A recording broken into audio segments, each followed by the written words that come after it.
Hello everybody! Damn! There goes my little game. Hi! Good evening! Good evening!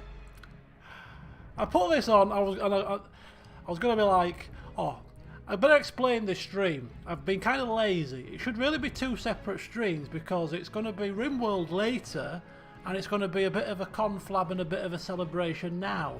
So perhaps I should have separated this out from the Rimworld, because if people are coming for Rimworld, you're going to have to wait a little while because it's not happening for another couple of hours. It just saves me having to do two separate streams. A bit lazy, but anyway, hopefully you'll still stay with me. So I'll put a timestamp in the description of the video for those of you who are watching after the event. I want to just skip to the Rimworld bit. Alright, I'll do that for you. But yeah, I don't know how the levels are for the music. It seems quite loud. Just let me know. I don't want to be shouting for 2 hours. But first of all, everybody who's wished me happy birthday in the Discord, thank you. Thank you very much. I've had a riveting day. I've been out down the pub, in a beer garden, I've been walking with my friends, I've been all over. No, of course not. I've been sat in my flipping chair all day. My friend did come over though. She was adamant she wanted to bring my birthday present down. She only lives up the road, so she came down. We had a 2 metre distance, hour-long conversation and catch-up, and then she went off her merry way. But yes, I was going to say guess the soundtrack, but somebody got it already, unfortunately. So not much of a game, really, is it? Happy 50th! How very cheeky! How very cheeky! No problem. Thank you very much, Mr. Cupboard. Right. Okay. So I just thought I'd have a chill out this evening. Nothing overly adventurous. 40th. Okay. It's still not quite there, but well, you know, getting there slowly but surely. Keep going down. Have it again. Right. So yes, just thought I'd have a nice chill out for as long as it takes, and then we'll get to Rimworld.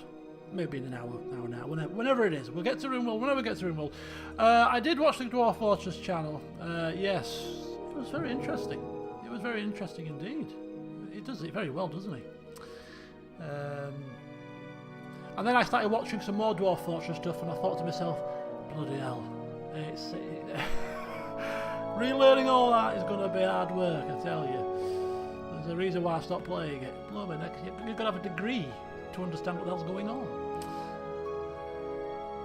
Don't tell him! Don't tell him! Oh, you can look back in the chat and cheat, but that was part of the game. It was like, guess the game, guess the soundtrack. There's a reason why I'm playing this soundtrack as well. It's just a bit of nostalgia, you know. It's your birthday, you look back on the years gone by and you think of happy times that you've had in your life, and playing this game was a happy time for me, actually, even though I've cut all ties with it now. You know, you can't detract from the fact that I had a good 2 years playing this. I thought it was a bit loud. It's much louder than the game sounds usually. Let's whiz it down. Let's try that. Minus 27 decibels. How's that? Yes. Anyway, it's still loud in my bloody ears. Wait a minute. Gonna have a few technical gremlins, haven't we? Won't be the same otherwise. Anyway, so I thought I'd kick things off. A Minecraft stream. Come on, baby steps. Baby steps. I can only do one new game at a time. I'm still playing Mountain Blade for the moment. Until I finish that, or I'm ready to put that to the side, there'll be no Minecraft. I don't want to be having my mind blown with these new experiences. There's only so much my poor heart can take at 37. I don't want to get too stimulated, you know what I mean? Maybe for 40th. You might be right. I'll get round to it in 3 years' time. Doesn't sound too far from the truth. Right. So I thought, yes. Now, for Christmas, I got a few bottles of rum as part of a gift voucher that was bought for me for Christmas. So I bought about, I think I bought 6 bottles. I've got 3 bottles left, but only one of those 3 remain unopened, because I thought to myself, I'm not going to drink all of these 6 bottles by my birthday, so come May, this was before the lockdown situation, before May, so I'll save one for my birthday, and it can be like a doubled up present then. You know, the gift voucher could have bought me Christmas presents and bought me my birthday present as well. So I did that, and I've had 1 bottle of rum just sat, just winking at me on the bar downstairs. Thank you, Adam. Welcome. And it's now my birthday, so I thought I'd open it up today, right now, because I've had my afternoon tea. You know, homemade scones and cake and homemade Caribbean patties and croissants, and I was a bit full, still a little bit full, and I can't usually drink on a full stomach, but I'm going to have to crack it open now because, you know. Anyway, here it is. It's Diplomatico Reserva Exclusiva. Lots of A's there. Nice little posh case. It's my choice tipple this evening. And so, I'm going to open it right now. It's unopened. Diplomatico Immunito. Naturally. So, as you can see, the bottle is sealed. I have resisted the temptation to just have a little bit of a dabble. It is from Venezuela. I think so. Did it say on the can? Ron de Venezuela. Yes. I'm not, you know, I'm not prejudiced for where my rum comes from. It can come from the moon for all I care. As long as it tastes good, it's good enough for me. Oh, I didn't bring a spoon upstairs. I'm going to have to make do with a pen. This is my mixing receptacle instead of a spoon. I've got my little ice bucket here. I've got a glass of water here. I've got my mixers here. I've got everything. My glass, my bottle. I forgot a bloody spoon. But it's fine. Quality equipment has been found. Is that maybe before the country went down the loo? I didn't know the country went down the loo.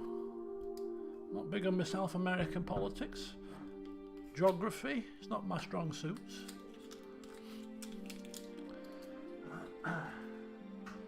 Right, here we go.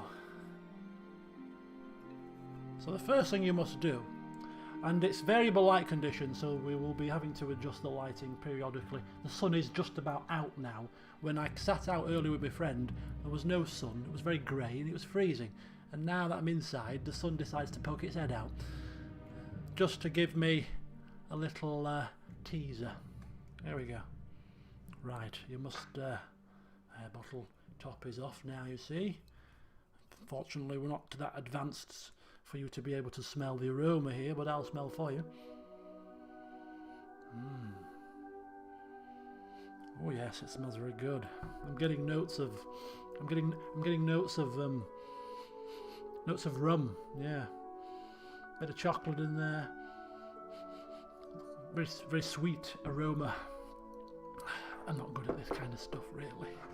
I just put it in my mouth. Right.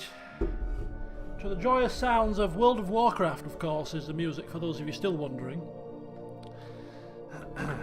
Just...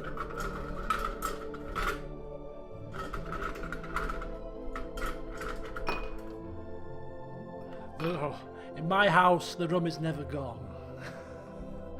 If the rum was gone, there would quite be the catastrophe, I tell you.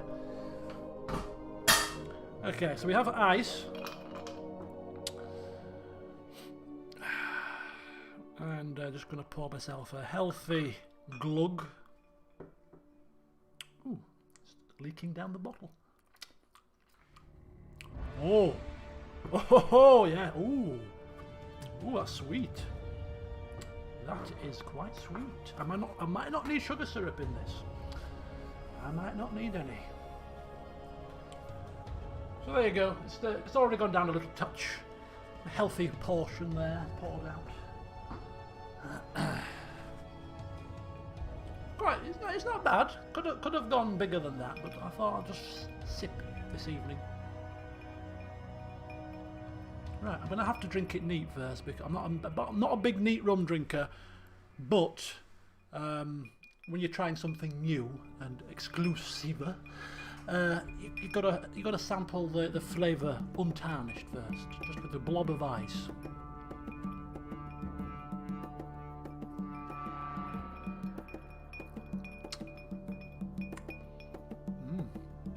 Ooh, do you know what? That is not bad. It's got a very single malty kind of taste. I'm not a whiskey fan at all, but I have had a few single malts in my time. It's quite sharp, but it has got a nice little sweetness. Yes, I think I'm going to enjoy this, but I'm going to show you my little tipple that I have. So you know, you pour the rum out with a bit of ice. Mixology lessons now, and you get a bit of Angostura bitters. Just a couple of dashes into the mixture.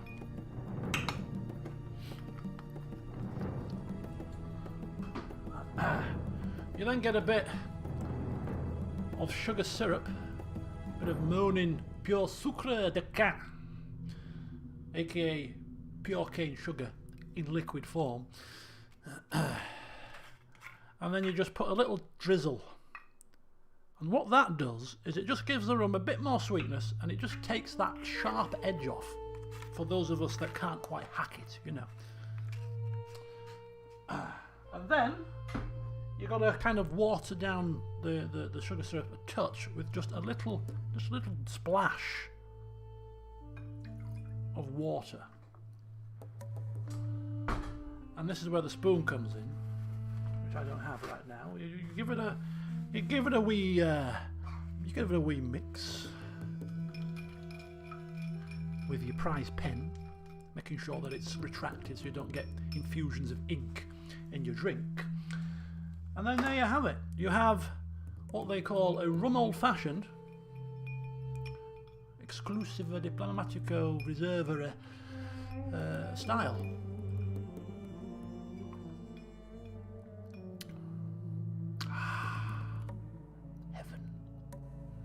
Now that is pretty nice, but far too small a portion, I've just realised. But anyway, I'll have to go through that entire rigmarole again very shortly because this is not enough. But yeah, much better. That hint of sweetness there just takes that edge off, but you're still getting the flavours of the rum through. It's not tarnished by Coca-Cola. Very good, very nice. Good evening, Joe. Welcome, James. Welcome. Bartending videos, yes. Next week it'll be I'll be donning my best pinny and going Mary Berry on you all, making a selection of baked goods. Multi-talented me, multi-talented. So yes, so if you're a rum drinker, I urge you, give it a try. A rum old-fashioned. It's nice. It's very nice. You're getting the flavour of the rum without the tarnish of the carbonated drink and such, but it's not as pungent as a neat version. So what have I done all day? What have I done? Cowboy 80, welcome. I got up this morning, I had my breakfast. This is how you should all spend your birthdays from going forward. Rolled out of bed at 9:30. No worries, thank you for saying hi. I had my breakfast, which consisted of granola, yogurt and honey with raspberries.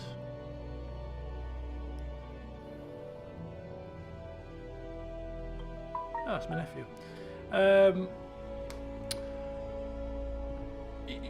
You're thinking, it's your birthday, why don't you have a nice fry up, you know, get stuck in there, it's your birthday and treat yourself. I thought, no, I'm going to start my 38th year of life. 37, so it's your 38th year, yeah? It's like centuries, you go ahead, right? I'm going to start my 38th year of life. As I mean to go on. So I thought I'm going to start healthy, so I had a granola breakfast. I then proceeded to watch a bit of warband videos. for about an hour to let the breakfast settle, and then I did some exercise, did some insanity on my birthday. 30 minutes of jumping around like a lunatic in my bedroom. Hello, Radix. Because I thought I need to do some exercise. I know what's coming later in the day. A bit of alcohol, a bit of afternoon tea. I need to make a bit of calorie room here. So did me insanity. And then I got ready, sat in my chair and did nothing. Checked a few Facebook messages. And then my friend came over. We sat outside. I said, distance. She bought me. Oh, I haven't got my t-shirt. I need to show you my t-shirt. I'll go get it in a minute. She brought me a t-shirt. She was convinced. She was like really panicking about this t-shirt. She didn't tell me what it was. I bought you something. She said, I bought you something. But it's not right. It's not right. Oh, we're going to have to figure out how you're going to use it because I can't take it back. I've lost the receipt and somebody else bought it for me. And so I can't. She was having a right panic attack. I said, look, just bring it down. And, you know, it's the thought that counts. Not bothered what it is. Anyway, she brought it down, and it was a short circuit t-shirt. It was small. It's a small size. Her concern was it's not going to fit me. I looked at it and I think to myself, it might fit me after I've lost a few more pounds. You know, it won't fit me at the minute, but you know, give me a £4 or £5 loss, and I might squeeze into it. So that was nice. She also got me a bottle of Morgan Spiced. Because I remember I was having a conversation with her. I wasn't dropping a hint, honestly. I just said, she was coming down and she likes Morgan Spice. I've got no Morgan Spice in stock. I've got 3 other different bottles of rum for you if you want to try them, but I've got no Morgans. So she decided to buy me a bottle of Morgans as well, bless her. So anyway, she came over. Then I had my afternoon tea, which my mum had prepared, bless her. And here I am now. So I've had you know, it's not been a bad day. I've had a few little bits and bats going on. But, yeah, hello Josh, welcome. Oh yes, I forgot the update from Boris. So what did he have to say for himself? Keep it short, because I can't really do with this kind of talk. But what's the lowdown? What's the lowdown? Are we allowed freedom, or are we locked down for another 3 weeks? I bet you he's eased the restrictions, which is going to be a green light to people to go and party and celebrate, and there'll be a massive second spike. Well, come on, hit me with it. What's he said? Hello, Golden Steve, welcome, thank you. Come on. He's typing feverishly. Summarise it. From Wednesday, we can travel to other places to exercise. We can have unlimited exercise. Oh, no. No, don't give people rope. Don't give people rope. You can travel to other places to exercise. Oh, I can travel to other places to exercise, can I? Oh, marvellous. Marvellous. I could go for a jolly in the Dales. I could go to the local beach and do my exercise. Flipping hell. Why? Why give people enough rope to hang themselves with? People have been cooped up for weeks. They're all going to go crazy and go flooding out to all these countryside places. Do you think those countryside places are going to want influxes of people from towns in their area spreading the disease around?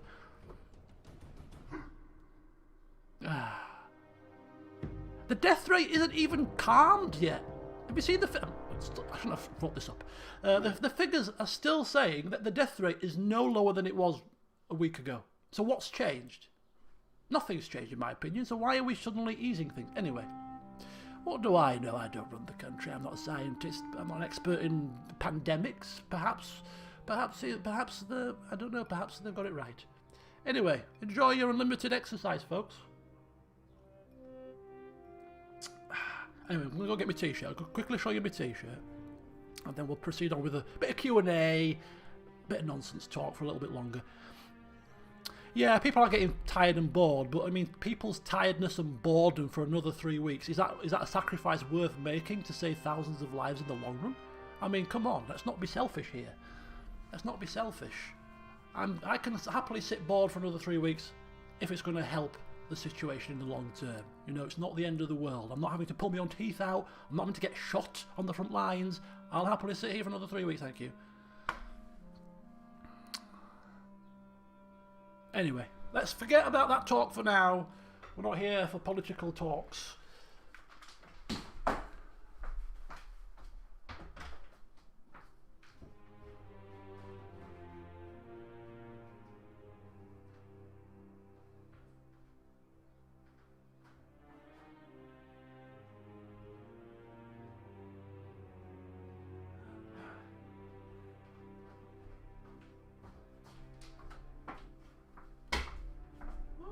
a bit of rum. Got a bit of rum on my chair. How does that happen?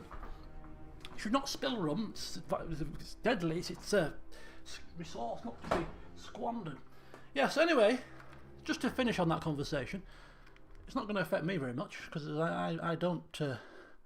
I'm quite happy to exercise in my own local area, to be honest with you. And I don't want to come across people. I've got very what's the word? Apprehensive about going shopping even.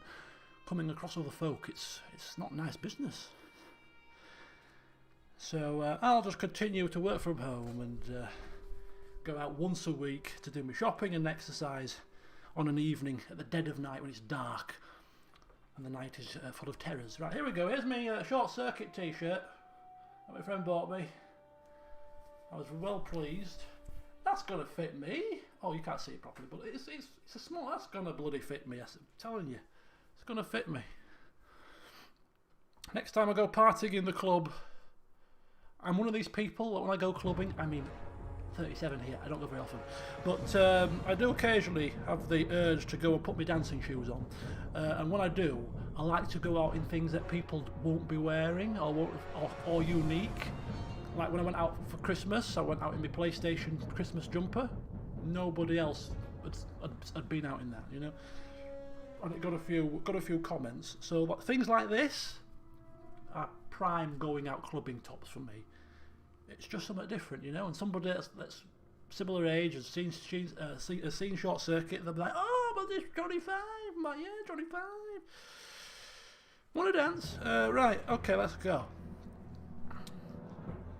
There's always methods to my madness, you see. Always methods to my madness. Go out in something unique. It's a good way to have conversations with people, you know. Right, so there we go. Short Circuit, Mr. Johnny. I was going to wear it this evening, but I thought I better not because you know, I need to go in the wash first and all that kind of jazz. So, lovely. So how are we all doing anyway? The reason why I promised dancing. I didn't promise dancing. I mentioned dancing, but I was, you know, I could have been talking about you guys. You dance, and I'll just sit here and imagine you dancing. You know, nothing to do with me, Gov. Nothing to do with me. It's getting dark now, you see. Right, yeah. So I chose this music because I don't know when it was. Maybe about a week ago. Maybe a little bit less. I was. Looking at the WoW Classic, I think the released WoW Classic about, what, 6 months ago, 7, 8 months ago now? And I was like, oh, ooh.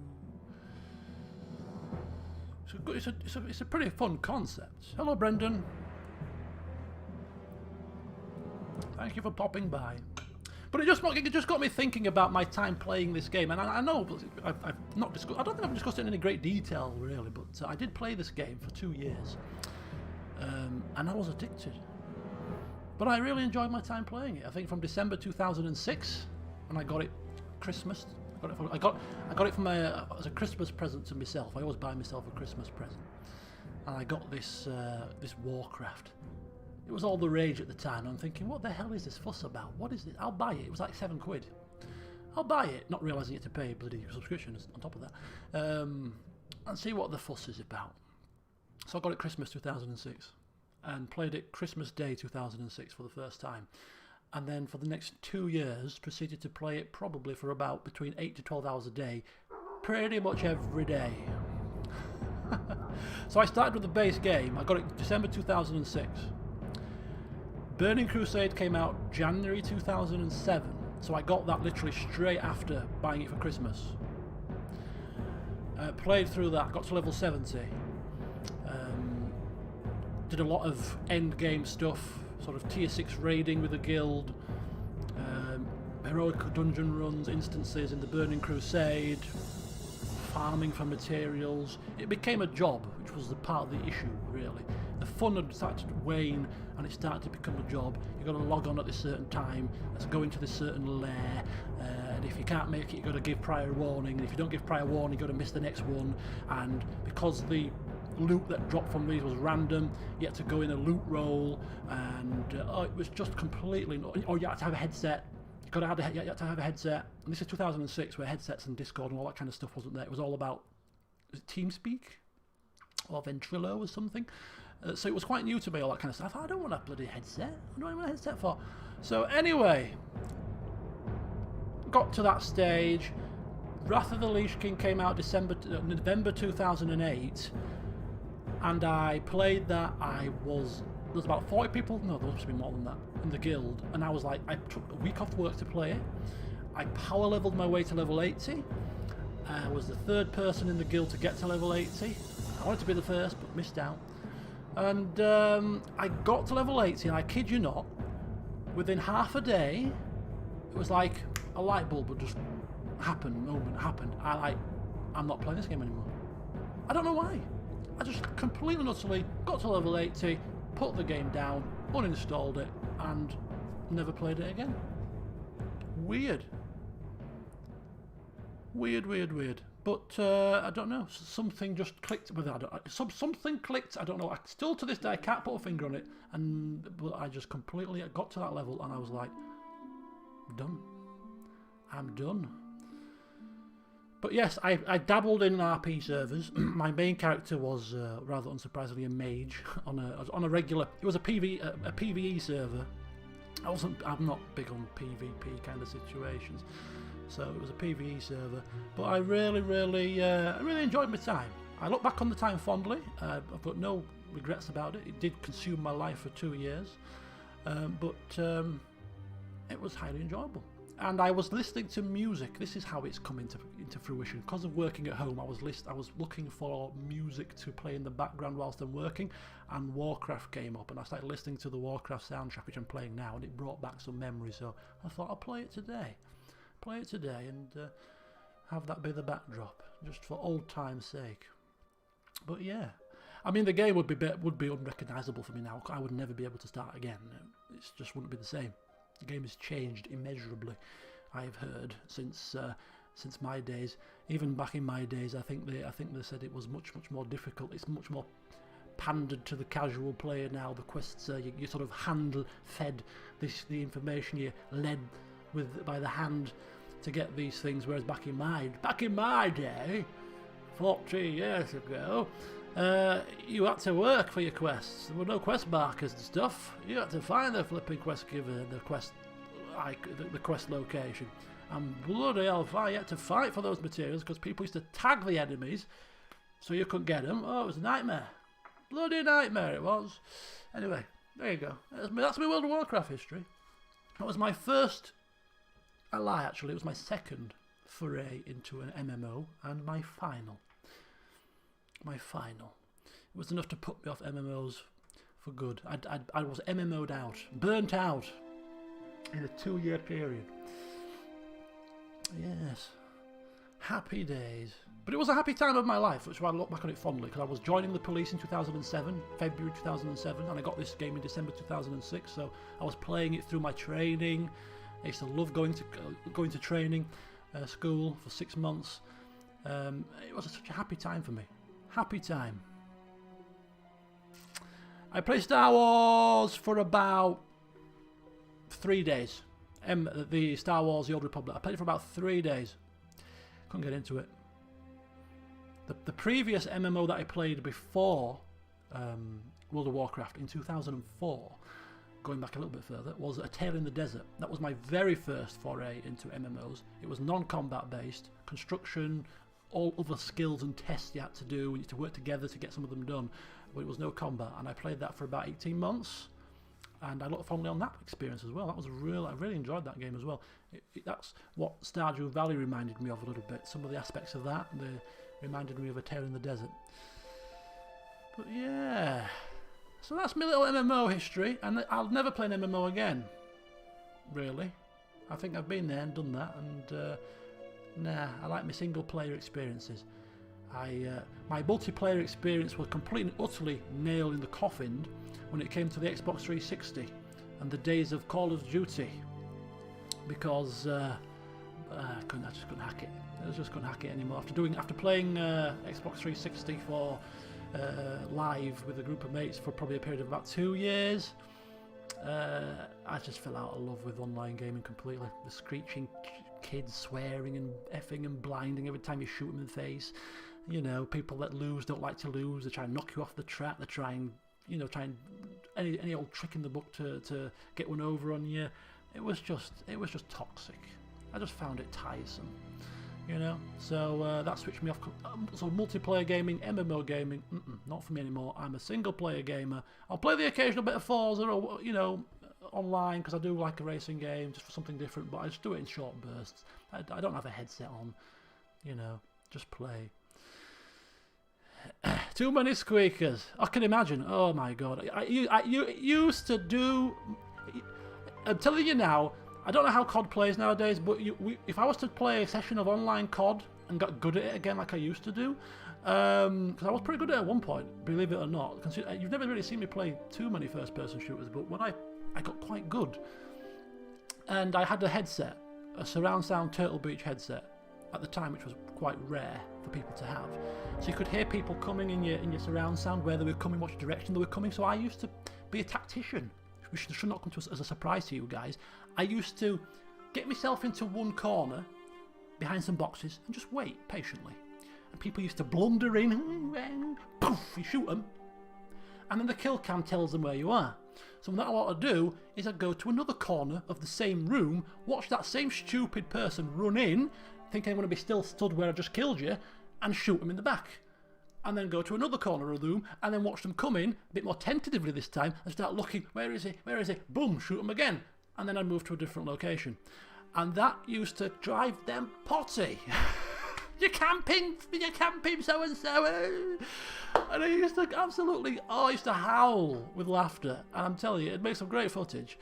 Yeah, see? Camper, shame on you. It's tactics. It's tactics. Heavily frowned upon. Why?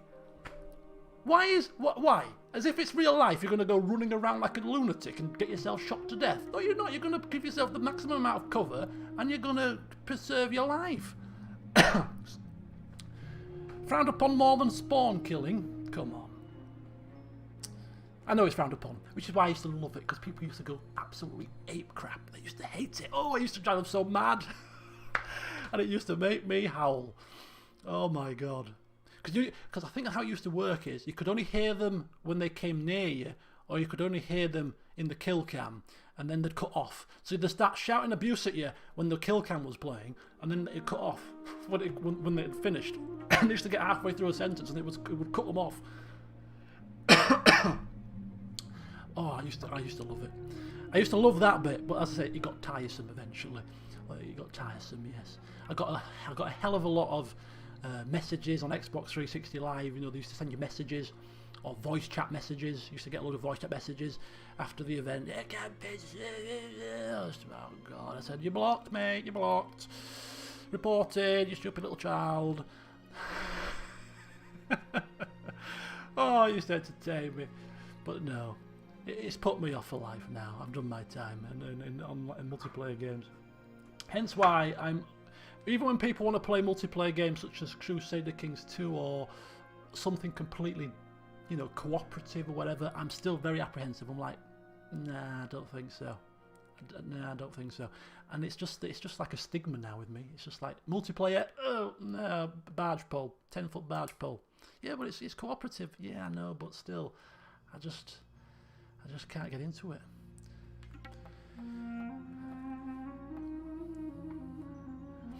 I've played a couple of CK2 games multiplayer for a brief moment. We never kind of continued the series that we started, but it was fun, to be fair. It was fun. Yeah. Right, anyway, so feel free, a bit of a Q&A session. If you've got any questions, feel free to shout them out. I mean, you've probably known my life story by now, the amount of streams I've done about it, but if you've got any burning questions, feel free to shout them out. We'll have a bit of a Q&A and we'll take it from there. Whilst I pour myself another drink very shortly. Have you played Stones Hard? No. Have I seen the Wolfenstein games? Yes. I've seen them. I haven't watched them. I wouldn't play them, I don't think. What is the meaning of life? Rum.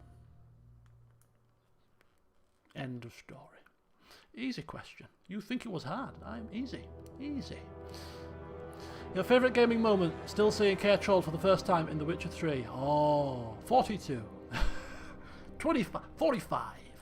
What is your favourite gaming moment? That is always a tough question. Probably. I don't think it was even seeing Care Troll for the first time. There was a particular... I don't know what... I remember... I don't remember when it was. I got a bird's nest, literally, right outside my window. You can't see my head now. Right outside my window, right here, there's a bird's nest in the gutter.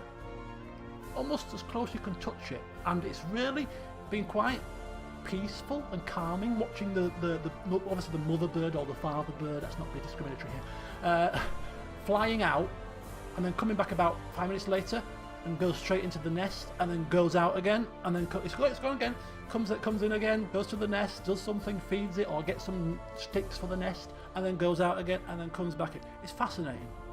It's fascinating. It really is. It's entertained me for the past week because I now have my blinds open and I can see this happening. It's marvellous. You can hear in the morning, yeah. You can hear. It might as well be an alarm clock. You can hear them tweeting furiously. But yeah, it's marvellous. Being so close to nature, you know. That's the old man in me talking now. Being so close to nature is marvellous. It's marvellous. I feel like David Attenborough here. But yeah, it's literally. I can see it's flown off now, but you can see where it was doing stuff. Little baby bird, bless him. But there's loads of birds here. Loads of them. As I said in this Discord the other day, there's red kites in our area, as in red kite birds, not red kites as in somebody thought it was literally a kite you fly on a stick on a rope, but red kite birds.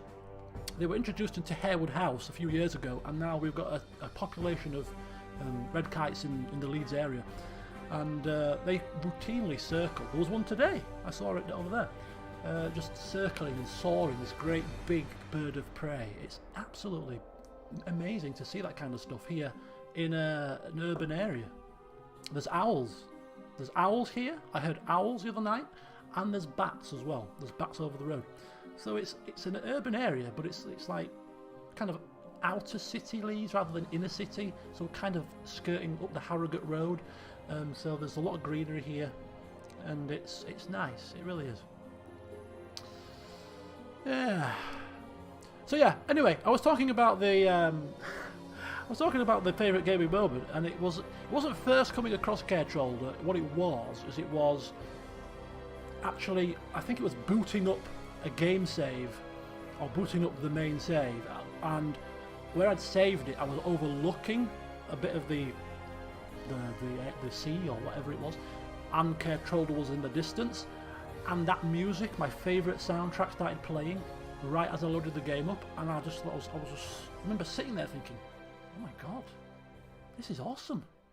There's a big castle, there's the water, this fabulous music is playing, you can see the people going about their business in the town. I was mind blown. So yeah, I think that's probably still my favourite gaming moment. In terms of being overawed. And the other one that springs to mind, rather funnily enough, I've probably already mentioned this before, is the Mass Effect game, the first Mass Effect. It was my, first time I'd ever played a space game. I was absolutely in love with the game. The galaxy map music, the Mako section, the game just hooked me by the cojones, and I was in there playing it all the time. And right at the end, and as you killed Sarah, and I think it was, and the Citadel came crashing down, the room you were in, a few of the structure fell down, and Shepard was caught underneath the structure, and I was convinced that he was going to be dead after all this adventure, and I was like, no! If you've not seen it by now, well, it's tough titties. And then the music started playing dramatically, and he jumped out of this hole in the rubble, and I was like, yes! I literally stood out of my chair. I was ecstatic that he was still alive, and that was another memorable moment in gaming history. I've never been so elated to see a character not dead. I think ever since, to be honest with you. But it was cool. Oh yeah, it was really good. It was really good. Hello, Nicholas. Welcome. Kirindis, welcome also. Buzzards, Sparrowhawks. Top 5 games you've enjoyed most LPing, I think somebody just mentioned earlier. Oh, my neck. I think that exercise has just done me in, you know. Top 5 games I've LP'd. Holy, that's too tough. That is too tough. I can't even remember half the game. I suppose if I remember the game, it's probably a good sign. Like, Witcher 3 is my favourite game of all time, so you'd have to say that Witcher 3 is probably my favourite LP game of all time, right? It would stand to reason. It would stand to reason. After that, you've got to say Medieval 2 is up there. You've got to say Skyrim is up there as a long project, and I routinely remember playing that game over a period of time and still enjoying it 3 years later, as if I'd just been playing the game for the first time. So, yeah, the LP itself, rather than the game per se, it was the experience of creating this character and having this character go on his adventures and create this story for this character for that length of time. I've got to say that was rather enjoyable. That was rather enjoyable. So Skyrim, Witcher 3, Med 2. What else has there been? Nothing else jumps out at the minute. I mean, the Mass Effect series, of course, but as LP experiences. Rome Total War. That was the first proper, fully role-played experience, and I enjoyed that LP with the role-play combined.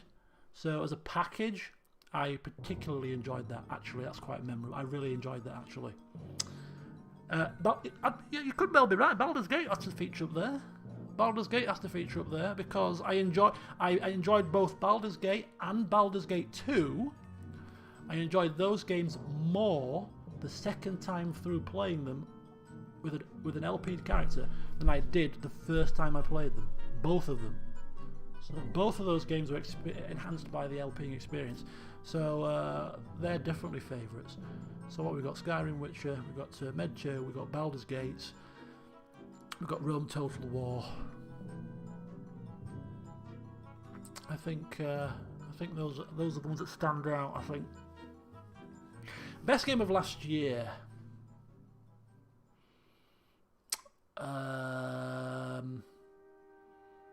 This is the trouble with me. I don't play games when they come out usually. I usually wait a couple of years before I get around to playing them. So even if I played a game last year, it's probably not a game from last year. What did I play last year? I can't remember. I've slept since then. I can't remember. What did I play since? What have I played? Like, what did I play last year? Remind me. Did I play anything new last year? Kingdom Come Deliverance. Was that last year? Wow, that seems like an age ago. That was 2 years ago, right? Red Dead. Oh, that was last year. Pillars of Eternity was 2 years ago. Red Dead 2. Stardew Valley as well. Yes. Oh, that was that's a tough call. That's a tough call, is that? It's probably between those two. You can mention any other game I played last year, and it's going to be between those. Red Dead 2, Stardew Valley. Oh hell! Can I sit on the fence and just say I both joint first place? Both joint first place. Two completely different games, you see, enjoyed for different reasons, but both immensely good. Stardew Valley is older, of course. It's much older, but it's a game that I played last year, I suppose. If we're talking games released, well, then Red Dead 2, obviously. There could only be one. Ah, damn you harsh people. This is Gnome Regan?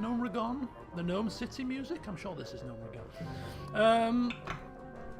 Oh, come on, let's pick pick a series of last year. Not a game of last year that came out, but a series. Oh, that is so tough, you know. That is so tough. Because I really enjoyed Stardew Valley. And I got a Stardew Valley mug. And I didn't get a Red Dead 2 mug, did I? There was just something about that little game that really took my, took me on a journey. Little green fingers. Oh. Stardew Valley. Ooh, controversial. I really do like Red Dead 2, and I'm going to play it again when I get a new PC, whenever that happens, to properly dive in, because I left a few things undone when I played on the LP. I didn't do all the stranger quests and all that kind of stuff, because I wanted stuff to do when I played it a second time. So I am waiting to play it again, and if I play it a second time with a couple of mods that for things that I think need to be modded, I think I'll have a massively enjoyable experience.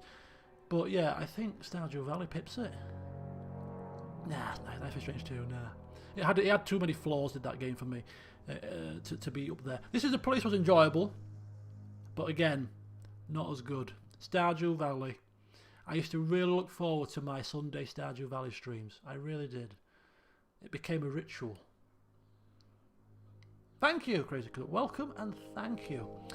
So yeah, Stardew Valley was the best series I played last year. Oh, the most enjoyable for me. Really loved that game. Not Tonight was last. Yeah, let's put that in the bin, shall we? Let's put that game in the bin where it belongs. Bloody spit on that game. Oh God, what a frustration that was. That game. All that hard work for nothing.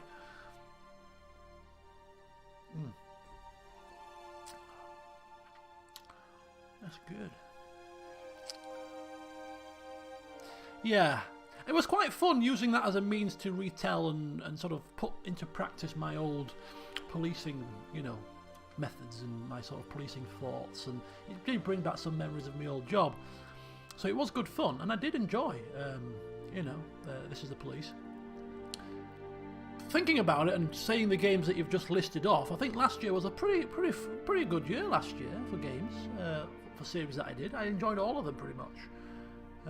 Not to say that this year isn't, but yeah, some really good games. But I'm looking forward to some games to come on the channel. You know, if we're looking at things in the future. I mean, I don't know what it is. I don't know what it is, but there are certain games that you're not quite sure are gonna grab you like a AAA Red Dead or a Witcher or something. But you're just gonna try them because you know you're gonna like them. But Final Fantasy 15 was one for me, which I thought I'll play it, I'll try it. I'm not a big Final Fantasy person. I've only ever played Final Fantasy 10 from start to finish. So, but for some reason I bought 15 and absolutely loved it. It was unexpected. I didn't expect to enjoy it as much as I did. And I'm playing now Mankind Divided. Now, I enjoyed the first game, don't get me wrong. I wasn't raving about it like it's my favourite game of all time. But I'm playing Mankind Divided at the moment, and for whatever reason, that game, I don't know what it is, I'm flipping loving it. I'm absolutely loving it. It's just got me. It's just got me. The music, the atmosphere, I think it's just so easy to play in terms of the controls. The controls work. There's no faffing about with stuff. They've improved on the previous games. There were some irks there. You know, a stash to put your equipment. The apartment with the apartment music, which I continually play on loop when I'm working from home. I just love it. Absolutely flipping love it. Just bear with me, people. I'm having to do a bit of tweaking here. A bit around the situation. Ooh, this lovely music also. Is this Westfall? I think it's maybe Westfall music, people. It's taking me back to my days farming those bloody creatures, the days of the dead mines. It's all coming back. But yeah, so really enjoying Mankind Divided at the minute. It's a bit of a big blob of ice.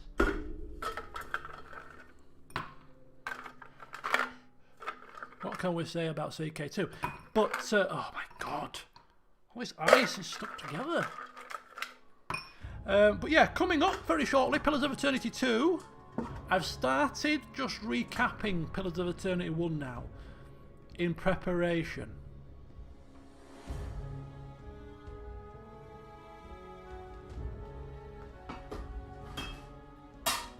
So I'm getting back into the character of Fedoran, so I'm watching my old playthrough, not the entire series, I don't have time, but I'm just dipping in and out of sessions to get my head around Fedoran again, in preparation. And the date I've chosen to start the series is June the 18th, for those of you not on the Discord. June the 18th, because that is the date that I started the first Pillars of Eternity proper. I started it, I think, on May the 14th or May the 13th or 14th, but then I had to stop for a month because I got a new computer. It took ages to come. This current computer that I've got now, which made me realise my computer is 3 years old and not 4, so I need to keep it for a bit longer before I upgrade it, really. But yeah, so it started on June the 18th with my new computer. That was the first game that I played on this new computer, June the 18th, 2017. So I'm going to be playing Pillars of Eternity 2, start that campaign on June the 18th, 2020, 3 years later. So Fedoran's hat collection is returning. It is returning, but there's been a setback, Ollie. There's been a setback. Not to spoil it for those of you that are not aware, but you know, as the game will start, you'll see that a certain incident happens in our castle, Fedoran's keep. It's a little bit buggered by a certain god, and in the process, his entire hat collection was decimated.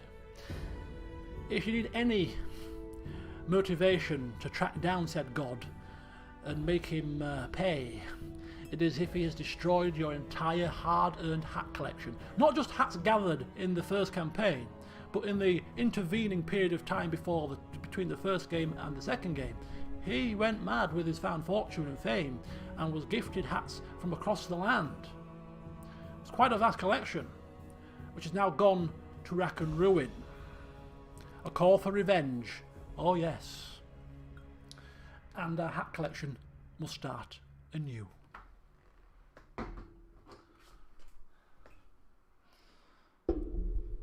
Most disappointing, but no worries. I'm sure he'll get back on the bandwagon. So Pillars of Eternity is coming a day later, I believe, on the 19th of June. I think that's the release date for Last of Us 2. I shall be streaming that on the Friday, the 19th. I think it might be the first time that I've actually live streamed a game on its release. Never done that before, but I have a nice suitable slot in my diary to do it, and so I thought I'd do it. So we'll have a bit of Last of Us 2 on day release, a nice little stream on that particular Friday.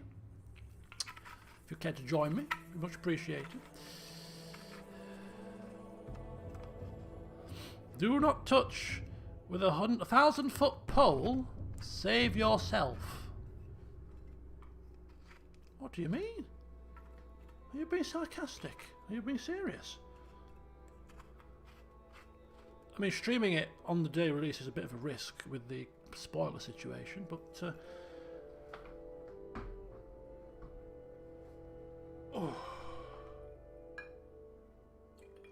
an excuse to get my PlayStation out, because I might want to play another couple of PlayStation. I know I am aware of the leaks. I've not seen them. I'm aware of them. I'm just concerned of being spoiled, which LPing it or streaming it is a surefire way to put yourself in the firing line, but it's a risk I'm willing to take. Mods will have to work overtime. Yes, you will. I will probably not be looking at the chat quite so frequently as well, just to try and avoid it, but it's difficult. You know, the chat's right there. You just want to glance, you know. It's like telling somebody don't do something, and automatically you just feel compelled to do it, don't you?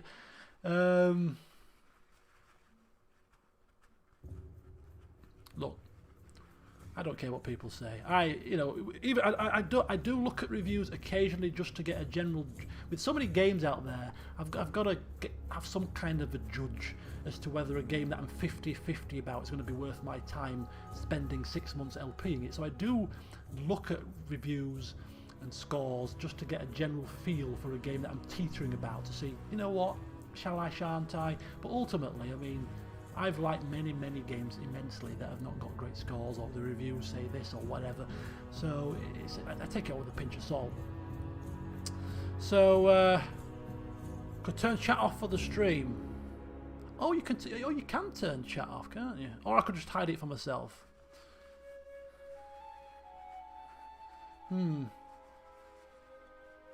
Yeah. So yes, we will be trying to create a spoiler-free zone.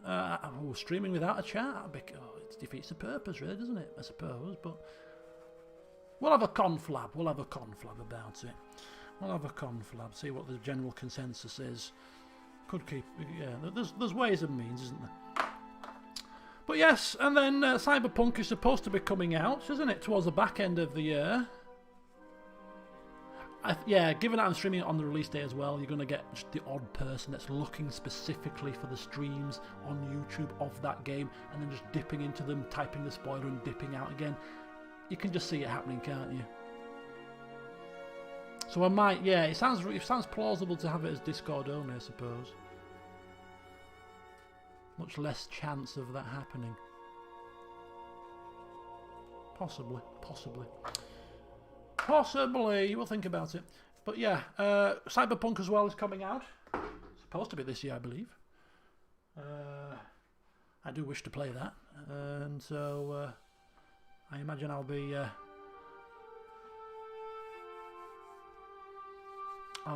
giving that a bit of a bash. Yeah, I've had off the top of my head, I've had Life is Strange has been spoiled for me.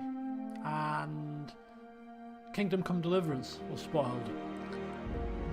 Quite the major plot twist actually was spoiled, rather unfortunately. Is YouTube crashing again, folks?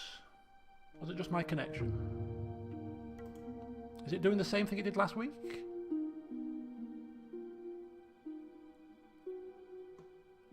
Oh, not again.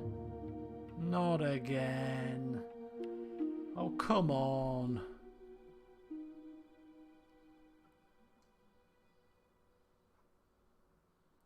Yeah, it's doing the same thing it did last week. Yeah, an error has occurred. Oh no. Is this something I'm doing now? I can't understand it because all my connection settings are fine. Are you sure? Because my preview screen has completely gone haywire. I mean, I'll just continue as normal and I'll just forget my preview. Yeah, I imagine some people are because I'm getting it, so... Weekly Wizard Vloggers, welcome. I'm using Chrome. Yeah, look, the viewer count's gone quite down by about 10 people. Obviously, something's amiss. People are being kicked out or needing to refresh. Oh, I love this music.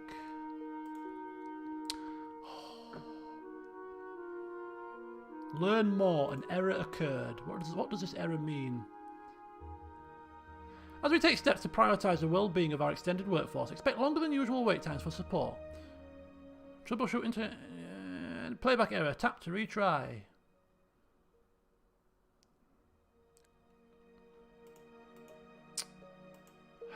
This is exactly the same thing that happened last week. Streamer's gone. I don't think it's a browser issue, is it? It might be a Chrome. I wonder if it's a Google Chrome issue. If anybody's got issues with the stream, are you using Google Chrome? I'm using Google Chrome and it's gone off. People that are using Firefox saying it's fine. Menthus. What? Oh, it's back on for me now. What browser are you using, Menthus? Okay, no, Firefox is giving Joker Jake some issues. YouTube app.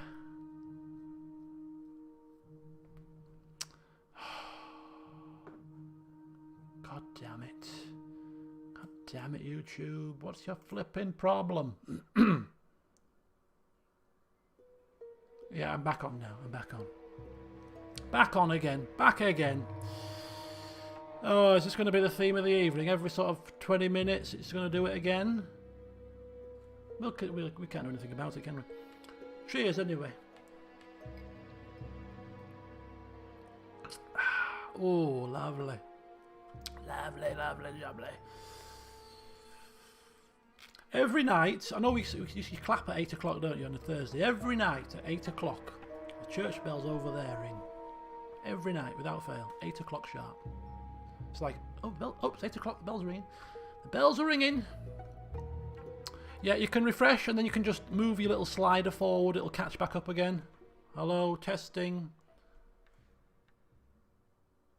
Oh no, oh, it's crashing again. It's crashing again. Oh, it's just a bit jittery.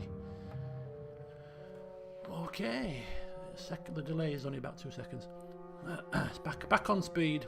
But yeah, I watched the video playback from last week when it was doing this, and it was, even when people had the issues, the playback had no issues at all. The playback was like, everything's fine. But the only consequence was the live chat was ahead or behind. I think it was ahead, about 4 minutes ahead. But the vid was perfectly fine. But it's just that every time it crashed, the chat was continuing on, so the chat went ahead of the video. But there was no stuttering on the video, so it was really strange. Strange issue. I might try and look into this for next time, because it's now a week later and it's doing it again. It's a bit annoying. Anyway, any more questions?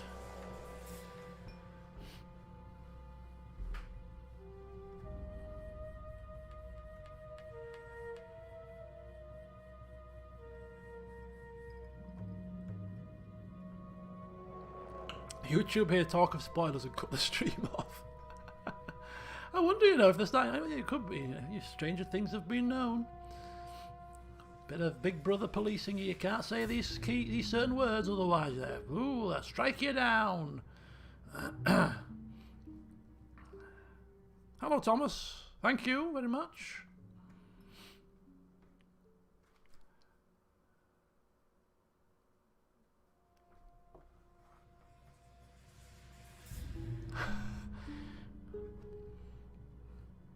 Do you roleplay when you game in your own time as much as an LP? No. This is the age-old reason why I cannot play games off camera anymore. I can't. Unless it's a really game that you really don't need to roleplay in, such as a racing game or such as Football Manager. If I try to play a roleplay game, RPG, or some other game off camera, forget it. Forget it. It just doesn't have the same kind of appeal, because I don't roleplay off camera very well. There's nobody to create a story for, technically speaking, other than myself, and I don't stick to it. I start resorting to what I call just kind of min-maxy kind of gamey, meta-gamey type stuff, which I find completely hideous for the most part. So we have restarted. Oh, it's just still going. And so I just struggle. I've got about 4 or 5 different Mountain Blade files going, because I get to about a certain point in the game, and after about 2-3 hours I might be bored of this. But I'm loving playing it for you guys, and for me of course as well, but I'm loving it. Tyrion's theme. Oh, right, okay. So, no, I don't, basically. Hence why every game that I play nowadays, I have to, if it's a game that I want to play, then I have to LP it. Hence why certain games that I've been itching to play for some time, I've had to take a bit of a back seat until I get round to playing them, such as Mankind Divided, such as Pillars of Eternity 2. I'll get round to them when I've got time to devote, 3 to 6 months to them. So, no. I think the last game that I played off camera, properly, was probably Final Fantasy 15. That was probably the last game that you could argue was a kind of a role-play kind of type of JRPG, wasn't it? It's the only game I played, last game I played, and that was what, 5 years ago? 4 years ago? I don't recall playing any single-player games since then, off camera. Oh, this music is fabulous.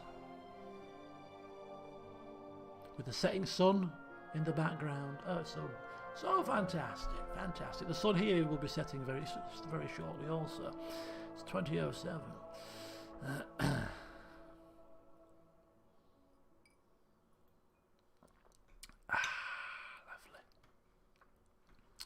So thankfully I've got the day off tomorrow. Thought I'd better take the day off just in case. Just in case the old Diplomatico is very tasty and I have one or two too many. I know I'm only working from home, but you still got to roll out of bed and log the computer on, and I don't want to be doing that. at the ungodly hour of 8 o'clock or something. Oh.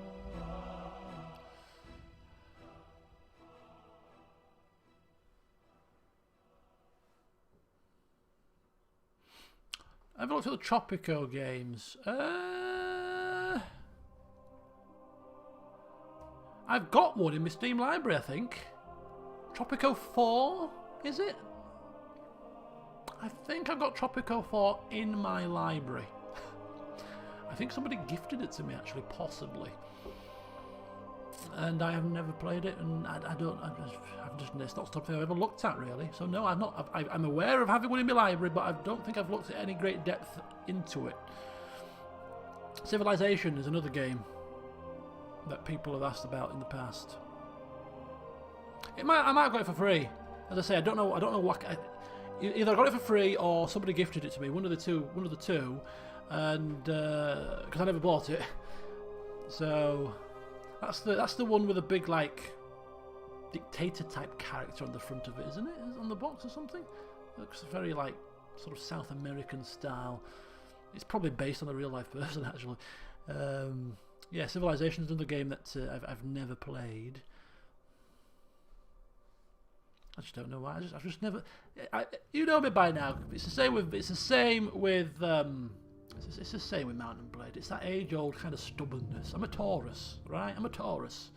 Taurans are renowned for being stubborn people. And when I get it in my head, I'm not playing a game. I'm generally not playing it until 10 years later, and I finally gave in. My resolve was tested and failed. I failed my resolve check for the 20th time. On 20th time of asking, I finally failed. Rolled a critical failure. Shall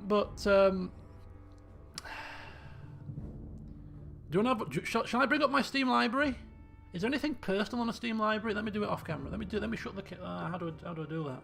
I don't want to give away any personal information, obviously, but I can show you my Steam library. Should we dive into my Steam library? Cut the stream. I could just cut the display capture, so you've got my face. There you go. You just got my little beaming face to see at the minute. Let me just check the Steam library. There's no personal information on it. Library, Steam library. Right. You know my username anyway, don't you? Can you guess what it is? I don't think there's any personal information on a Steam library. No, just a list of games and my username. No, I wouldn't have thought there would be. Right, okay, that's fine. Let's bring you back, or bring me back, or bring my screen back, and we'll have a look through my Steam library, just out of interest. How many games of these that I have played, and how many of these games I've never touched? Prepare to get some friend requests. Feel free. If you have notifications from friends, I don't have the notifications turned on. So just double checking here. I'm petrified of giving something away, but there shouldn't be anything on here really. I'm looking feverishly. Let me just click into a game. See what it says. Oh, if you click into a game, it shows you which friends are playing. It gives you their icons. It doesn't give you their names. Is that a bit too much information? No, it's not giving you their names, it's just giving you their icons, so that should be fine. Okay, achievements. Maybe we should. I don't know. I'm apprehensive about doing this. Hey, hello, Jessa. Welcome. Let me click on a game. I'm going to click on a game that's got no.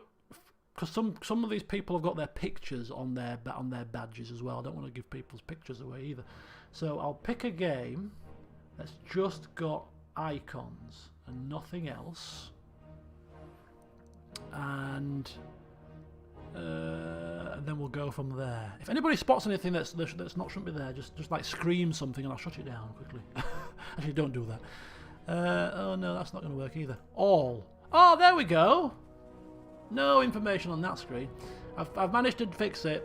I've just clicked on the All Games tab and it just gives you a list of all my games. There's no friends here. There's no issues. Just a list of games. Right. So. Just making sure one last time. It's well and good giving my own personal information away. You know, it's my own downfall, but to give other people's would be a catastrophic sin.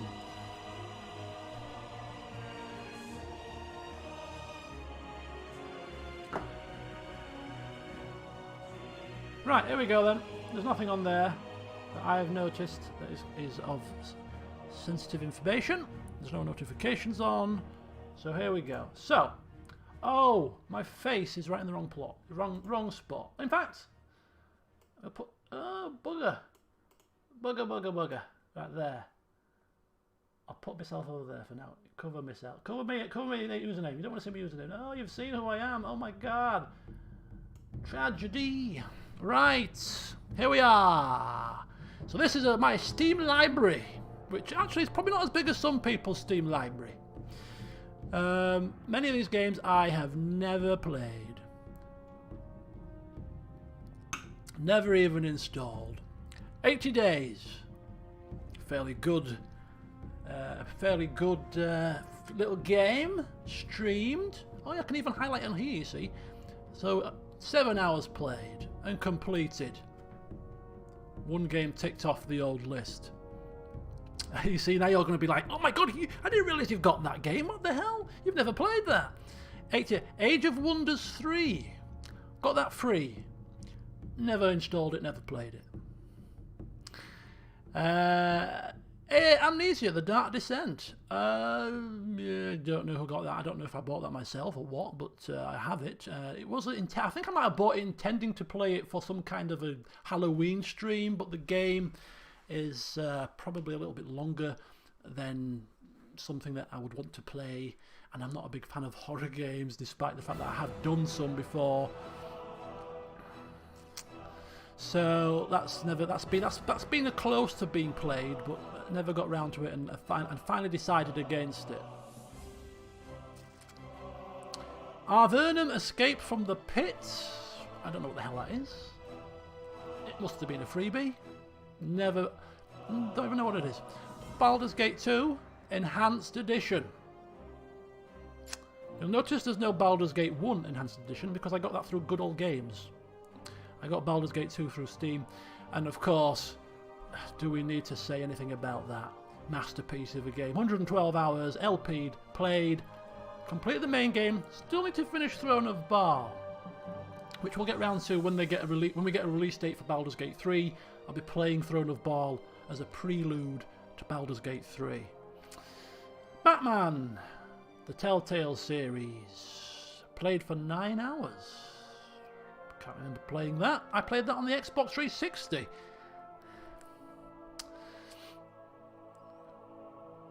What would make a nice Halloween stream? Amnesia? Oh, don't do this to me, please. I'll be screaming. BioShock Infinite. Now, I remember playing this game to a finish. Yeah, I look at my Steam library and it says I've only played it for 8 hours. And you can't say that I've finished this game in 8 hours, surely. Is it that short? Oh, I missed a game. Batman Enemy Within and Arkham Asylum. I don't think I played any of them. 12 hours. 8 hours speed run. Yeah, refresh your streams and move the little slider forward if you've dropped behind a bit. That happened last week to somebody as well. They were behind. Maybe I played a bit off. I'm never offline. I'm never off. This always boots up straight away. Steam is the boots up in the background. It's always on.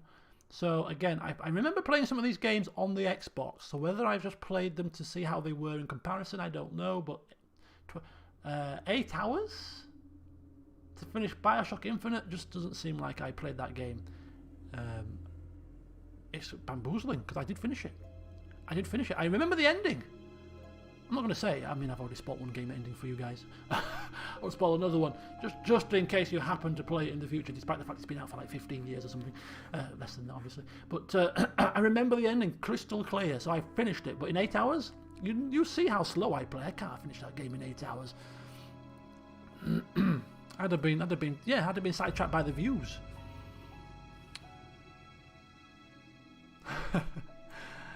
Bloody Walls, I played that on that random stream that I had that day when I played like 3 different games, including Press X Not to Die, some other game that I ran off a ledge and died.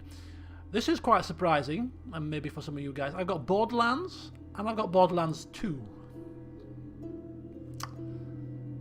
And I've never installed them, and I have never played them. These were given to me as a gift, I imagine, because I can't imagine them being given to me for free by Steam, and I've just never played them. I really, when people give me things, I feel so bad when I don't play them, but I just never get around to doing it. And I've played A Tale from the Borderlands, and I quite enjoyed it, but I've just never gotten around to installing and playing the original versions.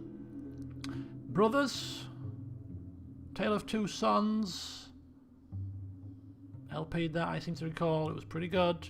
Bully, 2 hours. Yeah. Chivalry, I installed that actually intending to play it. As you can quite clearly see, never installed it, never played it. Oh, City Skylines, 47 hours. Did a little bit of a series on that, and particularly enjoyed playing that single player for a little while, and then kind of just fell out of love with it.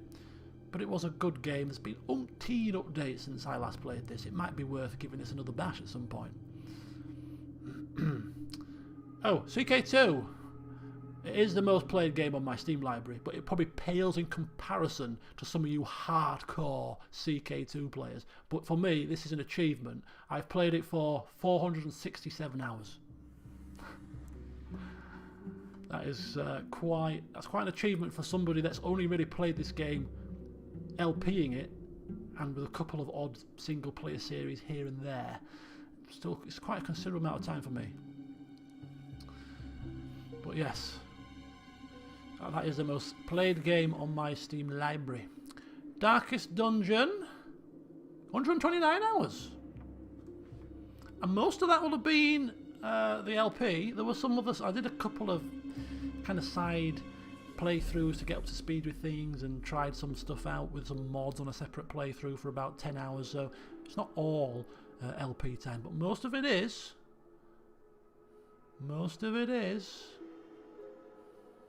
Oh, Skyrim playtime will not be on here. Skyrim was done on the Xbox 360, don't forget. So we won't get a true picture of that. Dead Island, Dead Space, 19 hours. Dead Space 2, 12 hours, both LP. Enjoyed them both pretty much. Defense Grid The Awakening? The hell is that?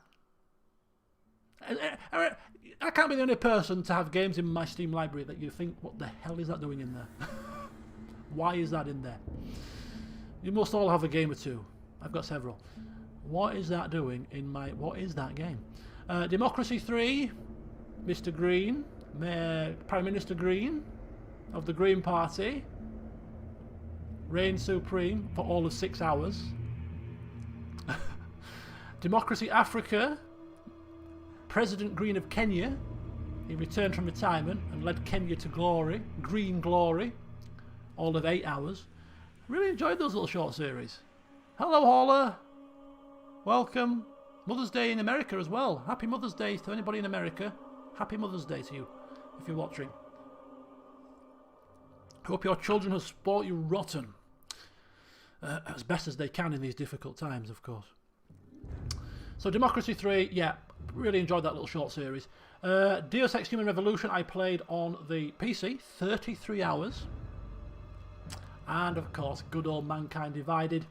Already played for 40 hours. Already surpassed Human Revolution, and I'm not even halfway through the game yet. I have played about 15 hours or so off camera, tinkering with a few things and getting used to the keys and listening to the apartment music for longer than I should. That's why the hours are mounting up a little bit more. I think we're about halfway through the game by my reckoning, judging by another playthrough that I'm watching at the moment, sort of alongside. But yeah, 40 hours so far, and enjoying every minute of it.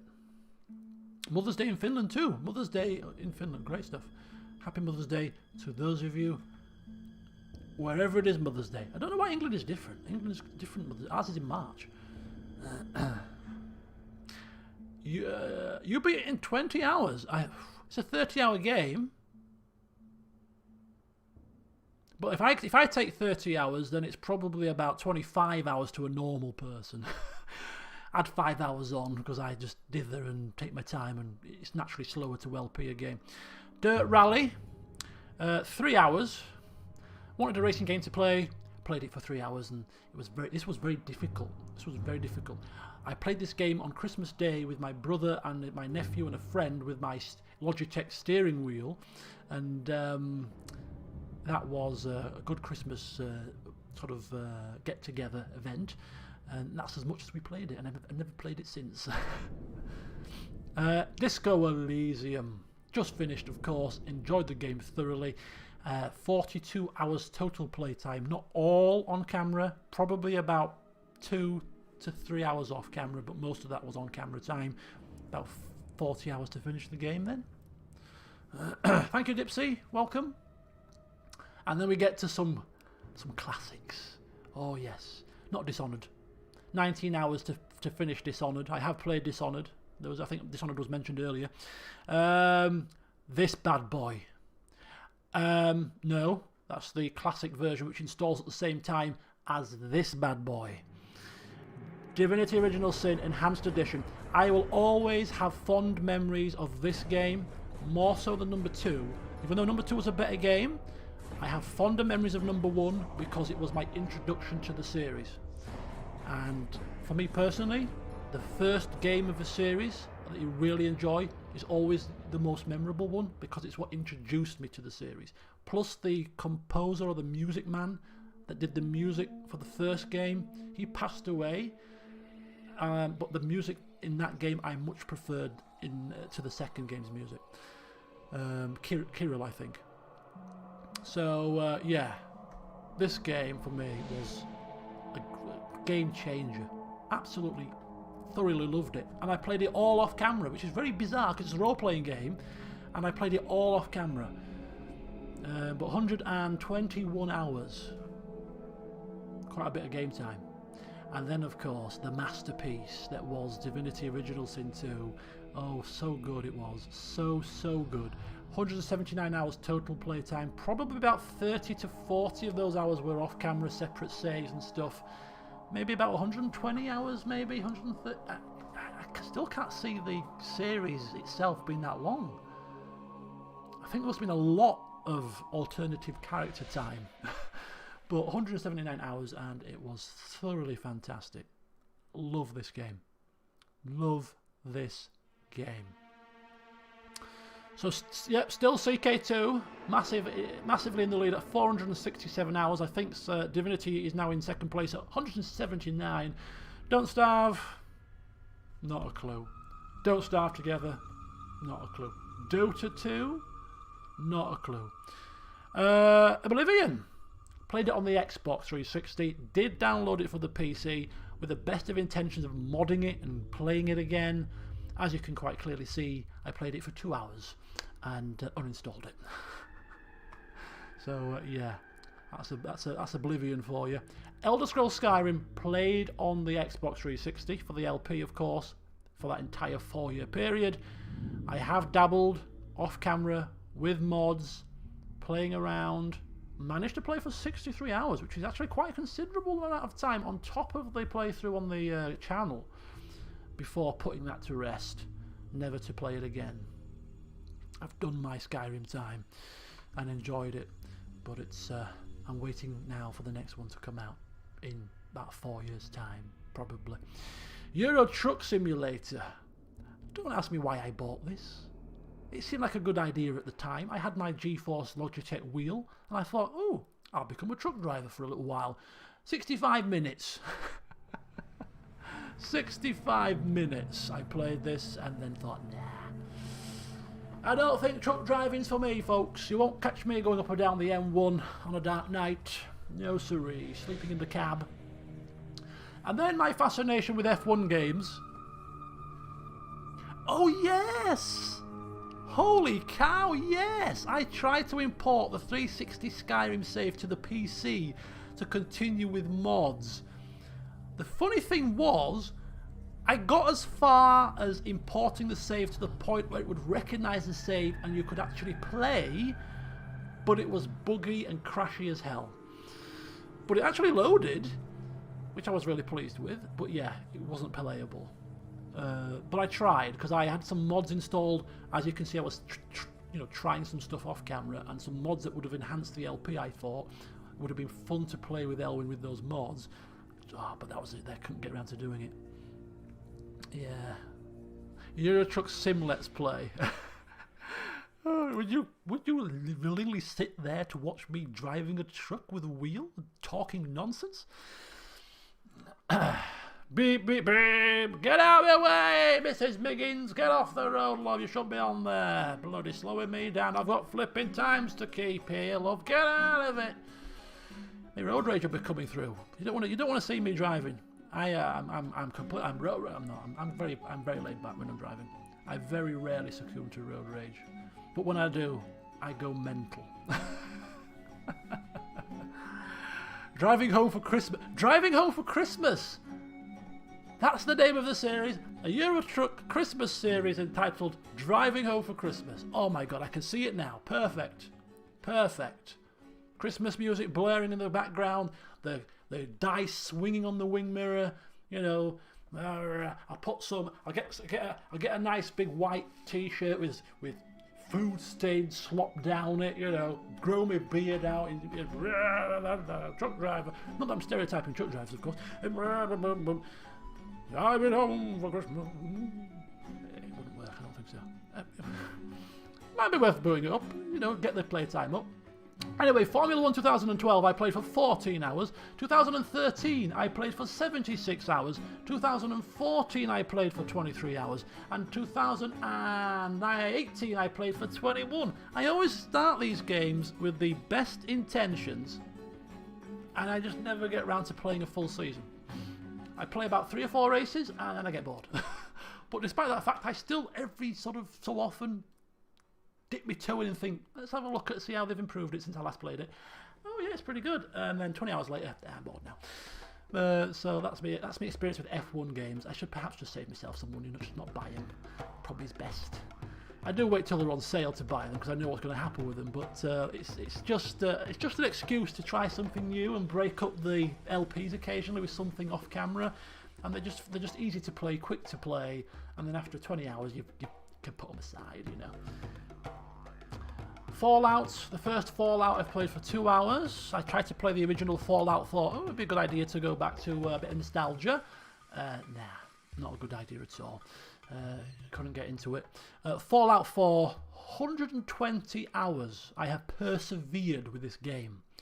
I have persevered more off camera than on camera with a variety of different saves, a variety of different mods, survival mode, all kinds of stuff, and I cannot finish this damn game. And to this day, it is the only game really that I want to finish that I just cannot finish because like the game just does not hold my attention for long enough. The only way I would finish this game is if I was to play an LP of it, but I couldn't even do that. So if I can't finish an LP of it, there's no chance I'm going to play it off camera and finish it. So I'm trying my best to find a very decent roleplay type playthrough to a finish. I have found one that was really good. Rycon Roleplays is a chap that I watch quite regularly, some of his stuff. He's playing a really good roleplay Fallout 4, and he's stopped. I don't know, he's just stopped it. He says he's going to do another season, but he's just stopped it. And I'm like, no! I don't watch this to a finish. I just want to see the ending. I just want to see the ending. Yeah, I'm still waiting to finish a playthrough of this. A watched playthrough rather than a played playthrough. New Vegas I played on the PC, 71 hours. 71 hours. Yeah, settlement system wasn't great. Frost mod, I might look into that. I've seen it, I've not delved into it in any great detail. What I would never rule out in the future is loading up a Fallout 4 playthrough with a load of mods and not having a playthrough of the campaign, but like a kind of customized playthrough, maybe create a merchant or create a mercenary character and have it permadeath and play as if I'm that character and just trying to survive in a survival mode with ammo scarce and food scarce, and just do like a proper hardcore survival type playthrough to a permadeath end, and just see if I can kind of survive and see how long I can survive. I quite fancy doing that. I may get round to doing that, but that's as much as I would do with the Fallout 4 going forward. It'd be a heavily modded kind of survival playthrough with a permadeath ending, with just a random created character, avoiding the main story completely and just enjoying the survival mechanics. That would be something I've been toying with it for a while, hence why I've been playing with mods intermittently in my time.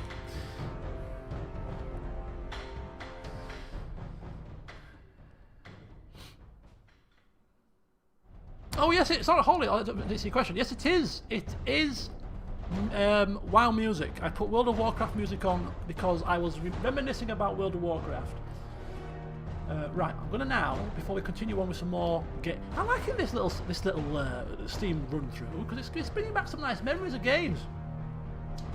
We will get to what's it called, Rimworld, at about 9 o'clock.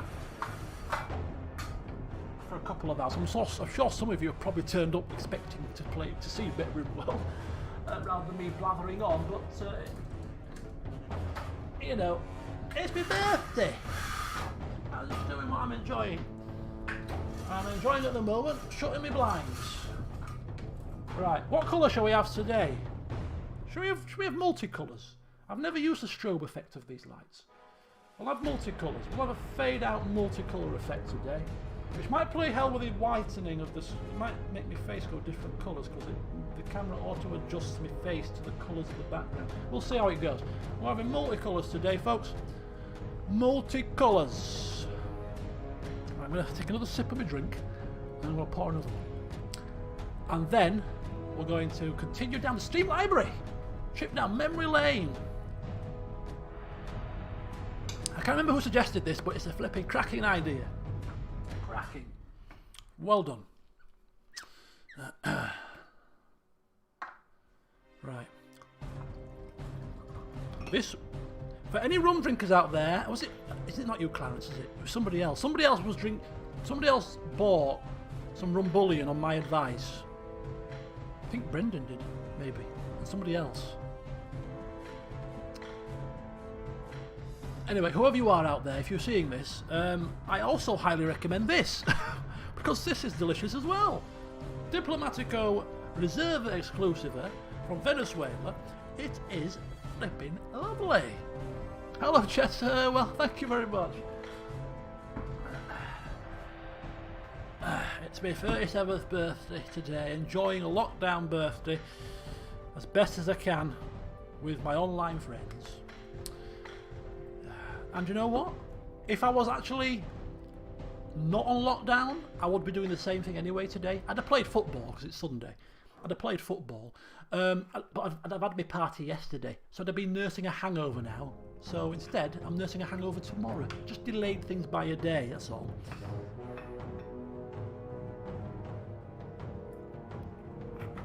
Back with some sarnies. I am getting a bit peckish, so I might have to go down for a snack or two in about 45 minutes or so.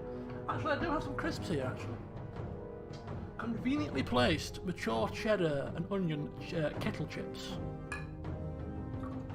Not intentionally placed here, but they are just lingering from a couple of days ago.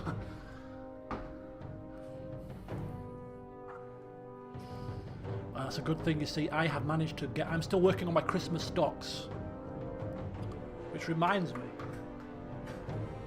I was just saying earlier how the gift voucher that was purchased for me at Christmas to allow me to buy some rum has actually doubled up as a birthday present, because this Diplomatico Reserva I have not opened until today because I was saving it specifically for my birthday, knowing that I would not get through the entire rum collection by then. So the gift voucher's doubled up as a birthday and Christmas present, so thank you. You know who you are. Right. As I give my drink a mix. Hello, Jack Rose, welcome. Hello, Chris, welcome. I am doing very well. I'm celebrating with multicolour background, fading in and out, and a glass of some fine rum. And sharing my Steam library with you guys on request. So let's continue down the list. Where did we get to? We got to Fallout New Vegas, for Far Cry 3, 103 hours. 103 hours I have played Far Cry 3 for. All off camera, of course. I was considering doing a permadeath run through on Far Cry 3. I really enjoyed Far Cry 3. Really enjoyed it. I was very much considering a playthrough of this on the channel as a permadeath run, as something a bit fun. Never got round to it. I do like the Far Cries. I do like the Far Cries. I haven't played the latest one. Another game to add to the list of games that I would really like to play. Firewatch, streamed that. That was a good little walking simulator. Oh, youngster, go on. I give you permission. I'll give you permission. Anybody questions you, you got my permission, okay? Right, and then we get to Football Manager. Now, I am a football fan. I'm self-admittedly, I'm not like the world's biggest die-hard football fan. You know, it's not something that runs through my veins with a passion. You know, I support Leeds United.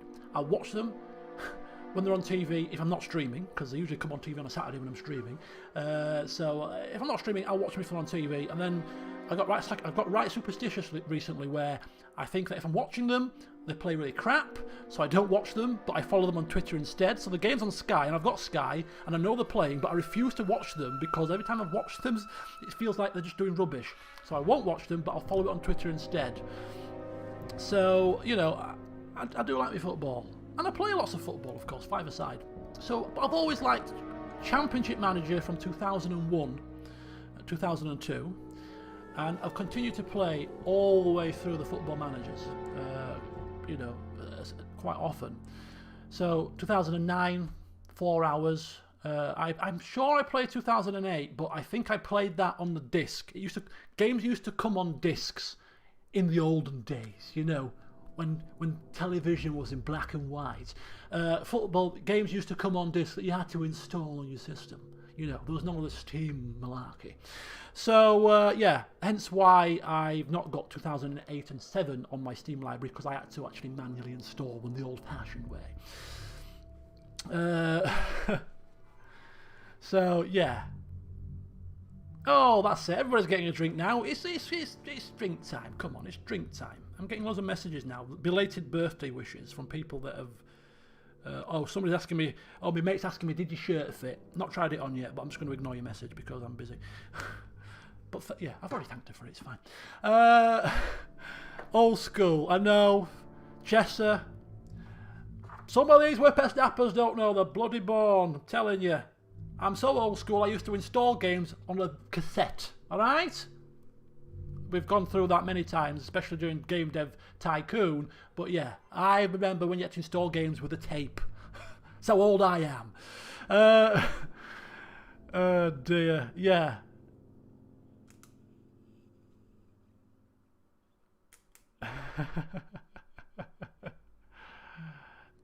Of course tea counts, but only if it's Earl Grey. That's the only deal I can... If it's regular tea, it doesn't count. It's got to be Earl Grey. Which it probably is with you, Jester, so I think you're safe. Okay, let's keep going. I'll try my best to look at the chat at the same time. Football Manager 2009, so yeah, 4 hours, probably played for more than that. If it was a combination of disc and Steam, maybe I played on the disc more, and then I installed it on Steam later. I've never played a Football Manager game for only 4 hours. You don't play Football Manager for 4 hours. It just doesn't happen. Of course it is. Of course it is. Right, so yes, 2013 I played for 86 hours. 2014 I only played for 33, for whatever reason. 2015, 118 hours. 2016, 153. 2017, 134, and I think the current version is the version that I played for the most in some time. We're looking at 207 hours and still going. For the first time In my Football Manager history, I actually started a lower league save. I've always, in every one of these games, I've always started as Leeds United. Always in the Championship. In 2008, it was in League One. God heavens forbid. But always in the Championship.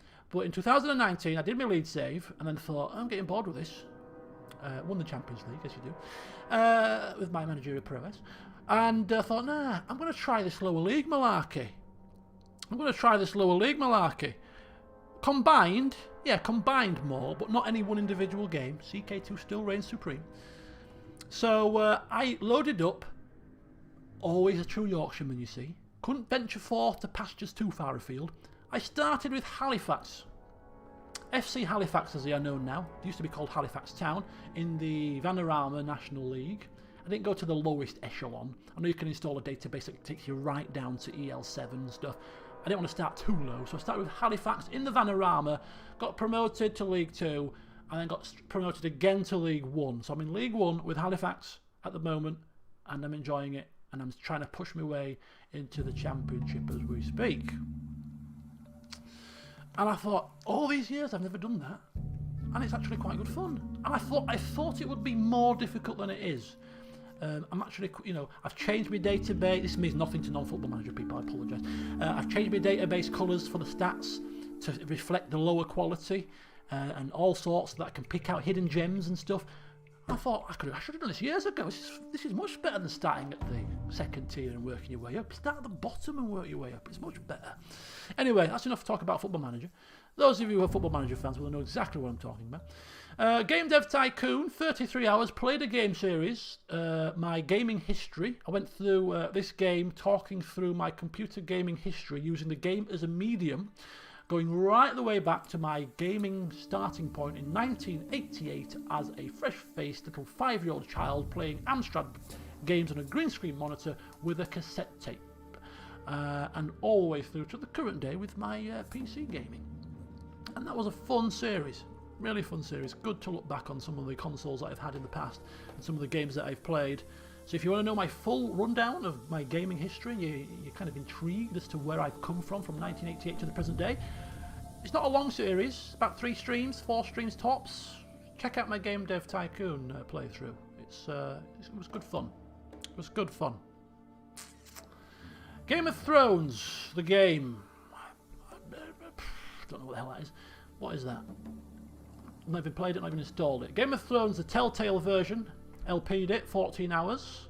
It was pretty good. Nothing too special. It kind of ended on a crescendo-y type situation and never got another series. Gone Home, that was a pretty fun side game. Gravelon?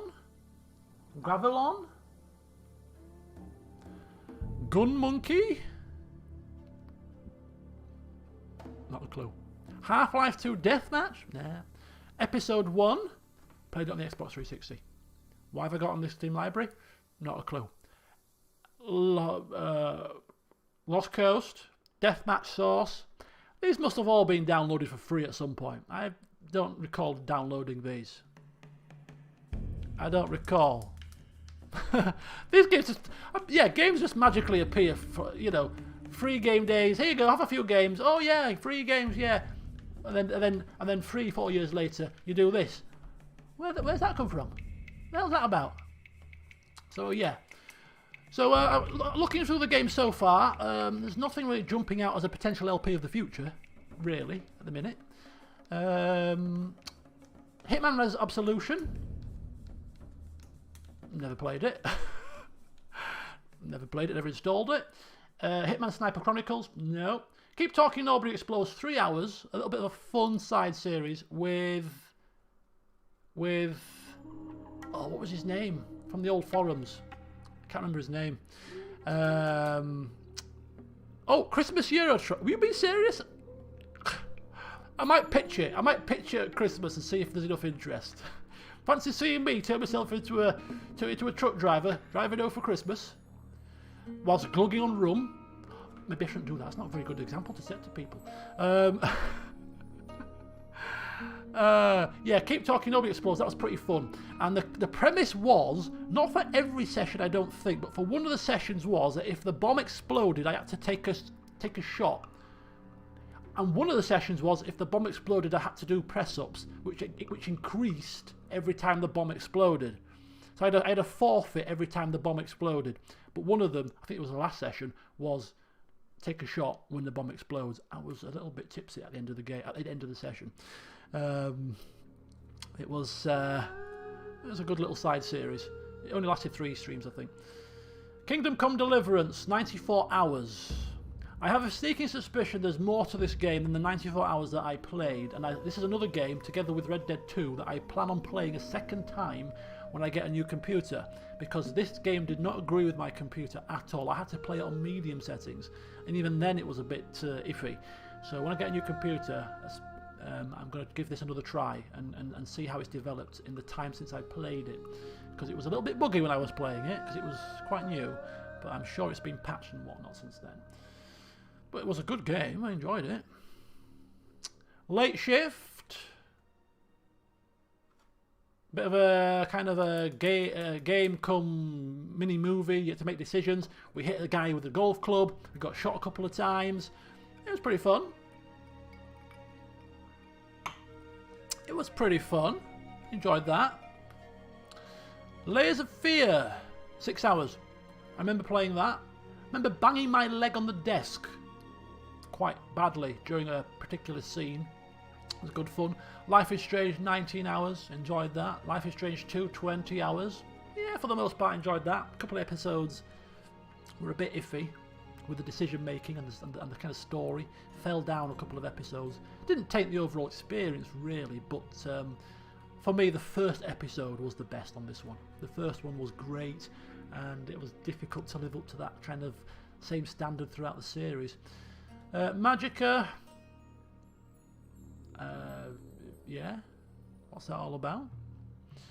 Metal Gear Ground Zeroes, the prelude to the full game. Played that literally as Phantom Pain released. Didn't want to play this until the main game came out. Main game came out, played this, then dived straight into this. Remember playing this and thinking, when I heard Kiefer Sutherland voicing Solid Snake, no, Big Boss. Was it Big Boss? It was supposed to be Big Boss. Spoilers again? It was supposed to be Big Boss. It ended up being Naked Snake. Sorry. Played that and was horrified that I knew they'd recasted him, David Hayter, as Snake, the voice, and I was like, no, don't like it. Don't like it. It was Big Boss in Ground Zeroes. Yes, it was in Ground Zeroes. It wasn't in Phantom Pain. Yes, that's right. And Venom Snake, that's the one, not Naked, Venom Snake.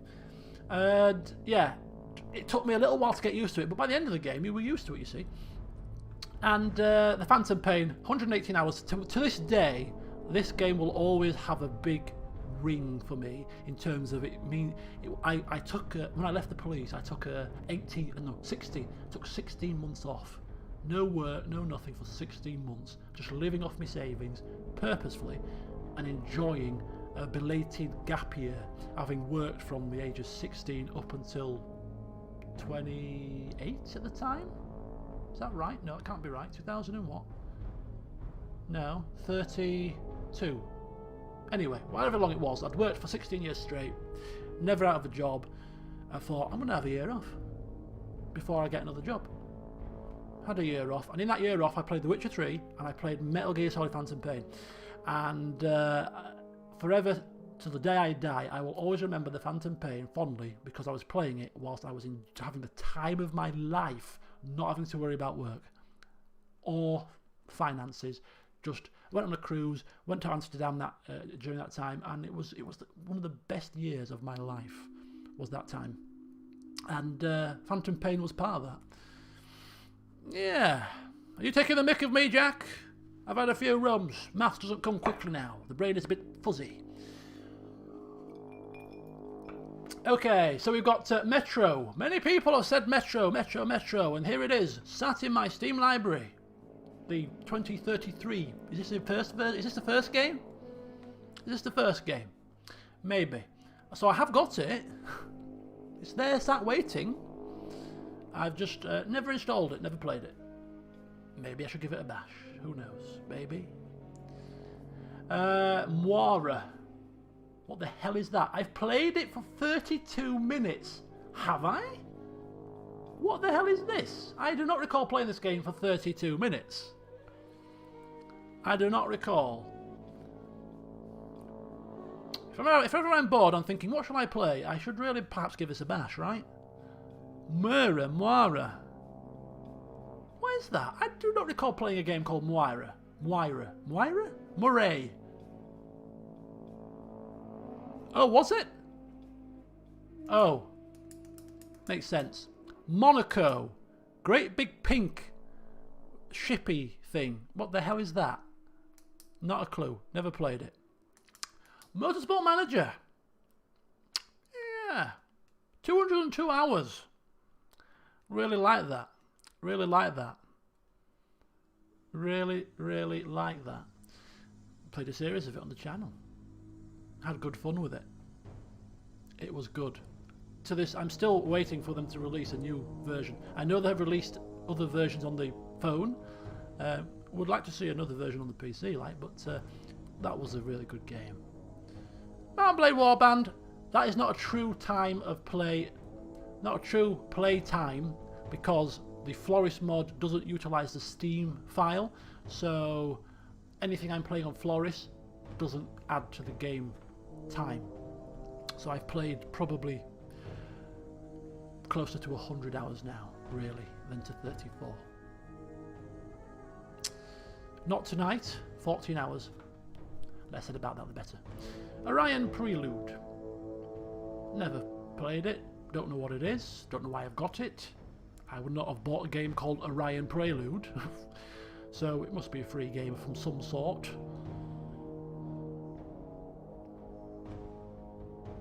Ooh, this music rings a bell. What music is this?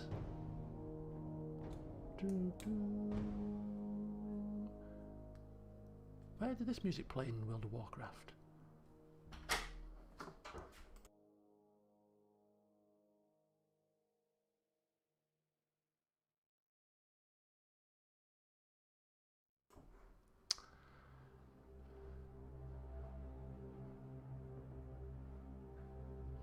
Outlast, 11 hours. Good game. Papers, Please, 11 hours. Stream, good game. Pillars of Eternity, 188 hours. Not bad. Obviously played on the channel. Pretty enjoyable game series. Pillars of Eternity, Deadfire, 12 hours. Now that 12 hours isn't a true 12 hours, because what happened was I played it for about an hour properly I bought it for Christmas 2 years ago. No, a year, well, not last Christmas, but the Christmas before, which is what, 18 months ago. And whenever I buy, I can't remember that scene. Whenever I buy a game for Christmas, I have to play it, even if it's just to say I played it. And I bought it intending to LP it, not 18 months later. It's just there's been a bit of a waiting list. But I played it for about 30 minutes in the morning, and then I left the game on the PC on all day whilst I was downstairs with my family at Christmas. And then I came back after they'd left about 7 hours later, played for a little bit more, then turned it off. So the 12 hours is mainly the computer being sat on for Christmas Day without me playing it. So yeah, and as I said earlier in the stream, we'll be kicking this off June the 18th. Portal, never played it. Press X not to die, 33 minutes. Kung Fu kicking a lady in the face, good times. Raceteer, an item shop tale. Naturally. Never played it, don't know what it is, don't know why it's here. No, I've never played Portal. It's a puzzle game, Ollie. Come on, get with the program. Isn't it a puzzle game? You know what I'm like with puzzles. Not a flipping clue. It would be playing. It would be torture for me, surely. Torture. I don't care if it's the best puzzle game in the world. I'm not bloody playing a puzzle game. I hate puzzles. Hate them. Rimworld. 59 hours and counting. We'll see how many hours I put into this by the time I'm finished with it. But enjoying the stream series. Again, it's a type of game I can't play off camera. I explained this last week.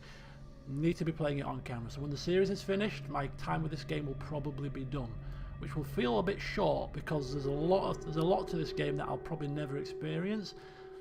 But it is good, and I am really enjoying it. Oh, puzzles and me don't get along very well. We just do not get on well. Oh my god. Do you know what it stems from? It stems from my time playing Tomb Raider. It stems from my time playing Tomb Raider. The original Tomb Raider games on the PS1, the puzzles in that game were, oh my god, you used to be racking your brains for ages. And this is before internet. This is before you could just Google it, you know? This was like, you had to buy a magazine. You had to buy a game guide from the shops, hard copy, to get the answer if you couldn't find out for yourself. It was tough. The puzzles in that game were like, oh my god, they were insanely stupid. They were stupid. That's all I can describe them as. And from that time onwards, it just put me off puzzles for life. If there's a puzzle in a game, I just dread it. I'm like, oh no. Resident Evil was not as bad. There were some puzzles in Resident Evil, but not quite to the same degree. God, oh no. Oh, it's terrible. Terrible. Can't do it, man. Settlers, Rise of an Empire. Don't know what it is. See, Deus Ex puzzles don't seem too bad. They don't seem like puzzles, like hardcore, proper, like... Some games go out of their way to make it a puzzle. Whereas, you know, Deus Ex doesn't feel like that. You know, they make you fish around for things, but it's a stealth game, so you should look for things. You know, it feels a bit more natural kind of puzzle, whereas the Tomb Raider games just felt like puzzles for the sake of having puzzles. You're a Tomb Raider, so I get it. They're not going to give you the treasure without a bit of digging, and oh, you better put this little thing there, and move this statue to that position, and blah, blah, blah, and flick that switch in this order. You know, you can see that happening. It probably happened in Indiana Jones and all them films, but it's just not for me. It's just not for me. Oh my god. Not for me. I mean, I do, yeah, it's very true though, John. I do criticise some games nowadays for being too orientated to casual gamers, and some of the challenge has gone from them. But there's challenge, and then there's challenge, and there's just, oh, I still cringe now. I still cringe now thinking about it. Sorcery 1 and 2 completed. Sorcery 3 cancelled. One of the very few series that I've cancelled on the channel. I pride myself on my completion rate. I've completed pretty much all of my game series, apart from maybe 3 now, or 2, maybe 2, no 3. This, Dragon Age 2, and Fallout 4. I persevere and finish. Even if I'm not enjoying the game so much, I still finish it. I hate leaving things unfinished, but there are certain games where the spark is gone. This was one of them, for whatever reason. Dark Souls, yeah, that's probably another reason why. I don't know how bad Dark Souls difficulty is. I've not cared to research it. Difficulty has a slight inkling on my preference for not playing it, but that's not the main reason. It's just one of those games that's never tickled me fancy, really. Skyrim lockpicking. There are certain challenges that I relish trying to beat. I don't like to be beaten in things. Don't know if you've noticed, but you know, sometimes, like the arena yesterday in Flores in Mountain Blade, I don't like to be beaten, and I felt like the arena beat me yesterday, and I could have played that arena all night until I'd won. But some challenges, like the lockpicking in Skyrim, I don't see it as a puzzle. I see it as a challenge, which is slightly different to a puzzle, and I don't like to leave a challenge unfinished. I don't like a challenge to beat me. So it's kind of a slight difference between a challenge and a puzzle, in a strange kind of way. Thank you, John.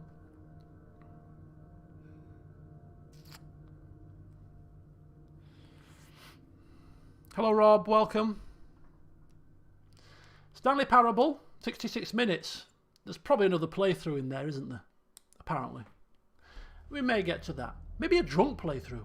Could be quite fun of that. Star Wars Knights of the Old Republic. No. Just thinking.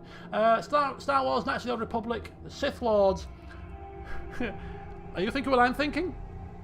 Are you thinking what I'm thinking? Star Wars, the Sith Lords, number 2, with a mod, I think. I installed a mod to...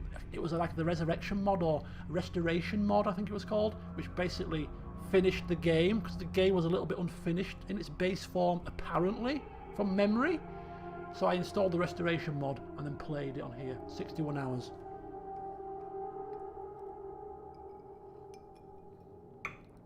Yeah. I was kind of thinking, should we play that now? Nah, we'll play Rimworld. We'll have a bit of Rimworld. Stardew Valley, what can we say about Stardew Valley? 141 hours. 141 hours. And loved every minute of it. Loved every minute of it. As I just said earlier, my favourite LP series of last year. It's so good. And apparently there's a new game, that's not a new game, it's a game that's in alpha, or maybe beta, that's very similar to Stardew Valley. I just stumbled across it yesterday, and I thought, this is a Stardew Valley ripoff, but apparently it's not. It's slightly different, but it's got very good reviews, and it's supposed to be really, really good. And I like the look of it, and for the life of me I can't remember the name, but one of you guys are going to know what I'm talking about. It looks, if you were to look at it, it looks just so similar to Stardew Valley. Is it My Time at Portia? Is it? That doesn't ring a bell.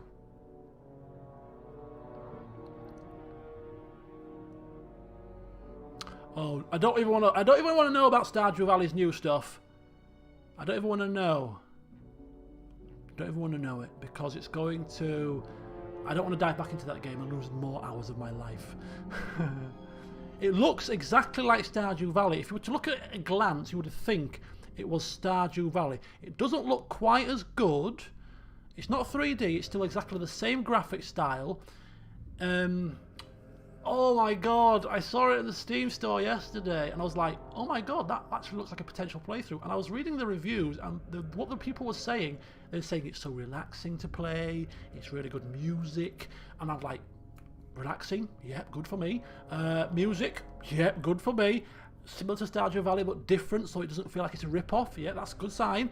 And I was like, not Harvest Moon, Kind Seed.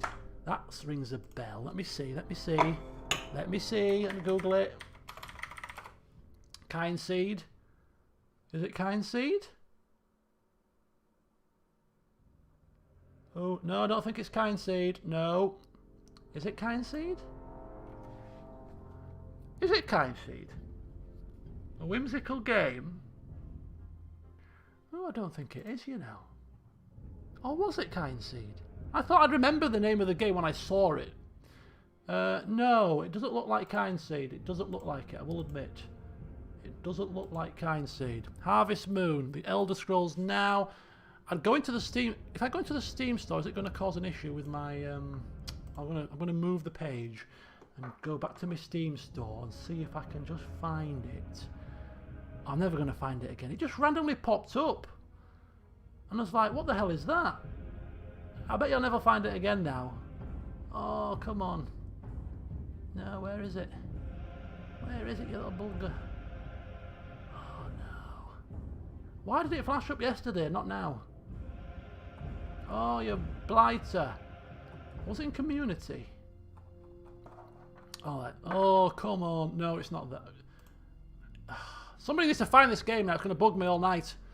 Bloody hell. Spellbound. Game similar to Stardew Valley. I'm going to find this bugger. I'm going to find it. My Time at Portia. Harvest Moon. Celeste. No. What's this? What's this Portia nonsense?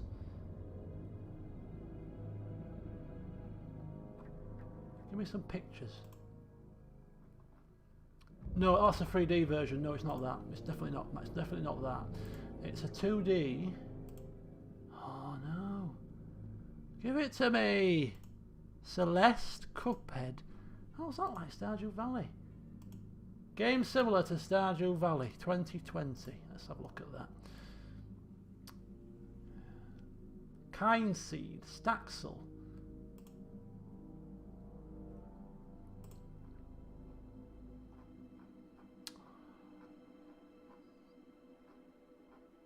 I can't believe it. I did not dream this game up, I'm telling you. I saw it yesterday. I bloody didn't dream it. It was real. It was flipping real, I'm telling you. I'm telling you, man, it was real. Oh no, I can't look at it all night. Graveyard Keeper, Forager. Look through your browser history. I didn't do it on my browser, I did it in Steam. It was like in my Steam. I was looking in Steam and I was browsing in the store because somebody, Cham, mentioned yesterday that there was the Deus Ex, no, the IDOS and Square Enix bundle. Which if you haven't heard, there's a bundle, IDOS bundle / Square Enix bundle, like 20 to 30 games for like 28 quid. All the Deus Exes, all the Tomb Raiders, loads of other games. It's a big bundle. So I was looking at that, and suddenly I just saw this game, which was, I can't remember the name of it now for the life of me, and it was like, that looks like Stardew Valley. And I started reading the reviews and the comments and stuff, and it looked really, really good. Tinkertown, no. It's not Kind Seed. Let me go to store. Let me, can I search for games here? Search, no, let me start searching my library. How do you search, like, store? Move. Move. Let me search the store. Kind Seed. I can tell from the images and from the nah. This is definitely not it.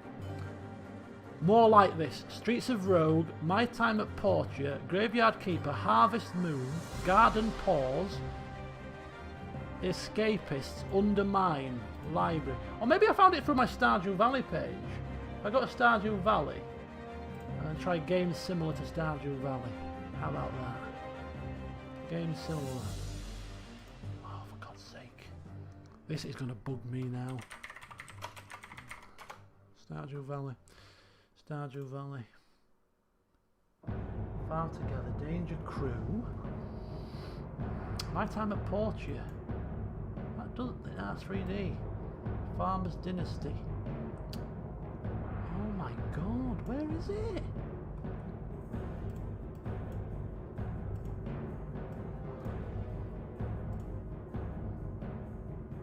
Come on, you stupid thing. Right, where's my game list? Right, so Flora's Fruit Farm, Littlewood. Littlewood. That sounds familiar. Hang on, Littlewood. Is that it? Yeah, that might be it. Littlewood game. Let's have a look. Littlewood. That's it. Littlewood. Yeah, that's the one. Thank you. Who was that? Who was that? Clarence. Well done, Clarence. That's the one. Littlewood. Yeah. That looks really good. Well done, sir. I knew I could trust into somebody to find it eventually. Yeah, Littlewood. Take a look at it, guys. It looks. I'm quite tempted to give it a blast. I'm telling you. I'm a bit apprehensive of playing games that are very, very similar to another game because you think, oh, they just ripped it off. But apparently, it's not a rip-off. It's got its own unique features and stuff. So I was quite liking the look of it. Anyway, where were we? Stardew Valley, yes, brilliant game, loved it, one of my all-time favourites. Tales from the Borderland, Telltale, 11 hours, enjoyed that series. This is The Police, 39 hours. 39 hours. Quite a decent playthrough. Series, really enjoyed it. Fond memories. There is a second game, but as I explained at the end of the first game, we were going to just maintain our own ending of the first game as the end of the series.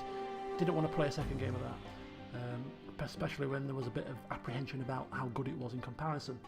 So yeah, that was good fun. Let's tweak the settings of this webcam again. It's going a bit dark. Let's just give it a little bit of extra brightness. There we go. Lovely. Right, Tomb Raider. 93 minutes. I bought this with the intention of playing it because I heard it was really good, and 93 minutes later, I kind of just uninstalled it. Couldn't get any further. Attila, 75 hours. Played that mostly on camera. Near enough finished it. Didn't finish it to perfection, but finished it close enough to the ending that I had in mind to call it completed. A bit of a grey area. I wasn't really impressed with that game as a whole. Rome 2, 115 hours. Much more than Attila. Well, actually not much more. Bit more.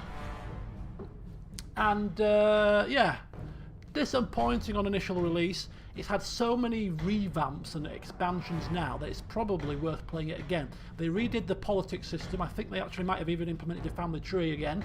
It's changed immeasurably the game since it first came out for the most part. And I think that this is another game on my list, which I've got a few, that I want to give this another try. I want to give this another bash at some point. Maybe with some mods, maybe with like the DEI mod, is it? It's quite a good mod apparently. Or just playing the vanilla version with the new features, just to see how that's changed it a little bit. So it is on my. You know what? I don't know if you've noticed, guys, but I've started installing a few mods in games recently, and if it's not too complicated, and you know, it enhances the experience, I might just start doing it a bit more. I've already identified a mod that I'm going to install in Pillars of Eternity 2. Can you believe it? First thing I looked at when I was thinking about Pillars of Eternity 2 yesterday, I was thinking to myself, is there any mods here that might just be worthwhile installing? And I found the only mod, it's only a user interface mod, and all it does is it makes some of the user interface more user-friendly, like it color codes some of the checks and stuff.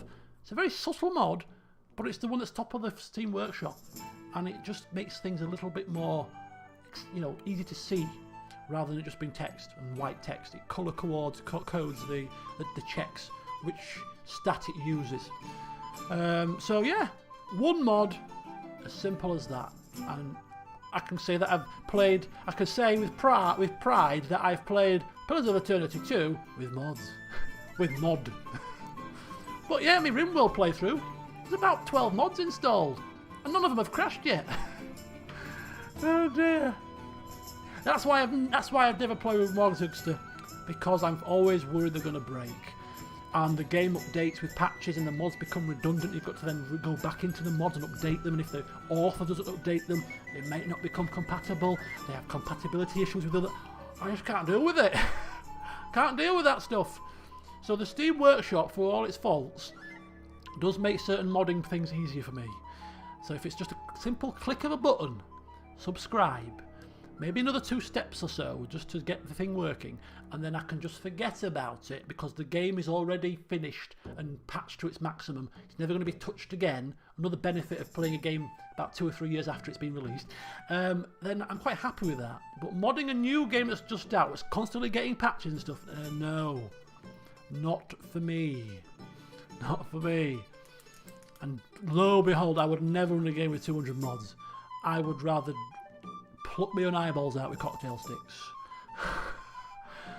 But anyway, baby steps, and I'm improving. Oh, this is the end of my library. I'm getting to the end. Shogun 2, 134 hours of Shogun 2.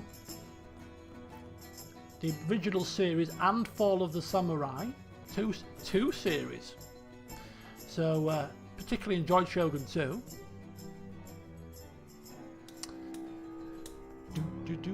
Yeah, I'm really tempted about DI. I've watched a couple of playthroughs, not in entirety, for about 2 or 3 videos just to get a flavour, and I'm thinking, yeah, this looks like my cup of tea. You can have a bit of role play with it. It does make it a bit slower paced. It does make it a bit more tactical, but that's not a bad thing. 3 Kingdoms. Sat here, uninstalled, unplayed, just waiting for CK2 to finish. It's just sat there waiting, glancing across at CK2 across the table. Have you finished yet? No, not finished yet.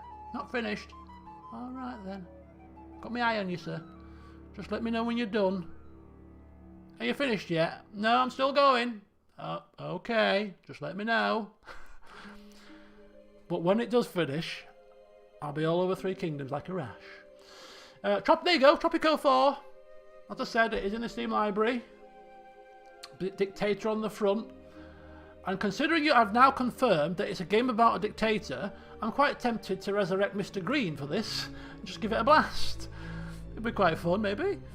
Dictator Green. Add to his list of titles: President, Prime Minister, Mayor, Mr. Football Manager, you know, Dictator. Might as well go the whole hog. 2 Point Hospital. Hospital Administrator Green. El Presidente Green. Yeah. Okay, another game. Fallout 4 is 1. This is number 2. Another game that I really would like to play and finish is this. Tyranny. 26 hours I've played for. I actually recorded. I thought to myself, the only way I'm going to play this game from start to finish is by recording it as a series. But at the time, I couldn't do a new series. So what I actually did is I started recording the series. I recorded about 6 videos into the series, intending to upload them. I uploaded them and privated the videos so that they were there. And I thought what I'll do is once I've finished playing the game, I'll just upload the videos one a day, every day, and just say, look, I've played the game to a finish, so you don't have to comment or anything, but the only way I could play it is by doing it as a series. So I did it as a series in secret, and then I've just uploaded all the sessions for you. I started doing that, and I played about six sessions out of it, and then I stopped doing it because I couldn't continue on with it. And the reason why is because I like the principle of the game. I really do. Playing a bad person, how you wish. You could play a good bad person, but essentially you're the evil people conquering this land. It feels like a very much watered down version of Pillars of Eternity, a very simplistic version. 4 people. I wasn't overly keen on some of the mechanics. The scaling apparently was a little bit buggered. I just couldn't get into it. The mechanics of it. Oh, I love the effort they've gone through to create this world and this story. And I would, if it had Pillars of Eternity mechanics and stuff, I'd have played it 100%. But for whatever reason, I just could not get into the mechanics of this game. The mechanics was just, yeah, the story, I got no qualms that the story is great. Even from what I saw from the limited amount of time that I played it, the story looked really good. And it was really, I created a really good character. I created a female Inquisitor, or whatever they are, Fatebinder. A female Fatebinder, black hair, very stern face, you know, she was like, I am the law, I'm doing things down the line, I'm working for Tunon, and Tunon's law, blah, blah, blah, Kairos' law. So she was very straight-laced, a very straight-laced, hard-nosed woman. And I was enjoying playing that way. She wasn't evil or good or whatever, she was just by the letter of the law. And but it was just the mechanics. I just did not like the game mechanics. And then I read about, it's done by the same people that did Pillars of Eternity. Is it Obsidian? But it was an offshoot, and not as many people were on the project. And it was like a load of trainees and sort of lesser staff members that worked on this, not the main people. And you can see that because the mechanics weren't on a par with Pillars at all. So yeah, she was lawful neutral, I suppose, in the grand scheme of things. You could say that, yeah. So, but yeah. I still would like to try and get this. It's another game like Fallout 4 where I want to see the end, I want to see the story develop, but I don't want to play it, but I would happily watch somebody else play it. But I'm struggling to find, this is me being picky, I'm struggling to find someone who plays the game that I enjoy the way they play it. You get so many people that play it, you know, min-max, and so many people that rush through it, and so many people that don't, you know, cut out all the conversation. I like people to play a game in a particular style, and if they don't play that style, then I'm not interested in watching it. And it's very similar to the way I play, of course. So there's not many people that play in the way that I like to play.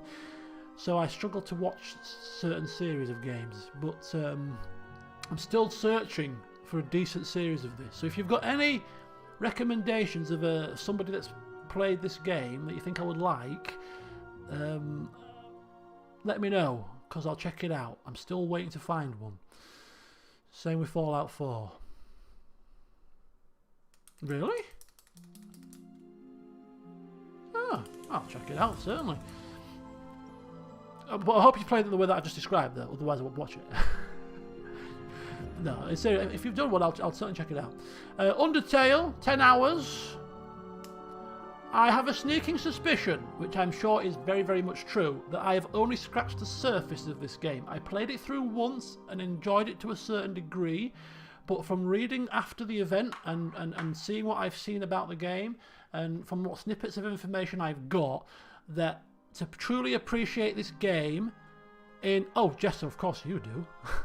Of course, hence why I watch. There's very few of us out there, though. So again, you know, I like to see people that take the time, that roleplay the characters, and if they don't do that, I struggle to watch the series. That's why My Name Is Not Lily. He didn't, you know, his series was just so damn good. I've started watching his Neverwinter Nights again yesterday. It's like about the 6th or 7th time I've started watching that series. It's just brilliant. But yeah.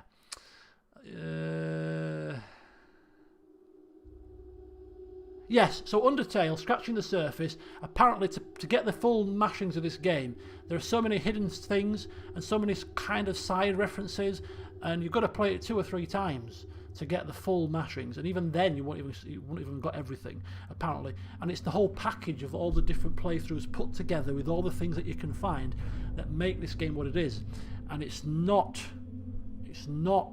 just playing through once. This is a game that's not to be played once. It's a game to be played numerous times. The only issue is I don't play a game more than once very often, so I've never experienced the full potential of this game and all the little Easter eggs and things that the developers have put in are lost to me. So I, hand on heart, say that I've never experienced this game as it was meant to be experienced, really. And my one playthrough was probably no use, no ornament, really.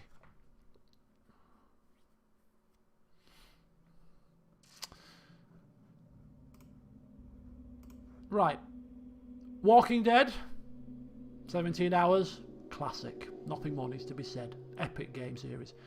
The subsequent series have never lived up to the original for me. The second one was weakest for me. Frontier, this was a side series. The second one was weakest, in my opinion. The third one was a bit better. This was the recent one, right? Yeah, this was the recent one. That was a bit better than the second. The second one was pretty good in spots, like when Kenny came back and stuff, but I think it was quite weak. Especially as it was straight after as it was a sequel really to this one, and this one was tough to follow. But this one, I quite like this one. Although the ending, as I explained in the series, I just didn't dig it. I just didn't dig it. They should, again, spoilers, people, but you know these games are old now, so if you've not played them yet, I do apologise.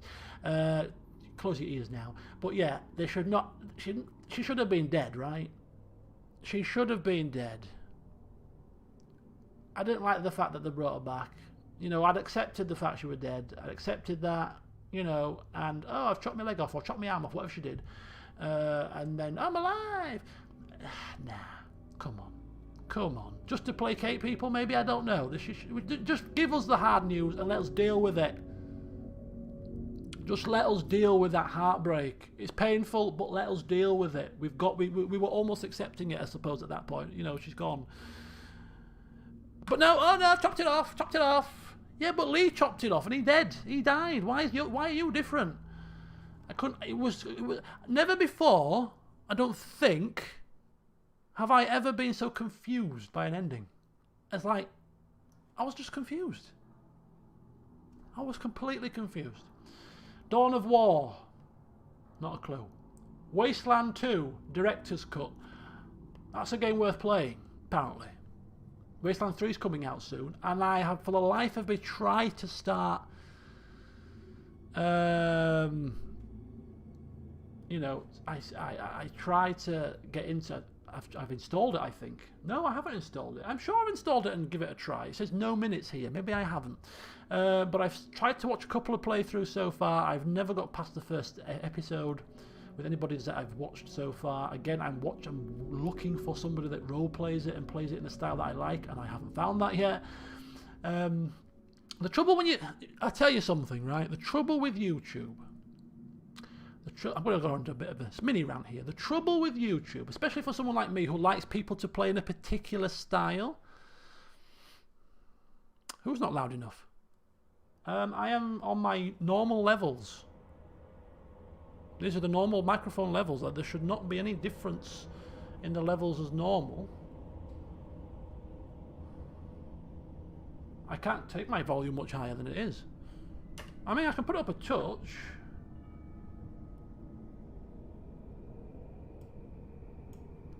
Half a decibel. Yeah, it should be it should be fine. It's just the normal levels I always use. I don't usually touch my microphone levels. It's the game sound that I usually adjust. Oh,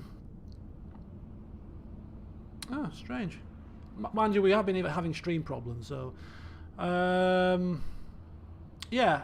The trouble with YouTube, as I was getting to, is that if you put it's a natural algorithm. It's natural how search engines work. You know, if I want to put a game series of Wasteland in, right? I want to see somebody playing Wasteland. Yeah, tell me about it. But this is the point I'm making is, I've got a certain style of people that I like to play. So when I type for a series of Wasteland, I'll type in Wasteland Roleplay, Wasteland RP, Let's Play, Wasteland RP. I put roleplay usually in the search term because I'm trying to get somebody that's role-playing it a little bit. Or Wasteland Narrative or something like that. Hello Katie, thank you. And then for all else fails, I just put, Wasteland LP, Let's Play Wasteland, all the usual generic terms. And you get at the top the usual suspects. The Let's Players that seemingly play every game under the sun. I don't know where they get this time from. This is their job, obviously. The same Let's Players seem to play every game. Yep, I've seen you play 15 games already. Yep, yep. And, most of them, no disrespect to them, but they don't usually play the game in the style that I play. Because they're doing this as a job and playing it full time, they usually go through the games quite quickly. So that's not really my style. So I kind of skip past them. And then it makes it really... There could be somebody out there that's played Wasteland 2 right to my liking, but they're buried so far down the search rankings that I just never see them, never find them. They could be sat on like 15 views, 20 views, 100 views, and it could be the perfect playthrough for me because they're playing it nice and steady and nice and slow and role-playing the characters, and it's just because they're a new channel or whatever, they just don't get the same amount of views, and they're buried right down, and it's frustrating. Because I've stumbled across one or two people in the past where oh wow, you've got a really good game series, and they've got like 10 views. So yeah, so it's really hard to find people that tailor to what you like is what I'm trying to get at. And the search results are just saturated with all these same old bloody, same old people. You can reel off the names of like 5 to 10 Let's Players that just dominate the search results for every game you can imagine. I'm going to look at a game. I'm going to play some Tomb Raider. Let's have a look at a Tomb Raider playthrough. Oh, you played that as well? Oh, flipping hellfire.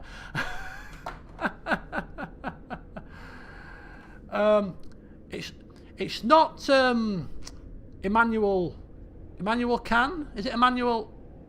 Is it Emmanuel Can? Is that him, Shelley? Yeah, I think he's German. He's not got many views now, but he's like a role player, and he plays games very slowly, very role play. Oh, Steinwallen. I've never heard of him. I might check him out. But there's a guy called Emmanuel Can. Is it Emmanuel Can? I think it is. I stumbled across him a while ago. He's only kind of relatively small channel. He's been on the go for a long time, but he plays games in a style that I quite like, and he did play Tyranny. He actually, if it's hard to imagine somebody that's slower than me. Picture that. Picture how slow I go through games. This guy plays games slower than me. So I watched his Pillars of Eternity playthrough from start to finish, and he's got a lot of videos on there. He plays on Path of the Damned, and I'm waiting for him to play his Pillars of Eternity 2. He was supposed to be redoing it, and I was waiting to watch that alongside my own playthrough. But he's pretty good. Oh, he speaks in German. I might have, I might have trouble. I might have trouble. I seem to, I skip the foreign speaking. Well, I say foreign speaking, the non-native speaking, the non-English speaking playthroughs, for that reason. Maybe I should learn another language. Might help. But there was one guy that's playing Floris. It was a German guy, but he speaks in English, and he's playing it in a kind of a slow-paced style. So I'm watching that at the minute. But yeah, anyway, yeah. Lots of underrated Let's Players that are saturated by the bigger people that generally don't get a look in because of the way that YouTube works, and it's a shame. I mean, myself included. I don't care who watches my videos. I do it for my own entertainment, really. But yeah, there's just it's just terrible, terrible, bloody terrible it is. But no, fair play to them. Right, Wasteland 2. At some point I might get round to that, probably not, but we'll see. Oh my god, there's one guy. Oh, I'm going off on tangents here. I've had a drink, I'm enjoying myself. We may not get to Rimworld. I'm determined to play an hour of Rimworld at least, so so that I can say I held my promise. It was supposed to be a kind of slash Rimworld party stream. But there's a guy. Oh, this is going to be another bugbear now, because it's going to really bug me, because I can find him in my history, which I might try and find him in my history off camera. But he plays games, right? And he sounds like Solid Snake. He sounds like, well, David Hayter. He sounds like David Hayter. Yeah. Exactly, 461 parts, and I watched his entire series. So I was watching it alongside my playthrough, and I've said it before, but every time I play a playthrough of an RPG at least, I always play for a few hours first, and then I start watching somebody else play an LP of it a few hours behind, and if they start to go off on a different path, and a different branch, then I'll stop watching until I've done that branch. But I like to see how other people are playing it, because it also helps me to see how they play to help improve my tactics and stuff, and it also helps me to see things that I might have missed previously that I might go back and collect. So that's how I do my playthroughs. I play through myself, but I always watch somebody else playing through as well, just to fill in some of the blanks. And they also they might make different choices that I've made, so I get to see the different choices in the game as well. I get to see two perspectives sometimes, so that's what I always do. I've seen, yeah, very a fellow Yorkshireman, somebody who's been LPing longer than me, and somebody who was introduced, who My Name Is Not Lily introduced me to. So I've seen a couple of his series, watched some of his Baldur's Gate stuff, I watched some of his Oblivion stuff as well, and yeah, but I've not seen his Morrowind stuff. I've never seemed to watch Morrowind series because it's nothing that's interested me, but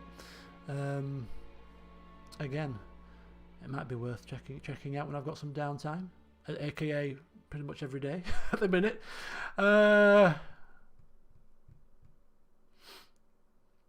Right, where was I? Getting sidetracked with different bits. Different rants and raves. Putting the worlds to rights. What Remains of Edith Finch. Short side series. Can't remember who suggested this, but it was a very interesting game. Really enjoyed it. 45 hours of Witcher Enhanced Edition. Played off camera. Enjoyed it. Zemalf introduced me to the Witcher series, because I stumbled across Zemalf. I can't remember why or how, or what his first series that I found of his was. It might have been The Witcher. Watched him playing it and thought, my god, this guy is awesome. How he plays the games, slow paced, role play, exactly how I like it, how I like the games to be played. So watched him play a bit of the game, and then I started playing it off camera myself. Loved it. Watched the rest of his series, and then that got me into the Witcher series. Witcher 2, played it on camera, of course, and then, what can we say, 240 hours. To this day is the most amount of hours I've ever spent on an RPG. Not a lie, Skyrim was probably longer. But we can't account for Skyrim because it's not in my Steam library. You could account for Skyrim on my playlist. I could total up the playlist total playtime. I've got a little Chrome app installed that totals up the playlist time, because they removed that feature from YouTube, which really irked me. So I can just quickly click in the playlist and see how long the playlist was to get an inkling as to how long Skyrim was. Then add another 80 hours on top of that for off-camera stuff, for the playthrough on the PC. It's going to be more than 240. But yeah, in the Steam library at least, the longest RPG. Yes. 400 plus parts. Shall we try it? Let's try it. Let's try it. Come on, we've got to have this official. Yeah, another YouTube thing. Jessa, if you're still here, what do you think of the new studio? I don't like it. I think the new YouTube studios, the streaming side of it actually is not too bad. I've got used to that, and it actually can be quicker because it pulls previous streams and uses them as a template, which is quite nice. But the actual studio itself, give me the old one back, please. Don't like it.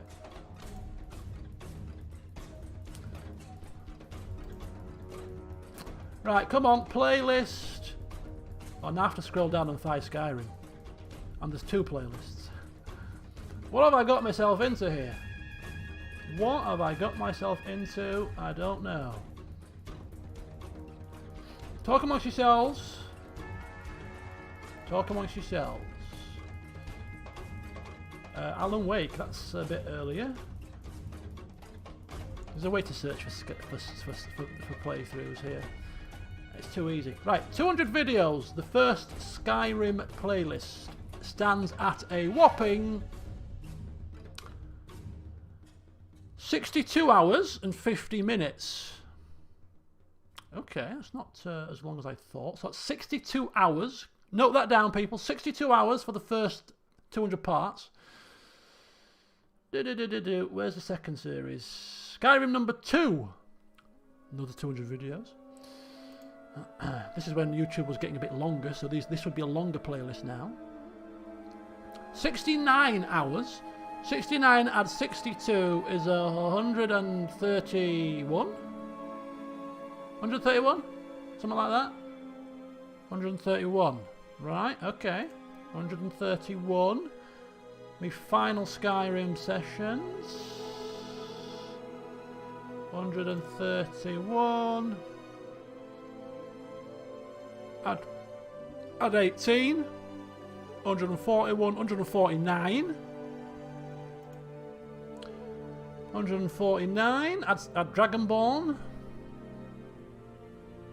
22.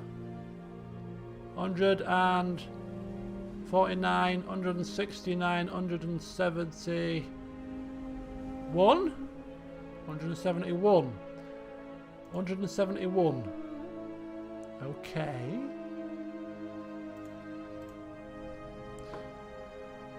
171 plus. Why am I doing this? What the hell am I doing? Plus 63. 232 plus off-camera time, which will be in a 400 odd part series. The off-camera time, you're talking probably 30 to 40 hours minimum. We've surpassed 240 hours. Not by much though. Not by much. Maybe about 260 to 280. This was 240, and this didn't last flipping 4 years. Oh dear. So what? How? Why? Why did this take me about a year and that other Skyrim took me so long? What's happening there? Seems like a disparity. Oh yeah, and book readings. I never bought a horse. Oh, that's very true. Never bought a horse. Walked everywhere.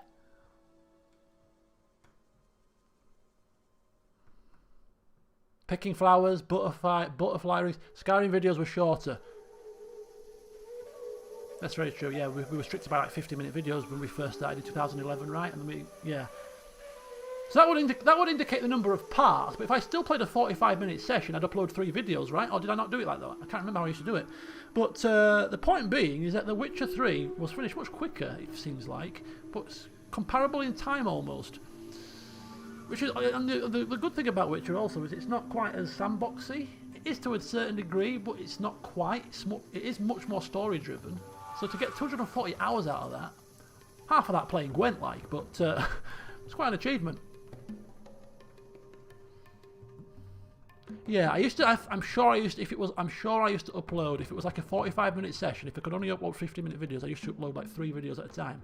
I'm sure that's how I used to do it. So it will impact the number of parts, but it shouldn't impact the total play time, if that makes sense.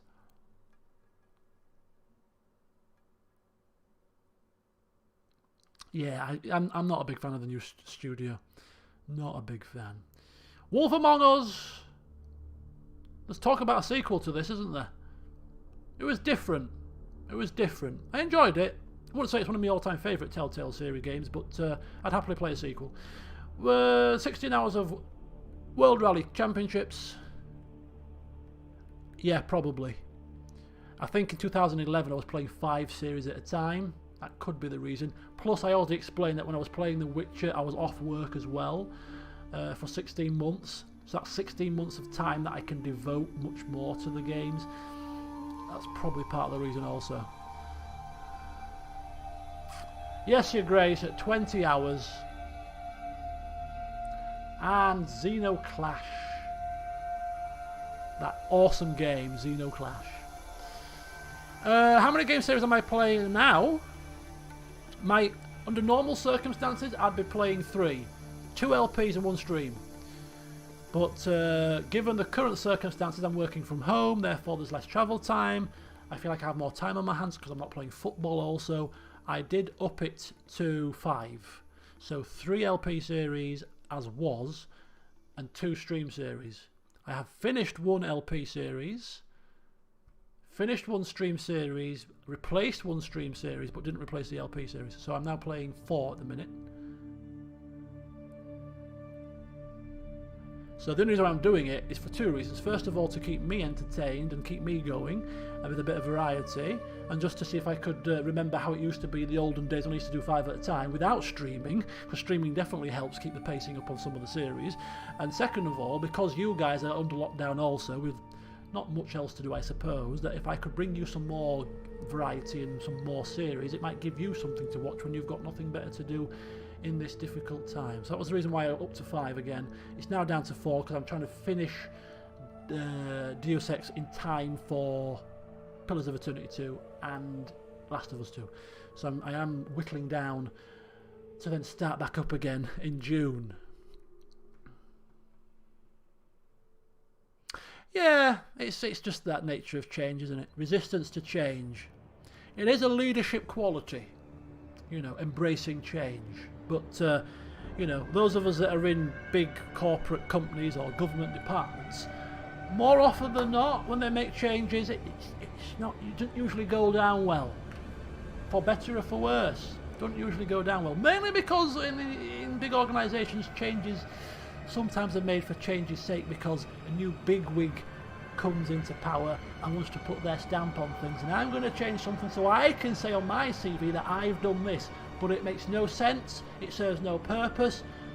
Take for instance, in our department we've been called a certain team. I'm not going to go into the intricacies of it, but we're called a certain thing, and the first thing the new boss man did when he came, within 2 weeks of him coming, he changed the name of our team. Why? It serves no purpose. You just changed the name. We're the same team, we do the same job, you've just changed the name. Oh yes, but I can say I changed the name to be more customer focused. No, look, who gives a crap? Goodness me, I'm not very corporate. Not a very corporate person. Anyway, so there you go. That was quite fun. Thank you for whoever suggested the stream library idea. I can't remember who you were, but it's been fun. And it's now 10 to 10, and I did say I was going to bring you some Rimworld, and I think most of the Rimworld people might still be here. If not, then we'll just have a little bit of a bit of Rimworld whilst we're still chatting away. Rimworld will be in the background, and I will be keeping an eye on things. Don't want the place to crumble to dust, you know. But we'll just have a bit of Rimworld in the background as we proceed onwards. But yeah. Right. There should be nothing on my desktop at the minute that's going to cause me grief. Here we are. Look at that. Right, I'm going to have to readjust my volume levels now. There, about there. That should be fine. Where's my music? There we are. Look at that. If only to put Rimworld on, just so we can finish off with some nice soothing music, because the Rimworld music is fabulous.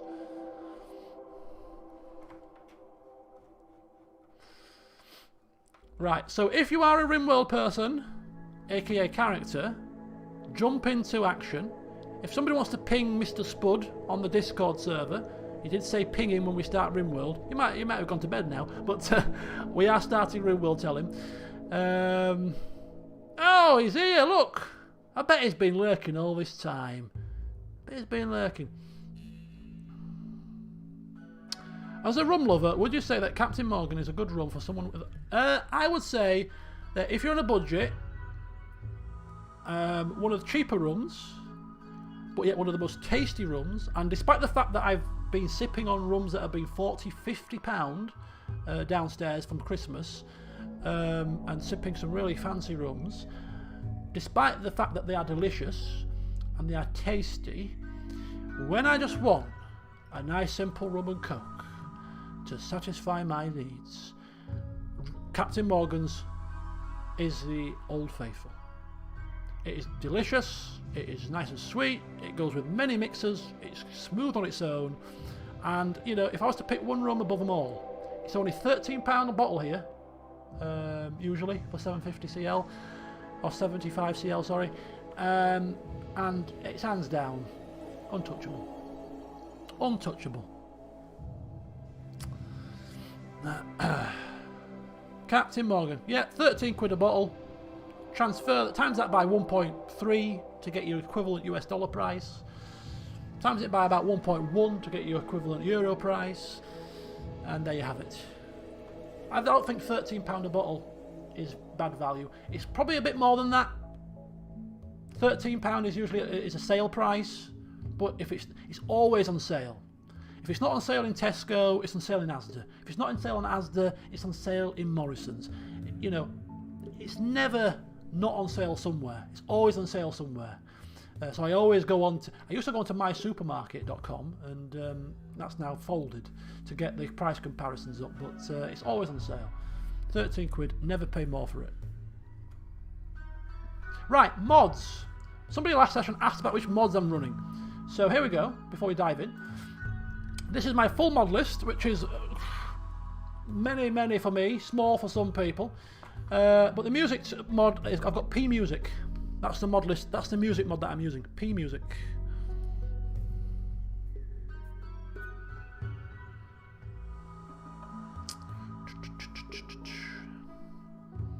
P Music. What are you saying? So there we are. What motifs? Astronomical, indeed. For me, this is insane. This is insane. It's too many. Too many. Right, let's go.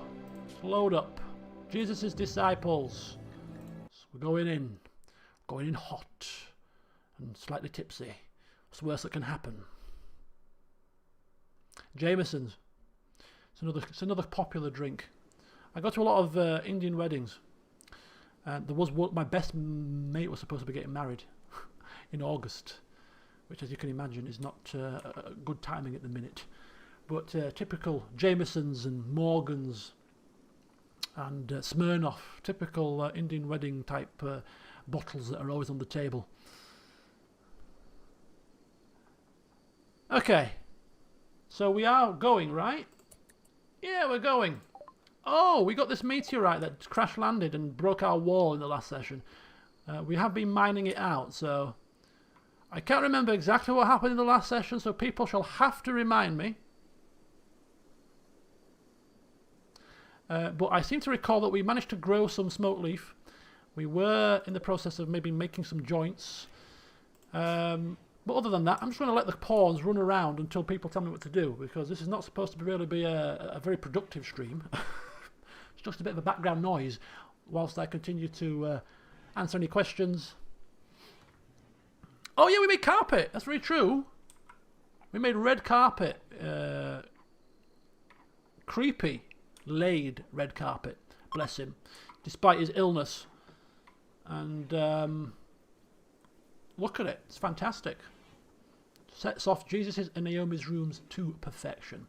She's cleaning up now. And she's going to disturb them as they... Oh, she's cleaning up very quietly. Oh, she did disturb them. Look. Hey, stop cleaning. Stop cleaning. I'm trying to sleep. It's 3 in the morning, love. Yeah, no, don't worry about me. I'm just a clean freak. I'm just busying my time. Build that wall. What wall? What, you mean this wall that needs replacing with stone? See you later, Katie. Thank you for coming. Thank you for the birthday wishes. Right, I'm going to have another drink soon. Oh, shoot, in hellfire. Rebuild the outer wall. Are you mining, Abigail? No, she's cleaning. She's cleaning round the mine stuff, which makes no sense.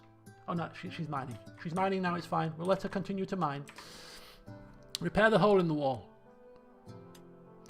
We need to rebuild the wall, says our construction man. If you guys say rebuild the wall, as you've noticed, I've just ignored you. If our construction man says we rebuild the wall, we rebuild the wall. Because if anyone's going to do it, he's going to do it. So we will rebuild the wall. We will rebuild the wall. Oh, look, the music's off again, look. Such good music. Oh, it's so good. Right. Anyway, so creepy. Shall we start with the northern facing wall? How do you want to do this? Just demolish the entire set? Do you want to make some stone blocks first in preparation? How do you want to challenge this grand task of replacing our wooden wall with a stone equivalent? What is that? Go juice. Got some smoke leaf. We got a little bit of stone. Abigail's despair. There she is, look. Abigail's despair. Suffering. Purple. It's called purple skin. Naturally. Why the hell is it called purple skin? It's not got to do with despair and suffering. Patch the hole in the wall. The hole in the wall. Okay, we'll mine this. We'll bring this in. We'll patch it up with wood temporarily. No, there's no point. We'll patch it up with granite. No, what we got most of? Marble. No, I'm not using marble for the wall. Granite. We'll patch it up with a bit of granite. And then we'll start working on the north-facing wall. And everybody is up and running around. We're a bit lacking meat in the cellars. We are a bit lacking meat. Got our little animals running around. Oh, shoot. The hops. Where's the hops? The hops is like about a day left. Look at that. 97%. The hops is almost done. The smoke leaf is already in the fridge, ready to be rolled. Somebody was tasked with making it. Look at that. We have a bill. Make 5 smoke leaf joints. We're just waiting for somebody to actually prioritise this. Naomi will get to it when she has a moment. We haven't done any venturing out, no. So, working with microelectronics has been finished. Research screen has been finished, which means, can we not actually create a new high-tech research bench? Look at that. Would you use a high-tech research bench to replace a regular research bench, or would you have a high-tech research bench in addition to a regular bench? Anyway, hunting. I can't do everything at once. My functionality is reduced. Bear with me. What do you want to hunt? There's a whole list of creatures. A couple of turkeys. Usually good full of meat. Let's hunt a couple of turkeys. Couple of turks.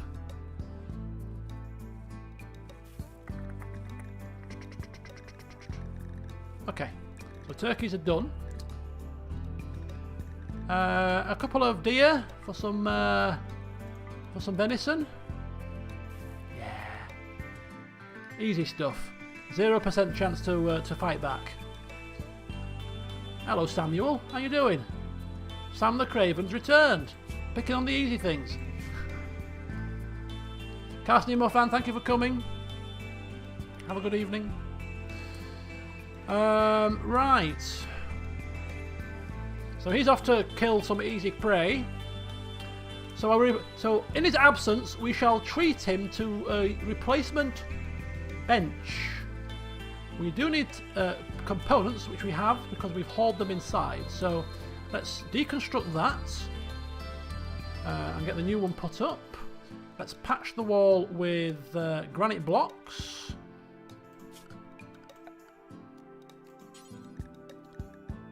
Granite wall. There you go. It's only using a handful of blocks there for the time being, and that should keep us occupied for now. It's 29 degrees outside, very hot. Abigail is harvesting hops. She's harvesting the hops. Look at that. She's harvesting hops. Have I considered making the rooms bigger? We did make the rooms bigger. This is as big as they're gonna get.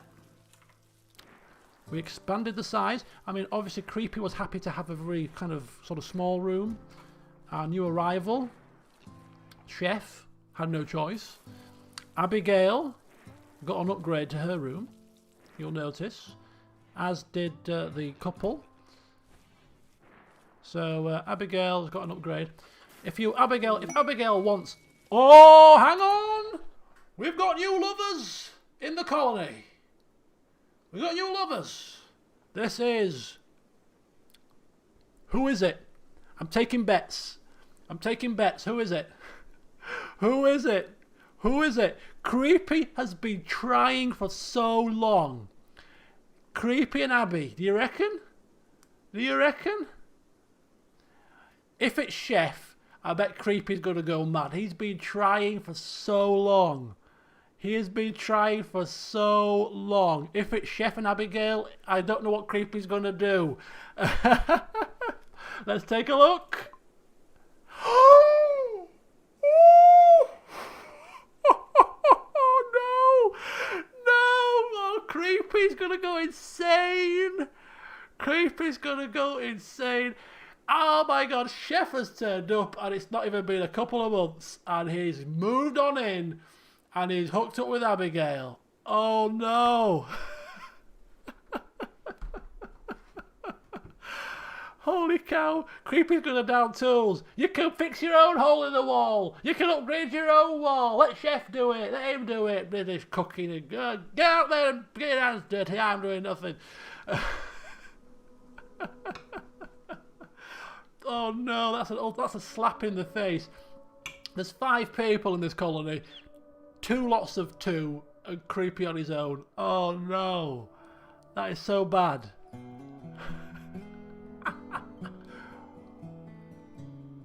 I kind of feel bad for him.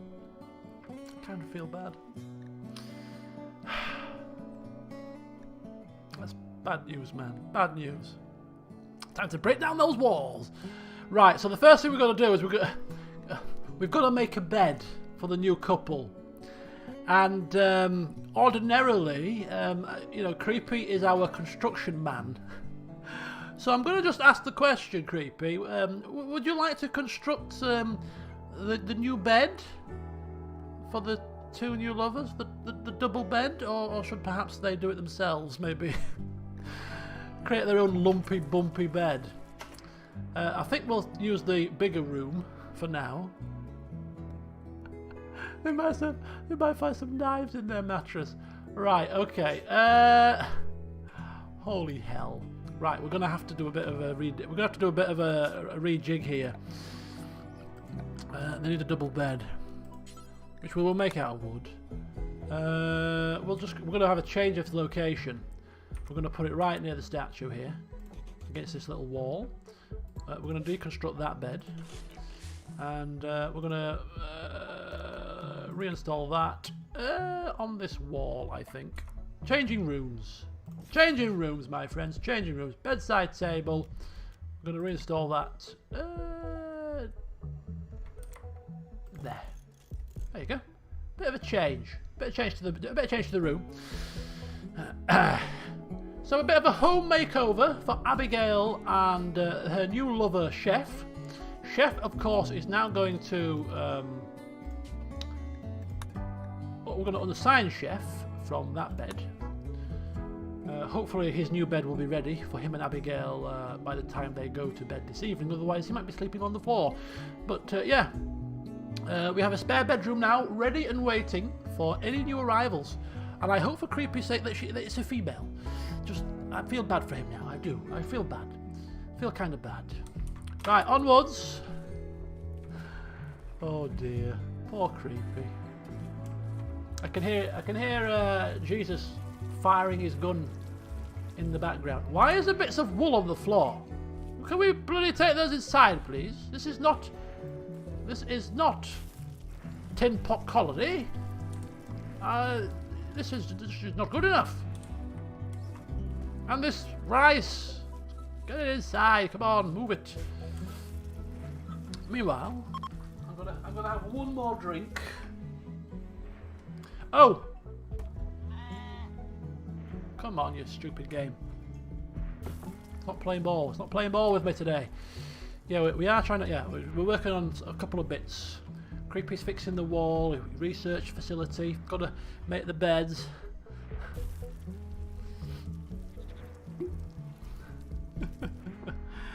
It'll be interesting to see. I'm going to allow Creepy in-game to make the bed, because he will make it, because he's the construction guy, unless he specifically adamantly wants not to make it. But I'm going to be intrigued to see what quality he makes it. He's probably not going to make it awful, because he's a decent construction guy, but will he make a masterwork bed? Can you imagine? Maybe he's happy for them. Yeah, I make you a masterwork bed with ornate carvings to commemorate the occasion. I'm really happy for you, but I will be coming into your room and breathing heavily in the night. Just be warned.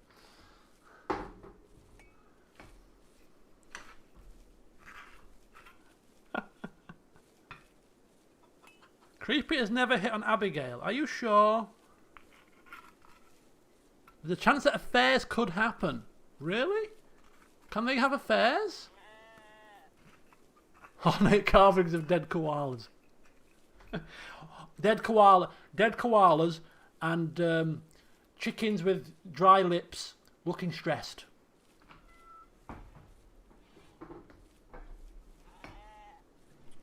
Oh, bloody hell, this flipping coaster.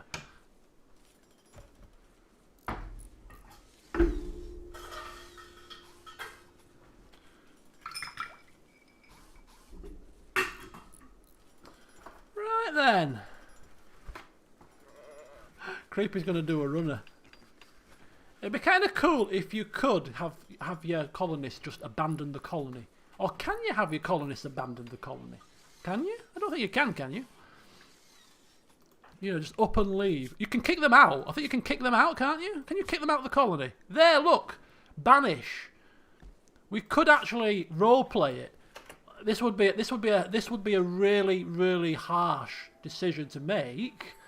But we are looking at roleplay, and we are looking at creating a story. But it's not a case of having a vote, is it? It's a case of if he was that inclined that the story dictated that he has just had enough and he wants to leave, then we could technically banish him, which would remove him from the colony and would roleplay him and simulate him moving on because he's just had enough. It would be a very categorically game-changing thing to do because he's our construction guy. But I'm open to interpretation, and it's not a decision that should be made willy-nilly, but it is there. If any colonist, rather than having you shoot the colony dead, you could just pack your bags and leave in the dead of night. It is in your control. Oh, so you can actually set up a separate colony and flip between the two of them? Wild turkey, Mr. Youngster. Nice. Nice. Well, I cheers one last time. It is almost end of the 10th of May here. So thank you all for attending this evening. I've had another enjoyable session. And I've had a good day. You know, lockdown or no lockdown, I've not done anything too different that I wouldn't have done anyway. And yeah, enjoyed it. And this new Diplomatico rum is flipping delicious. So cheers to all of you, whatever you're drinking. Cheers.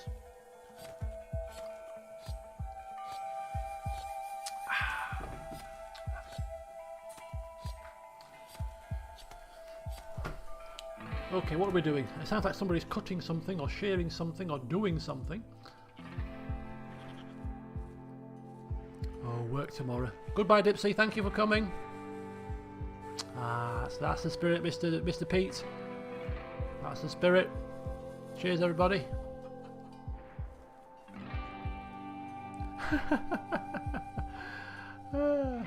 Where's Jesus? What's he doing? Has he found? Oh, he's killed one.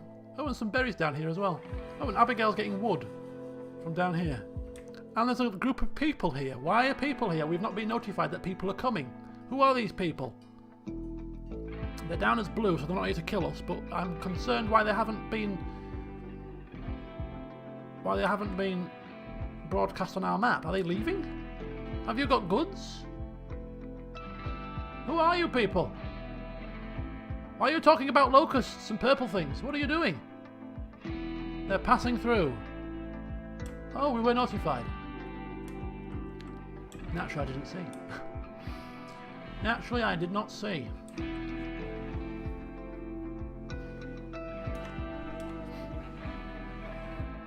So our wall is patched up, so we'll leave it up to Creepy as to when and... Oh, wait a minute, he's making the bed. He's making the bed. He's making... Oh, and he's removing some of the stuff. Ever the diligent man. Look, he's not holding a grudge at the minute. Unless, as he said, he's laying spikes and little traps in the bed. He has left a pile of wood there, though. You can clean your own wood pile up. Right, bed. Normal quality. Yeah. Good quality. Good quality. Good quality. Normal quality. He has purposely made a bed not to the same quality as the others. Nice one. He's done that on purpose. I'm not making this bed as good as any of the other beds. It's not going to be completely awful, because it'll give the game away. They know I'm a competent construction guy, so I can't make it catastrophically bad, but I can make it a little bit uncomfortable. A couple of bumps here, a bit lower on one end, just to keep them, you know, a bit uncomfortable. Set the owner, Abigail, chef, double bed, enjoy. Got to clean your own wood up though. Set the room on fire. So there you go, new lovers. So between the two of you, you can now determine how you want to decorate your room. You've got a dressing table, you've got Abigail's statue of suffering, but there is scope for a new type of flooring, stone flooring with smoothing, you know, carpeted flooring. There's scope for maybe a couple more decorative pieces in here should you wish it. I'll leave the decision in your capable hands. Abigail, yeah, maybe she's not. Oh, now would be the perfect time to have Abigail make a marble statue to see if she actually incorporates her new lover into a piece. I think that's the key. Yeah, Ollie, it's like the last Deus Ex stream. Same wavelength every time. Let's get a marble statue, large marble statue. Make one. Do one time.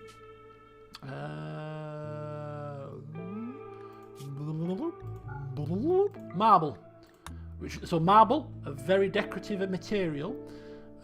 Right, yeah. Abigail, whatever you're doing, drop it, love.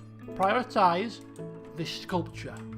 Picture what's happened in your life right now. Use that as your inspiration. We don't want to see no suffering, no dead koalas, no chicken with silly lips. Use your recent inspirational event to create a masterpiece. If you can't do it now, you'll never do it. Come on. We trust in you. Oh, look at ever the diligent well, I say husband, boyfriend at the minute. Could well be another marriage on the card soon. Could be another marriage. But for the moment, just lovers. Sounds very seedy when you say that, doesn't it? Lovers. Just lovers. Reminds me of CK2. Very sordid affair. But yeah. It's up to Abigail how she wants to decorate. Oh, you're such a lovely man, chef. Such a lovely man. Let's hope you're not shot down by raiders dead. That'd be a tragic loss. Right, shall we... what are we doing, Mr. Creepy? I might have missed it, but are we crafting some blocks so we can start doing our wall? I think we need some blocks first. Granite blocks. Let's get some granite blocks going. No, we're not making marble flipping blocks, are we? What are we doing here? Granite blocks. 5 times to start with. And then we can start a wall. Okay, good. So get some granite blocks on the go. And then use those granite blocks to start to upgrade this wall. Now the doors open better and faster when they're wood. But should the doors also be stone on the exterior? Maybe have them be automated. And we're... Oh! We've deconstructed. Architecture. Production. High-tech research bench. It's bigger. Look at the state of that. It's huge. And we can't plonk it down. Space already occupied. Oh, for God's sake. Move that over here. And haul that urgently. Clear a space, man. Auto doors do need to be researched. So, get that. We can't research anything until we get the research bench done. But he's out hunting at the moment. And look at him, he's first to move his bloody wood. If he gets his bench quicker, I'll help out, not a problem. I'll move the chair as well. Just hurry up and get this built, will you? Where is my bench? I'm off hunting. I expect to see this bench built when I come back. I'm telling you now, I'm feeding this colony. Do not let me down. And why is there an egg on the butcher's chair? What the hell is going on in this place? It's gone to rack and ruin. Creepy, what am I doing? What is Creepy doing? He's moving the wooden stool. Good. Come on, Creepy. Come on. Come on, move the stool, please. You'll get your bench when you get your bench. Be patient, all right? I'm busy. I don't see you. You've got construction skill. Jesus. Why aren't you putting your finger out, sir? Yeah? You've got a bit of construction. You actually quite like it. Yeah, I'm hunting things. I can't be bothered. Right, we've got some space now. Production. Steel. High-tech research bench. And we're going to treat him. I did say in the last session, to an upgraded chair. A dining room chair. Not a stool. Just because. Alright?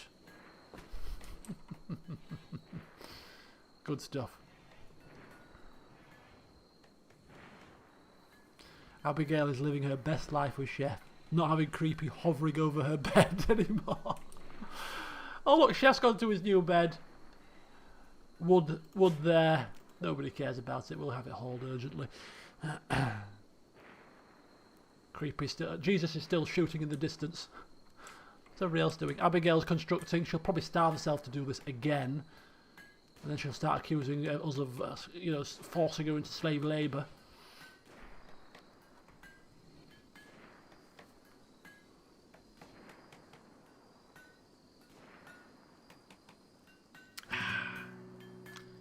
Made this one a bit stronger. I've not put as much syrup in or water. Hence why I'm back of the throat, you know. She is happy. She's green. Look at that. She is. Let's have a look at her needs. Catharsis. That's not because she's been hooked up with a new lover. It does give her a little boost. It's because she had a cathartic release when she stuffed her face full of food. She likes her food more than she likes her lover. I can relate to that. Food is the ultimate. Food first, lovers second. I agree. Completely agree. Food doesn't talk back for a start. Food doesn't nag you.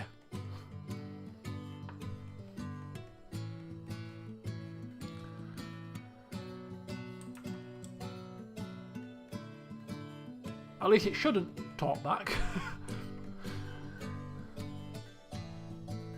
Okay. Food doesn't breathe creepily. Indeed it does not. Or it should not, I repeat, it should not. I don't expect to see creepy on the butcher table anytime soon.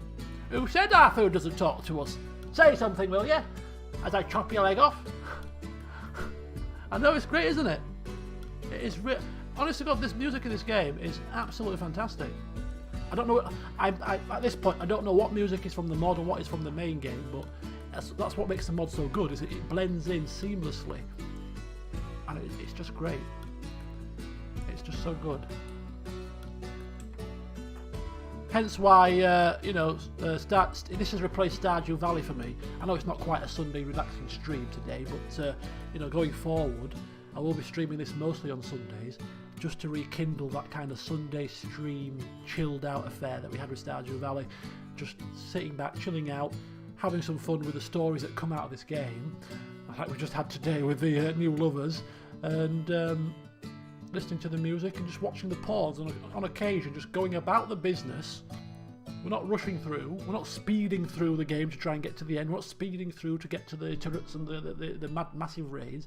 We're just enjoying, we're just enjoying what happens naturally at a natural pace. Until Jesus smashes some components, yeah. Abigail is working herself into the early hours of the morning, which is concerning because she does this. We ask her to create a statue, and she thinks that she needs to be there all the time. I'm gonna work this until I drop dead. No, love. Eat your food and go to bed at normal times. Just fit it in and around. You don't have to kill yourself to do a statue. But she is feeling happy. She's had her feast, a cathartic release, so she's like me. When I'm working from home or when I'm working at work, I hate to be disturbed. The job that I do is I deal with investigations into tax affairs, not for people, but I investigate when people complain about how certain inquiries have been handled and things. So I'm basically checking up that we've done things right, that the officers involved have done things right. So I'm like an internal investigations kind of thing. And some of these cases can be quite in depth. I'm making sure we've done things right. So I have to look at what's been done. I have to look at the tax law. I have to look at whether we have done and used our powers accordingly and ask the appropriate questions at the right times. So, it's quite intense and it's quite technical, and it involves interpreting tax law and internal processes and procedures. So when I'm investigating this, especially working from home as well, when you get into a zone and you're researching and you're looking at things and you're looking at evidence and you're looking at what we've done and, compiling your notes, I do not like to be disturbed. I do not like to be disturbed one bit. And if somebody talks to me or tries to distract me, and if I lose that train of thought, boom, I'm done. It takes me ages to get back into it. So like when I'm working from home specifically, because there's even more distractions, your mother calling down to take the trash out or whatever, sounds, neighbours over the road, trimming the flipping hedges at 12 o'clock midday, neighbour next door here crashing and banging because he's clearing out his garage at the moment and his back garden looks like something out of Steptoe and Son. All that's going on. It's a distraction. So, as soon as I'm typing away and doing something, boom, if something distracts me, my whole day is ruined. It takes me ages to get back into the groove.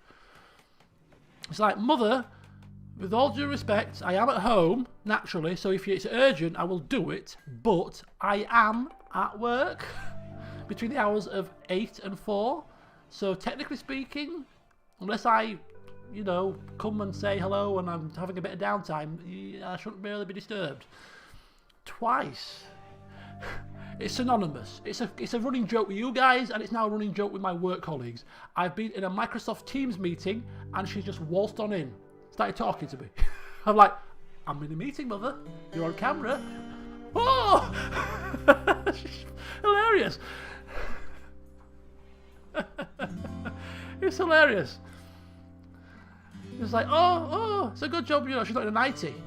I said, mother, I'm in a meeting, so now she'll knock on the door. Are you in a meeting? I'll say, no, and then she comes in then.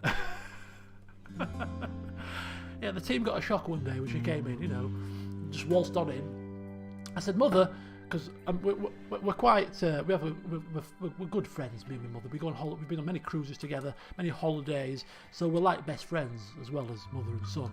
So when we talk to each other, you know, it's like when I'm talking to my mates. If you were to hear a conversation between me and my mother now, as she was to walk in the room, we'd be effing and blinding at each other. As bad as it might be, you know, that's the way we are. We're just very down-to-earth people. So yeah, you know, we'll be swearing and everything at each other as we're talking about things. And as she came in and talked to me, and I said, I'm in a meeting, and she went, oh, and walked out. After the meeting finished, I said, it's a good job we didn't bloody swear, isn't it? She went, oh, I know, can you imagine? The 73-year-old mother coming in and effing and blinding. Sorry about that, big boss man. It's just my mother. Yeah, she's told me to effing take the trash out. Yeah. I am a mum's boy. Yes, naturally, I am. What can I say? There's no denying it. Why would I deny it? She's my bloody best mate. And I'd rip anybody's head off. And I say that with all seriousness. I'd rip anybody's head off. If anybody hurt her or said anything to her out of turn, I would rip their head off. I'm telling you. Oh God, I'm so sorry to hear that, Jack. Yeah, I mean, oh God. No, I'm telling you now, in many cruises that we've been on like 15 cruises together. Anybody that's... I'm forgetting about the game here, I'm sorry. Anybody who's in the next cabin to us, they must think, what the hell are they doing? Like at midnight, 12 o'clock at night, we're in the cabin and suddenly we'll just break out into extreme fits of laughter. We're just absolutely howling in the cabin at some joke we've told each other. To the point we're laughing for a good 10 minutes and we're like, we better stop laughing, we're going to get complaints. Yeah. Sorry to hear that, Jack. Yeah, I'm very sorry. I'd be a mess, I'm telling you now. As much as sometimes she's a pain, and I tell her that it's not a secret. I say, mother, sometimes you're a pain in the ass. She went, oh, I can't help it, I'm 73, you'll know when you're 73. I said, well, bloody hell, if I'm 73 and acting like that, bloody shoot me now. You know, I'd be a mess. I'd be a mess.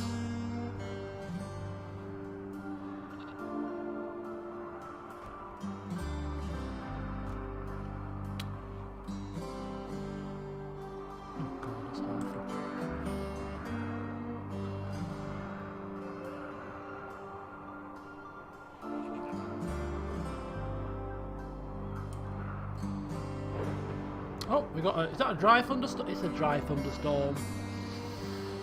We're gonna have fires. We're gonna have fires.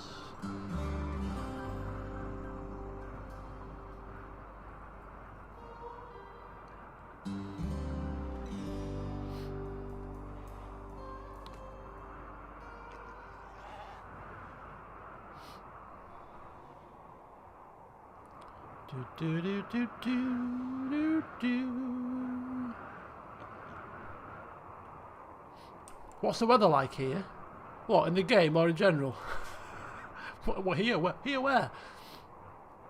Right, come on, back on track now. I got distracted. Sorry, I've not been. I mean, it's a good job these pawns are running around and doing what they're supposed to be doing, but I've lost the train of thought. The weather's it's like temperate forest, so it's hot in the summer and it's cold in the winter. It's like just a regular kind of usual climate. You know, you can expect mild in the spring and autumn, hot in the summer, cold in the winter.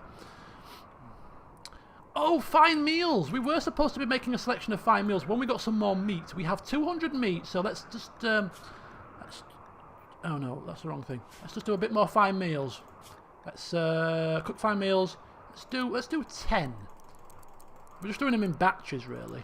So we'll do 10 fine meals to supplement the regular meals, just so that the people have something tasty to eat. Still waiting for our smoke leaf joints. I don't know why nobody's working this at the minute, but nobody has crafted a single smoke leaf joint yet. Maybe Naomi's just being too busy. I don't know.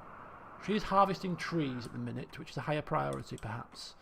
Once we've harvested all the trees in the land, don't know where she's harvesting trees exactly. Oh, she's harvesting trees in the furthest point possible from the base, right next to a fire. What are you doing over there, love? What are you do? Why are trees being harvested up here, and here? Who has ordered this? The hell has happened? Oh, research project. Oh, it's all kicking off, man. I can't concentrate. Pause the game. It's gone to rack and ruin. Right, Jesus. What are we researching? There's a silver meteor as well. What? Where? Where's the silver meteor? Oh, there. There's a silver meteor. Once the fire's died down, we'll come back and get it. Just make a mental note. Silver meteor in the northwestern corner. And there's a slate. Nah, not quite as good as it. Silver is currency, so we really need that. Right, Jesus, what are we researching on our research table? What are we researching?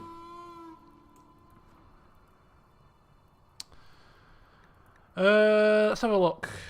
So there you go. Have a look at there. We've got some basic stuff, including plate armor, Psychoid tea brewing, Devil Strand, some more drug production, or we can go a bit more high tech.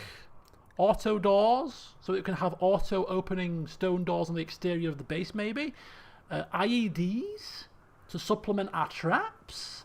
Sterile materials, so we can have cleaner hospital floors. Television, so we can have something to watch. We could build comms for extra trading opportunities. Guns, so that we can craft some guns. Geothermal power, we do have a geothermal point over here. The world is your lobster. Multi-analyzer, deep drilling, medicine production, long-range mineral scanner, moisture pump. All of this means nothing to me because I have never played this game before. Confirm with creepy, maybe, is what might be good. Let's have a look. Go or comms? Build a comms console, comms, and a trade beacon. The world is your lobster. Indeed. I don't like oysters, you see. Oysters, slimy things. Lobsters, much more tasty. What are we going for? Comms. So what comes under comms? How do we get comms? What's comms? I'm not seeing a comms option. Am I missing it? Be right back. I don't like oysters. Oh, lobsters are better. You can already build it. Oh. I'm not talking about bloody building work. I'm talking about flipping research. Don't jump 15 steps ahead. My brain is not working this evening. Bloody hellfire. Research first, then bloody building, alright? Goodness gracious. You think I can juggle two things at once? First of all, I'm a man, and second of all, I've got a few drinks in me. Geothermal. Coloured. Coloured lights. Okay. Coloured lights would be a nice little party piece for the inevitable wedding between Abigail and Chef. It's not productive, it serves no purpose, but do you know what? I'm down with coloured lights. I'm down with coloured lights. Sexy lights in his room. Pink flashing lights. That'll do for me, kidder. Mood lights. I like it. I like it. Look at this behind me. Bit of that action. I get it. I get it. I get it. I'm yet to experience the benefits of flashing lights. Disco Elysium. Right. Quick project, 300 points, plus he's just dipping his toe into the new research bench. Starting with something very low key. Not a big project, just a small project, just to try out the new bench. Right. Geothermal trade beacon thing. Where's that? Where am I going?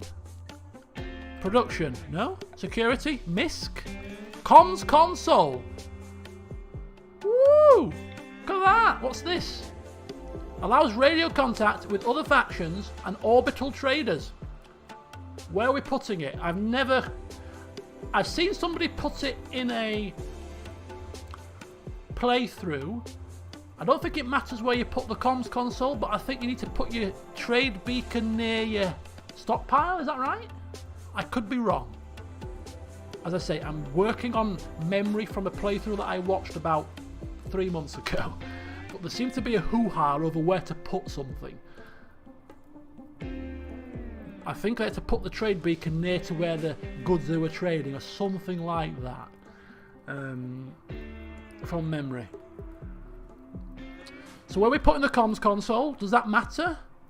The trade beacon goes near the stockpiles. Okay, that's so I see. I've got good memory for some things, a crappy memory for others. Crappy memory for something. Where are we putting this console? It can go anywhere. Okay, shall we put? It's a bit cumbersome, isn't it? I can't see it slotting in anywhere at the minute. I can't see it slotting. Oh, no, no. It's gonna have to go in the. Should we put it in the here? In the facility, in the recreation room? It's going to have to go in the recreation room, and it needs a stool, but it is going to be a stool because I don't think it's going to be a place where we go that often, just to trade occasionally. So we put a stool down. We do have the required materials. So once we put the console down, do we have to put something else down, or shall we just build the console first and get to the orbital beacon another time, or do we put the beacon down now as well? Okay, trade beacon now. Oh. Oh. Hang on. Good idea, sir. Good idea. Repurpose. There you go. Bit of repurposing. Right, trade beacon then. So trade beacon needs to go. Oh, it's only a little tiny thing. Should we stick it in the warehouse? Yeah, Buddy's saying put it in the stockpile. So we'll just stick it in the bottom corner, just there. And we can start trading our goods. God, this is good, isn't it? We're getting technologically advanced. Trading with beacons and stuff. Goodness me. It's beyond my comprehension. No, don't. Put it in the middle. I don't want it in the middle. It's got range. How big is its range? Oh, it's going to ruin me. It's going to ruin... Oh, God damn it. Right there. Right on that Parker jacket. Okay. Going on the Parker jacket. It's not quite the middle because it's not quite square, unfortunately, for anybody with OCD. Okay. That'll do. One off centre. We're all for of course we're all for anti-symmetry here. This is the most anti-symmetrical, most haphazard base you guys have probably ever seen. Oh, it's got to be in the top 5. But yeah, it's functional. It works. For now. It's beautiful. Absolutely beautiful. As is the music.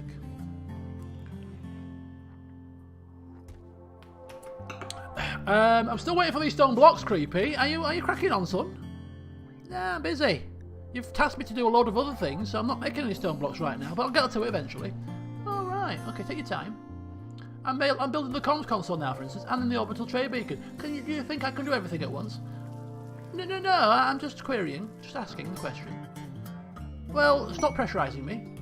These are hard times. Cargo pods!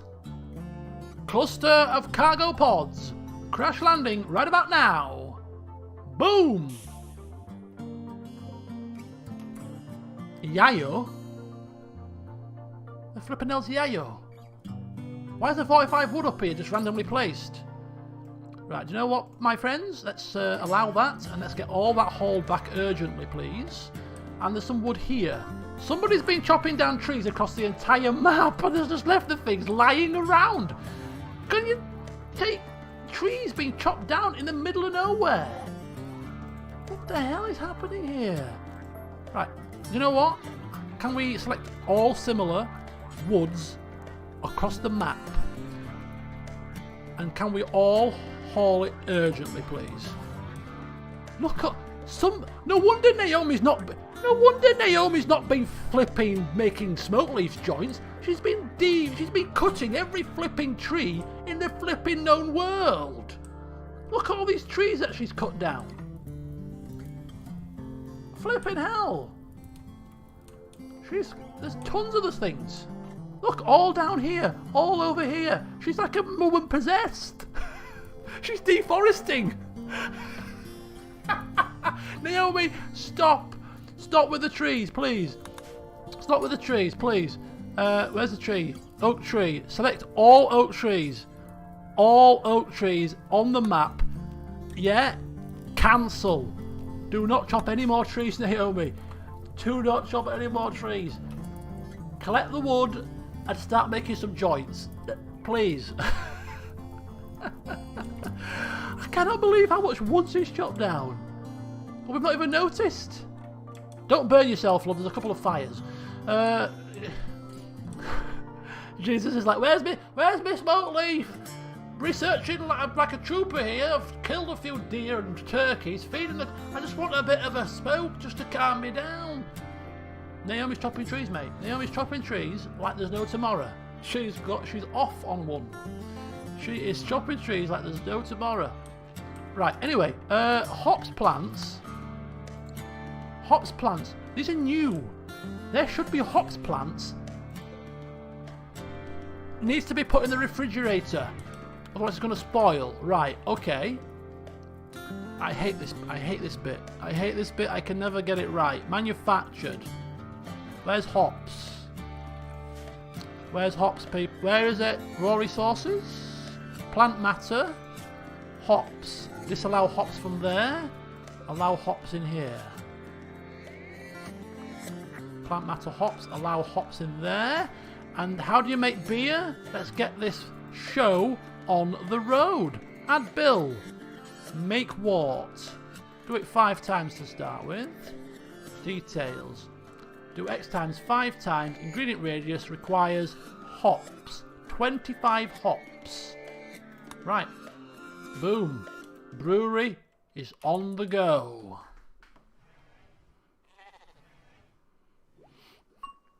Make Jesus make beer, please, as a priority. What temperature is the brewing room? It'll be boiling hot in a minute. 37 degrees Celsius. Should we put a cooler in here? It's a bit warm. Rest of the place, this area's a bit warm, but we're not in there that often. This area's nice and cool. We've got a cooler here. This area's nice and cool. Coolers in 2 areas. I haven't done anything for my mother today because it's not Mother's Day here. In UK, we seem to be different from the rest of the world, apparently. Everywhere that's Mother's Day in Brazil, Mother's Day in Norway, Mother's Day in Finland, America seems to be today. Mother's Day in the UK was in March. We've always been different. So for my Mother's Day, she was laid up with coronavirus. Suspected coronavirus, but you know, I'm almost certain it was coronavirus. So yeah, it wasn't the greatest Mother's Day. We were supposed to be going for afternoon tea, so instead, when she got better, I give her afternoon tea on Easter Sunday. Made myself because we couldn't go anywhere, so got her some goodies and made some scones and stuff. Father's Day is the same day everywhere else. Yes, I will never forget Father's Day, as long as I live.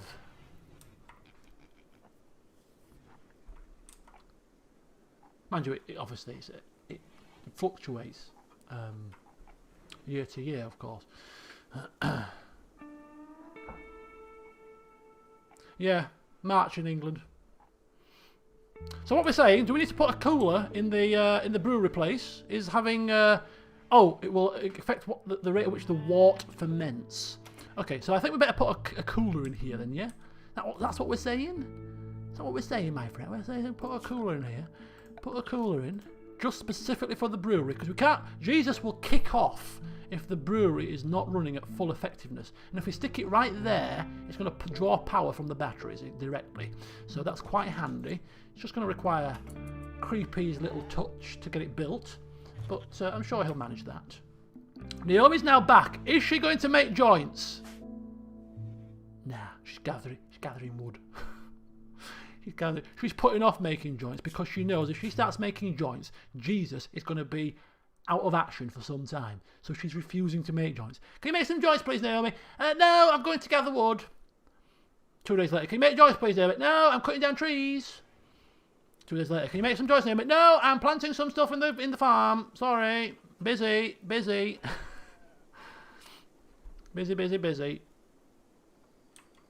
She'll get to it eventually. Don't worry, Jesus.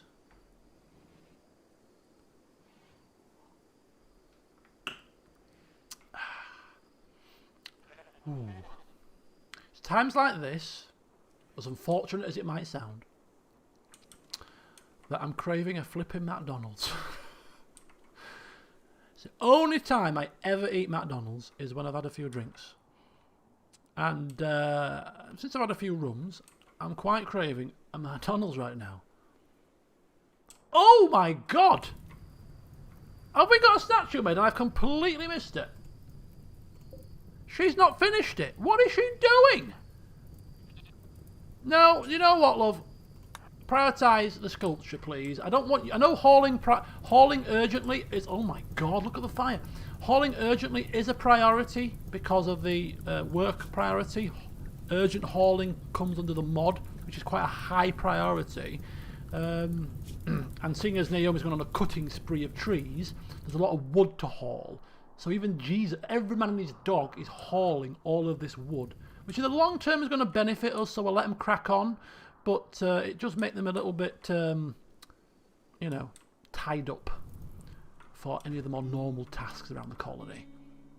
But hey, we've got 1,800 wood, with more to come. We're not going to need wood for a long, long time, which will give the trees a chance to grow, and it'll be beneficial in the long run. Yeah, do you know the funny thing is? The funny thing is, obviously you saw how hard I worked in the health and fitness challenge. If you watched the health and fitness challenge, I was 13 stone 5 and I went down to 12 stone 6 at the end of it. But I was busting my ass. I was playing football 3 times a week, and I was doing insanity like 3 times a week. I was exercising every day, and I was being really restrictive with my diet, and the weight was flying off, and of course, and I went down and down and down. In lockdown, I have done exercise 3 times a week tops. I'm sat on my ass in this chair every day because I sit in this chair to work, and then I put my laptop away and I come back and sit in this chair to do my LP and stuff. So I'm sat in this chair 12 hours a day. I go for a walk with the dog on an evening, but you know, that's nothing out of the ordinary. No football, and yet the weight's coming off me because I'm cooking for myself more regularly, because I've got time to cook for myself, and I cook healthier meals than my mother, and I'm not eating packed lunch because when I go to work, quick and easy sandwich, packet of crisps and a chocolate, which is probably one of the most unhealthy meals you can have, really. So I'm having a healthy breakfast on a morning, granola and whatnot. I'm having a healthy lunch, usually leftovers from the previous meal the night before, which is a stir fry or some fish or some chicken or a bit of freshly made chili con carne or something, and then a freshly cooked evening meal. And I have no snacks in the daytime. I have no want for having snacks. Whereas I'm at work, because you're in the office and people bring snacks and put them on the desks, on the bank of desks over there. You're eating chocolates, you're eating cookies, you're eating crisps, you're eating crap in work. Oh, school's finished. And I'm not eating any of that, so I just have my 3 meals. I might have a biscuit with me, cup of tea on an evening. So I'm eating no snacks, I'm eating healthy food, but I'm doing far less exercise, and yet I'm finding that the weight is coming off.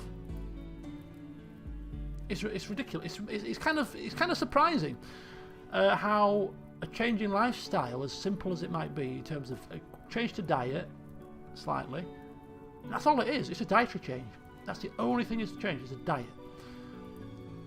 And it's profound. It is profound. So I'm 13 stone dead. I was 13 stone 6 2 weeks ago, 3 weeks, 2.5, 3 weeks ago. I'm 13 stone dead. I've by far and away, not even remotely, managed my sort of, you know, I don't feel like I've been on a diet sort of thing. I've just been eating what I consider regular meals. But it's been interesting.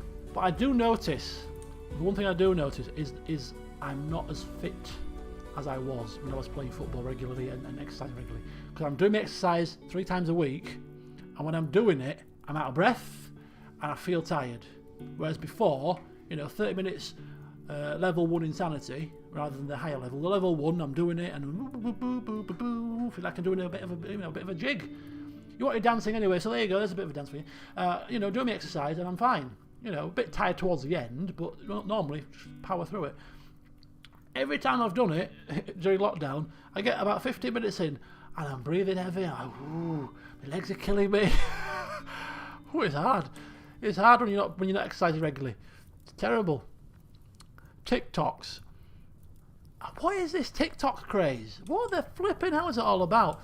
This is when you start to feel old, when new fads come in and you sit there and you think to yourself, what is this crap? What is this? Why do people find this entertaining? What is it? People dancing, doing this little dance where they do the foot, this crap. What is that? What is that? What is that dance? I've seen about 3 versions of it. They're doing the foot and they're clicking the foot and they're doing the foot there and they're doing this and they're doing all that. It's like, my God, what are you doing? Funny things people do to entertain themselves when they're bored. And what is the fad with baking? I'm going off on a rant here. What is people's fad with baking?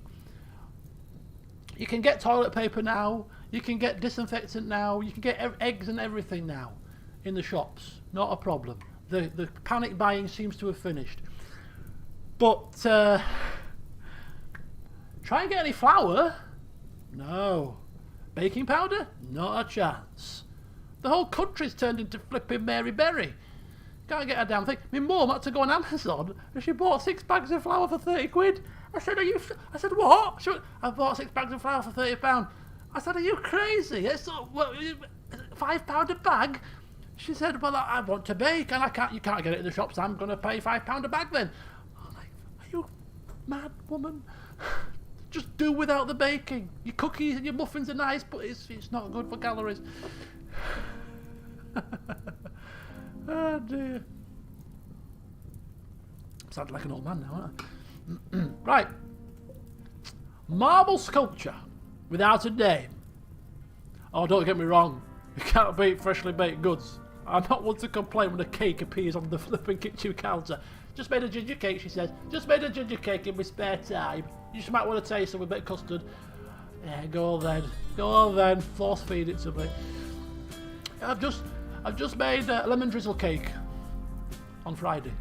Just made a lemon drizzle cake, she said. She's been in the kitchen all day, squeezing lemons, making lemon icing. Just made a lemon drizzle cake, you know, as you do, with me 6 bags of flour.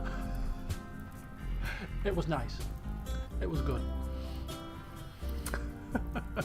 Oh, don't get me wrong, ginger cake and custard is good.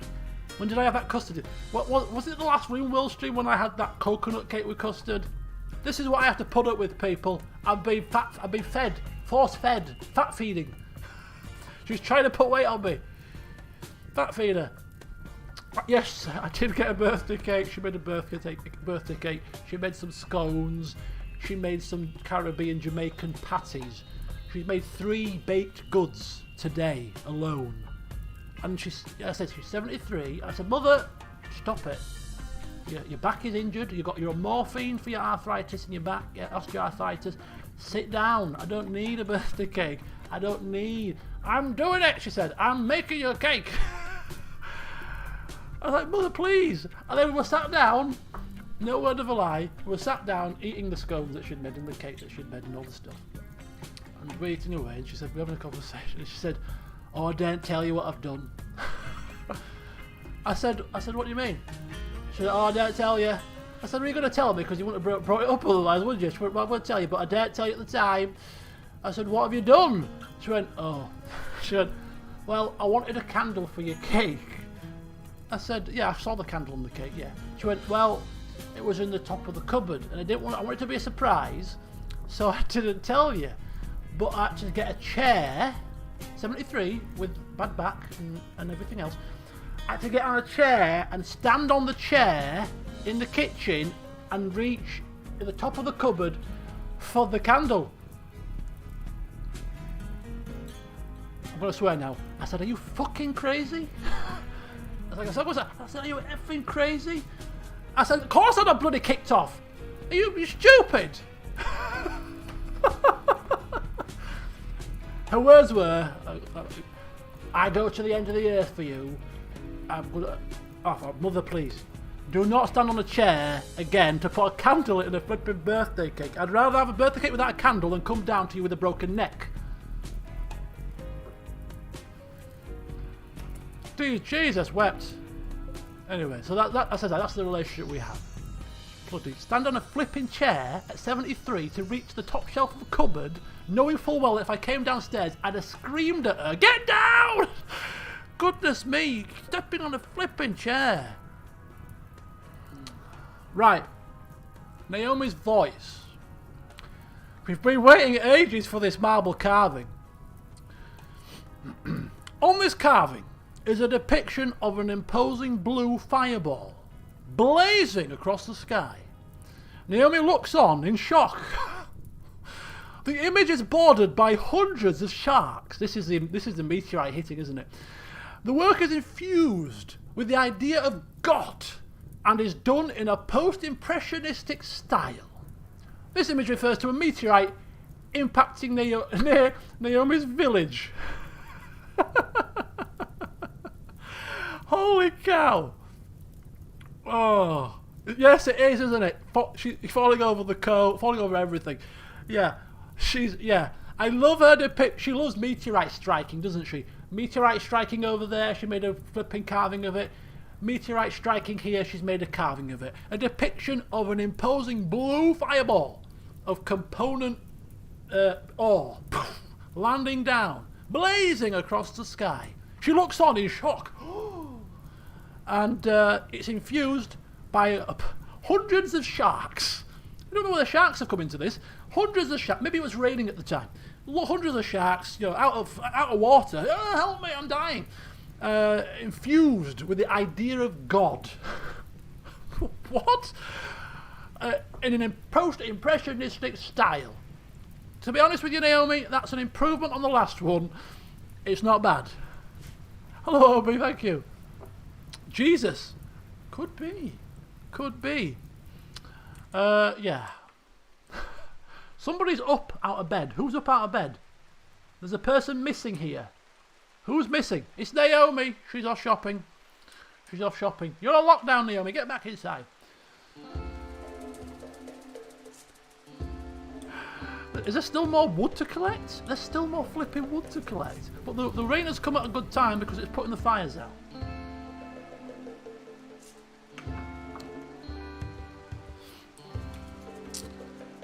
I don't know. Right, what we'll do is we'll go to the end of this last day and then we'll call a close to the stream. It's 11 o'clock and you know what? I know I'm craving McDonald's. I'm not going to get a McDonald's, but there's some chicken downstairs.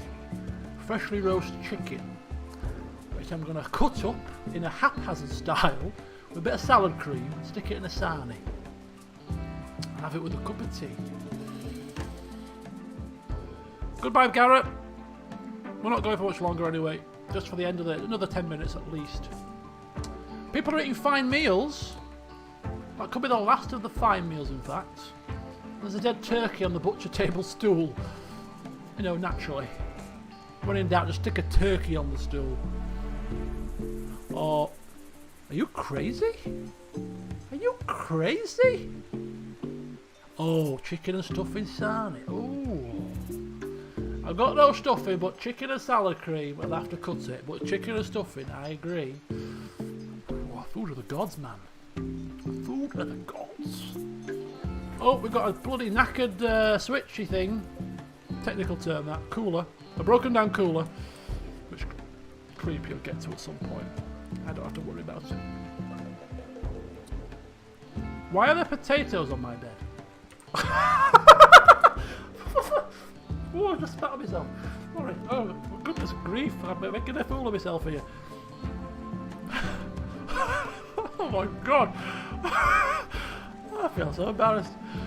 Right, yes, there's potatoes on your bed. Let me put this away. I've had too much string. Why is there a potato? How's that happened? How has that happened? How has it put a potato on your bed?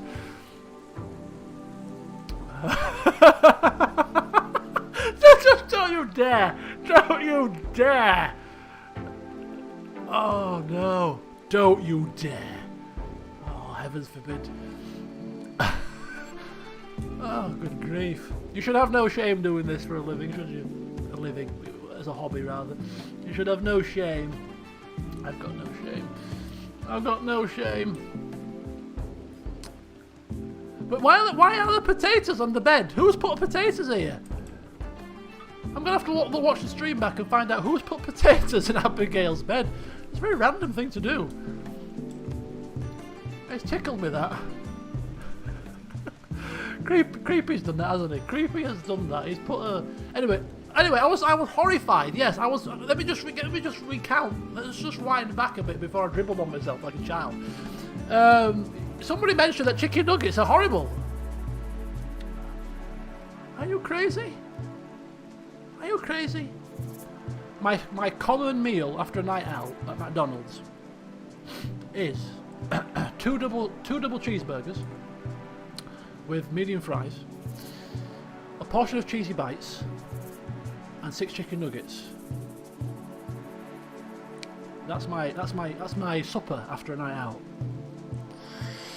And the chicken nuggets are the best bit, I'm afraid to have to say. Oh, they just taste so good when you've had a few drinks. I mean, I wouldn't eat them sober. Don't get me wrong. I probably wouldn't eat McDonald's sober full stop. But after a few drinks, you know, it tastes delicious.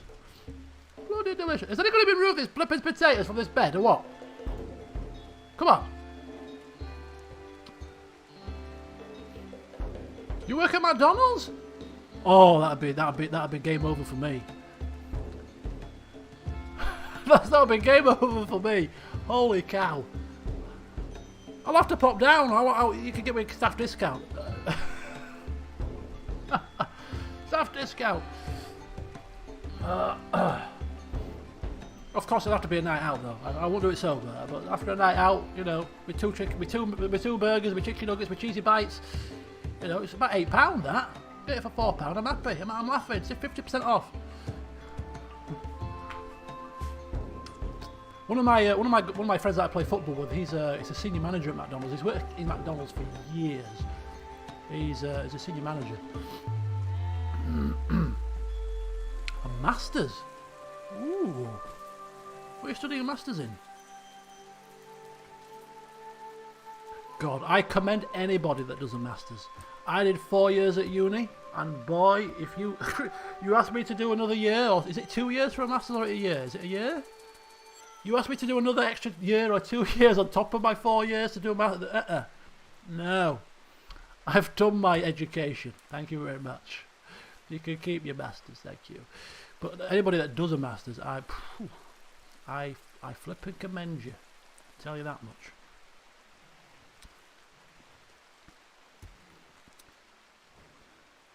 One of our neighbours down the road, a couple of doors down, is doing a master's in some sort of sports science stuff. He used to be a professional footballer. He was on the books of a professional football club when he was younger. I think it was Yeovil until the age of about 18, and then he ended up doing. He went to university and he's now doing sports science of some such. Biology. Ooh. Ooh. Physician associate. Oh, that's too intense for me. Too intense. I mean, I don't consider myself stupid by any stretch of imagination. I did go to uni. I did study maths. I did A-level chemistry and physics. But good grief. Doing that kind of stuff at degree level, wow, that would be intense. Intense, I tell you. I'm a mathematician myself. I'm a mathematician. Bioinformatics. Do you know what? It's amazing some of the stuff that's out there nowadays in universities, in terms of degrees and masters and whatever things you can study. It's insane. Leeds Uni is a big uni, and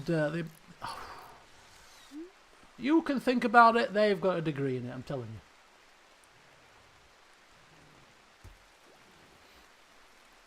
Oh, it's a new role. Ooh. Mechanic. Oh, it's all coming out now. All the degrees are coming out now. Bachelor in Medical Engineer, Comms Console build. Oh, hang on. Comms Console build. We'll get to that in the next session. It's too much, too intense for now. Too intense. Look, I've dribbled on myself. Do you think I'm gonna flip it? Get Comms Console working? Come on, get a grip. The orbital beacon isn't ready yet. Oh no! Come on! Don't do it to me! Don't do it. Jam did law. Sport studies. Oh no! Lemon's hopefully not watching this. I'm going to ask him to delete them. Delete them. If it's me dribbling on myself after I'm flipping deleting that, no chance. No chance. I've been very happy to have the other stuff, but me, no, you evil people. It'll be a Christmas comedy clip at best, and that's it. The question is, though, folks. The question is. Oh, I'm knocking my microphone. The question is, how many of you guys that have done your degrees? Stop knocking the microphone. What are you doing in the middle of my flipping way? How many of you guys have actually used your degree? I mean, some of you are probably still in the process of just finishing it or whatever. You know, I don't think many people are as old as me here. But how many of you are actually using that degree? I wonder what the percentages of people that have done degrees that actually don't go on to use it for the most part of their adult life. I'm not saying that I don't know what it is, the percentage, but I know that a lot of people that don't end up doing the degree that they did. Every day you're working, sir. Fair play to you. I qualified as a primary school teacher. I'm sure I've told you already, and I stuck it out for 1 year, and then I joined the police. So yes, I don't use my degree.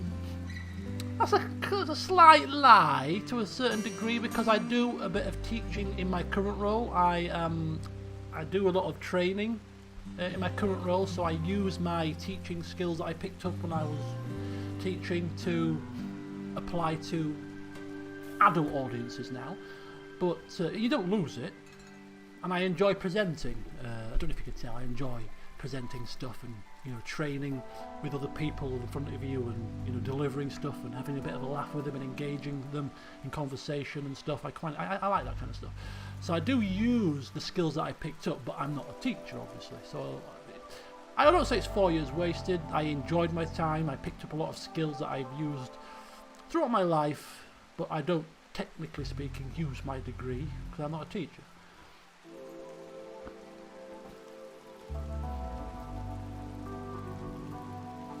Yes, Emperor, that was very good input in the Fall of the Samurai.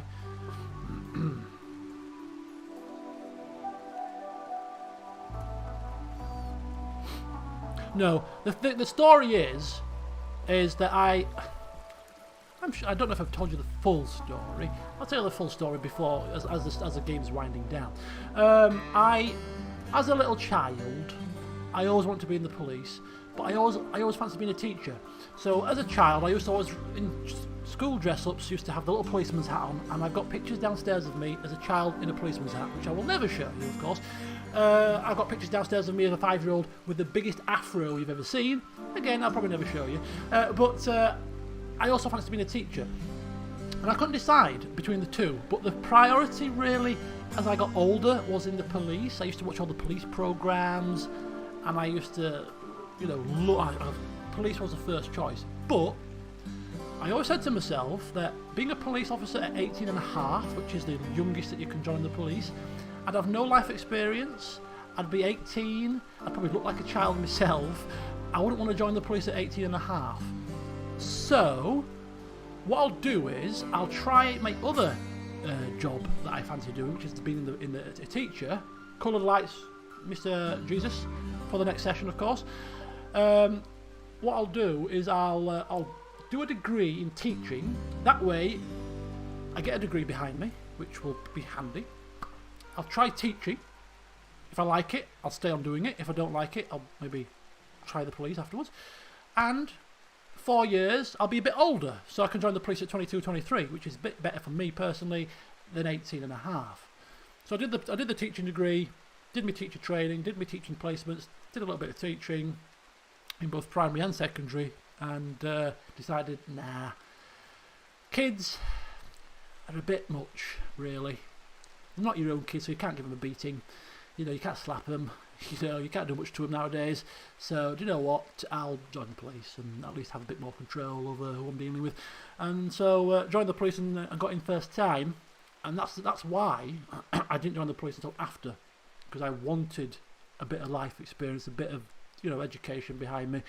I wanted to try a bit of teaching first, because doing policing first and then not liking it maybe after a few years and going into teaching as a mature student would have been far more difficult.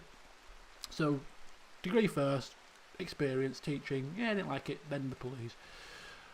And then I didn't like that either, so that's a lie, sorry, I did like that, but didn't like the way it was going because of the austerity. I'd join again tomorrow if the job was exactly as it was when I joined in the first place. I'd join tomorrow. I'd quit my current job and I'd go back to it without a blink of an eye. But I know it's not the same job. It probably never will be for some time.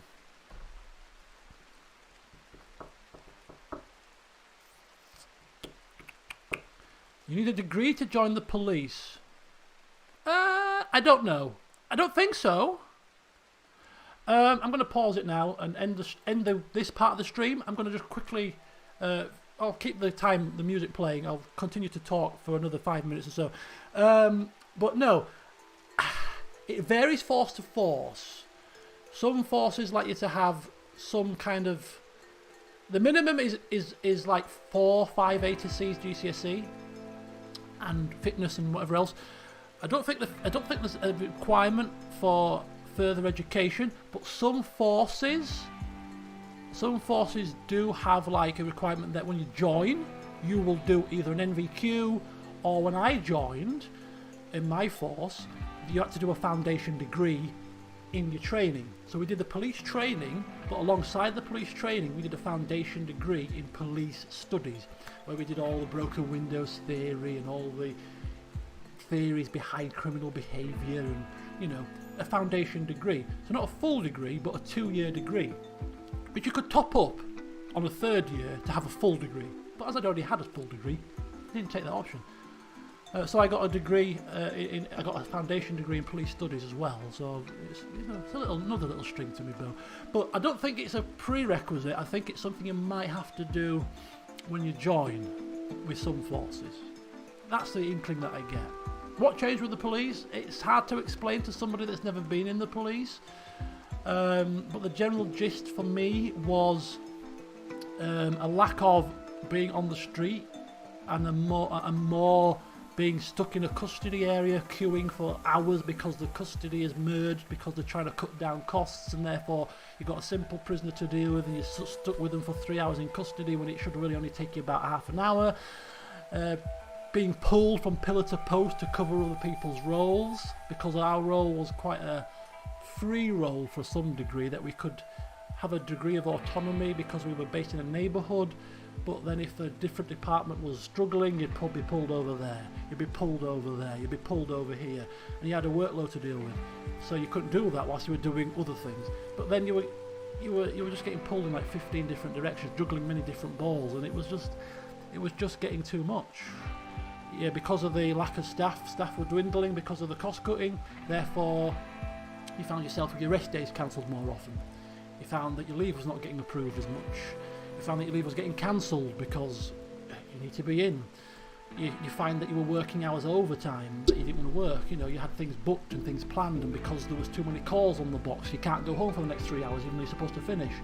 And all that kind of thing just added up over time to the point where, do you know what? I'm not in a position at the time, I wasn't in a position where I'm doing this job for the money. I'm not in a position where I'm doing this job because, you know, it's keeping me afloat or whatever. I can actually leave and get another job and still be fine.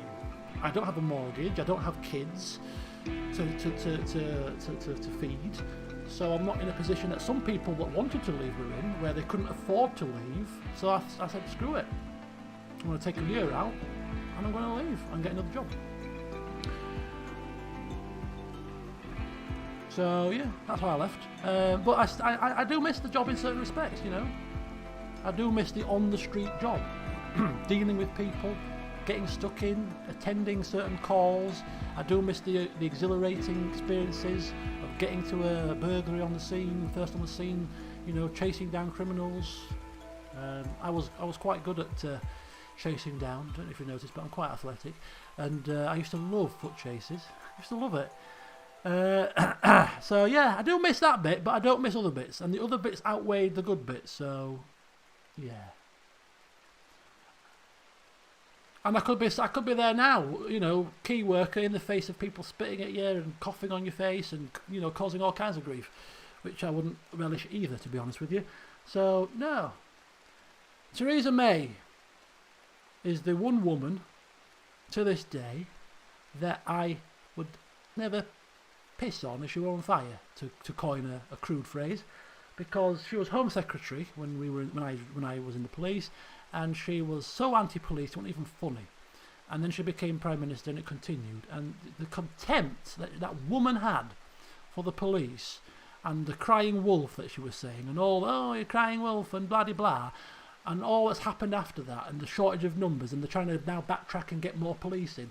It wasn't even, that woman, oh my God, oh, I can't stand her. Oh my God, I can't stand that woman because of that reason. She was horrible, absolutely horrible. Oh God, if she's got a face you want to just punch.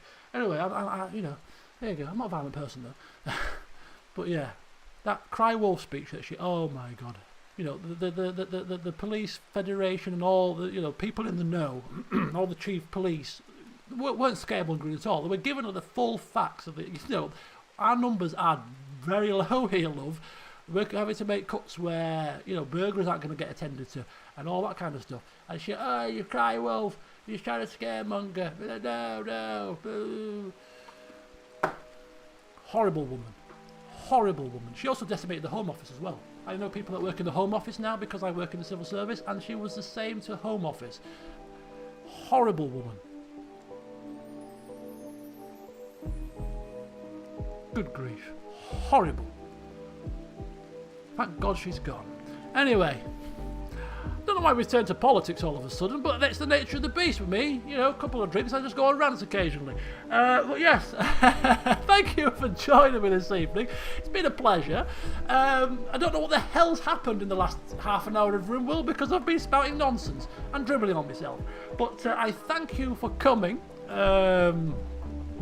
Conservative? Do you know what? The funny thing is, wait a minute, don't go anywhere.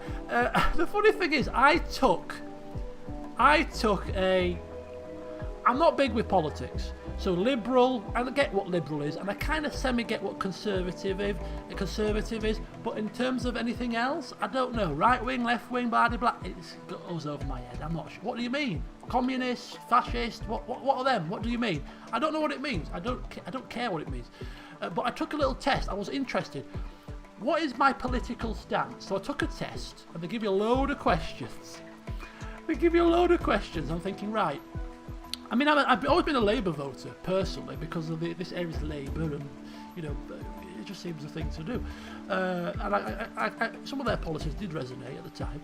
But So I clicked on the answers, you know, this happens, and what would you do about this, and what would you do about that, and blah blah blah blah blah, and and it gives you the answer, and I was quite central, but leaning towards the right, which is conservative side, right? Right is the right conservative, left is liberal. Is that left and right? I was right leaning, but central but right leaning. I was like, oh my god, seriously? Political compass. That's the one. That's the one. I was top right. Centre right. Yeah, I was centre right on the top. I can't remember what the top and the bottom was. Left and right is like liberal conservative, and top and bottom was something else. What's top and bottom? What's top and bottom? I was top right, leaning top right. I was like, really? But when you look at like conservative policies, sometimes I resonate with some of them. Mainly when it comes to like law and order and certain things, I'm quite like down the line when it comes to those kind of things. And some of the liberal kind of ways of thinking, little left wing things, I'm like, nah, come on. This is like cloud cuckoo land. This is like tree hugger stuff. Sorry, but you know, so I get why I'm that side, but yeah, authoritarian. That's it. Which makes sense. Ex-cop, come on, I'm ex-cop. Authoritarian, obviously. So I'm like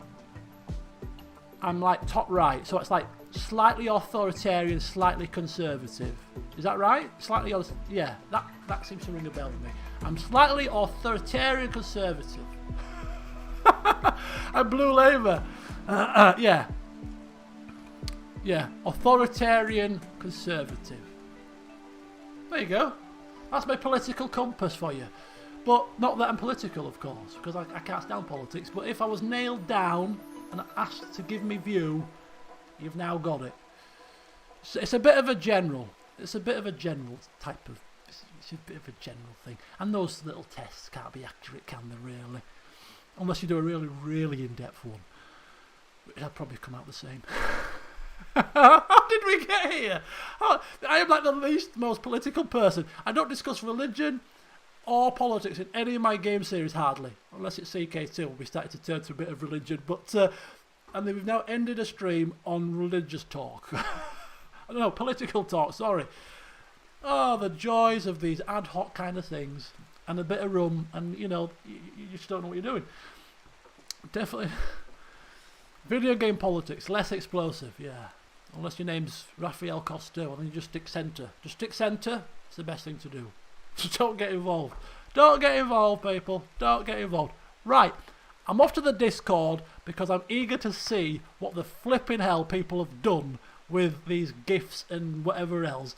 I dread to think, oh no, I'm not going to love them. Don't even joke. I'm not even going to love them. I'm going to hate them. So I'm going to end the stream now because I want my chicken sandwich. So thank you all for coming. Thank you for celebrating my birthday with me. I've had a great day. And next stream will be, whenever it is, next Friday with Mountain Blade. In the meantime, back to CK2 on Monday, which is tomorrow actually, yes. And some more Deus Ex and stuff. So thank you. Enjoy your weeks ahead, whatever you're doing. And as always, see you soon. It's been a pleasure. Where's my music gone?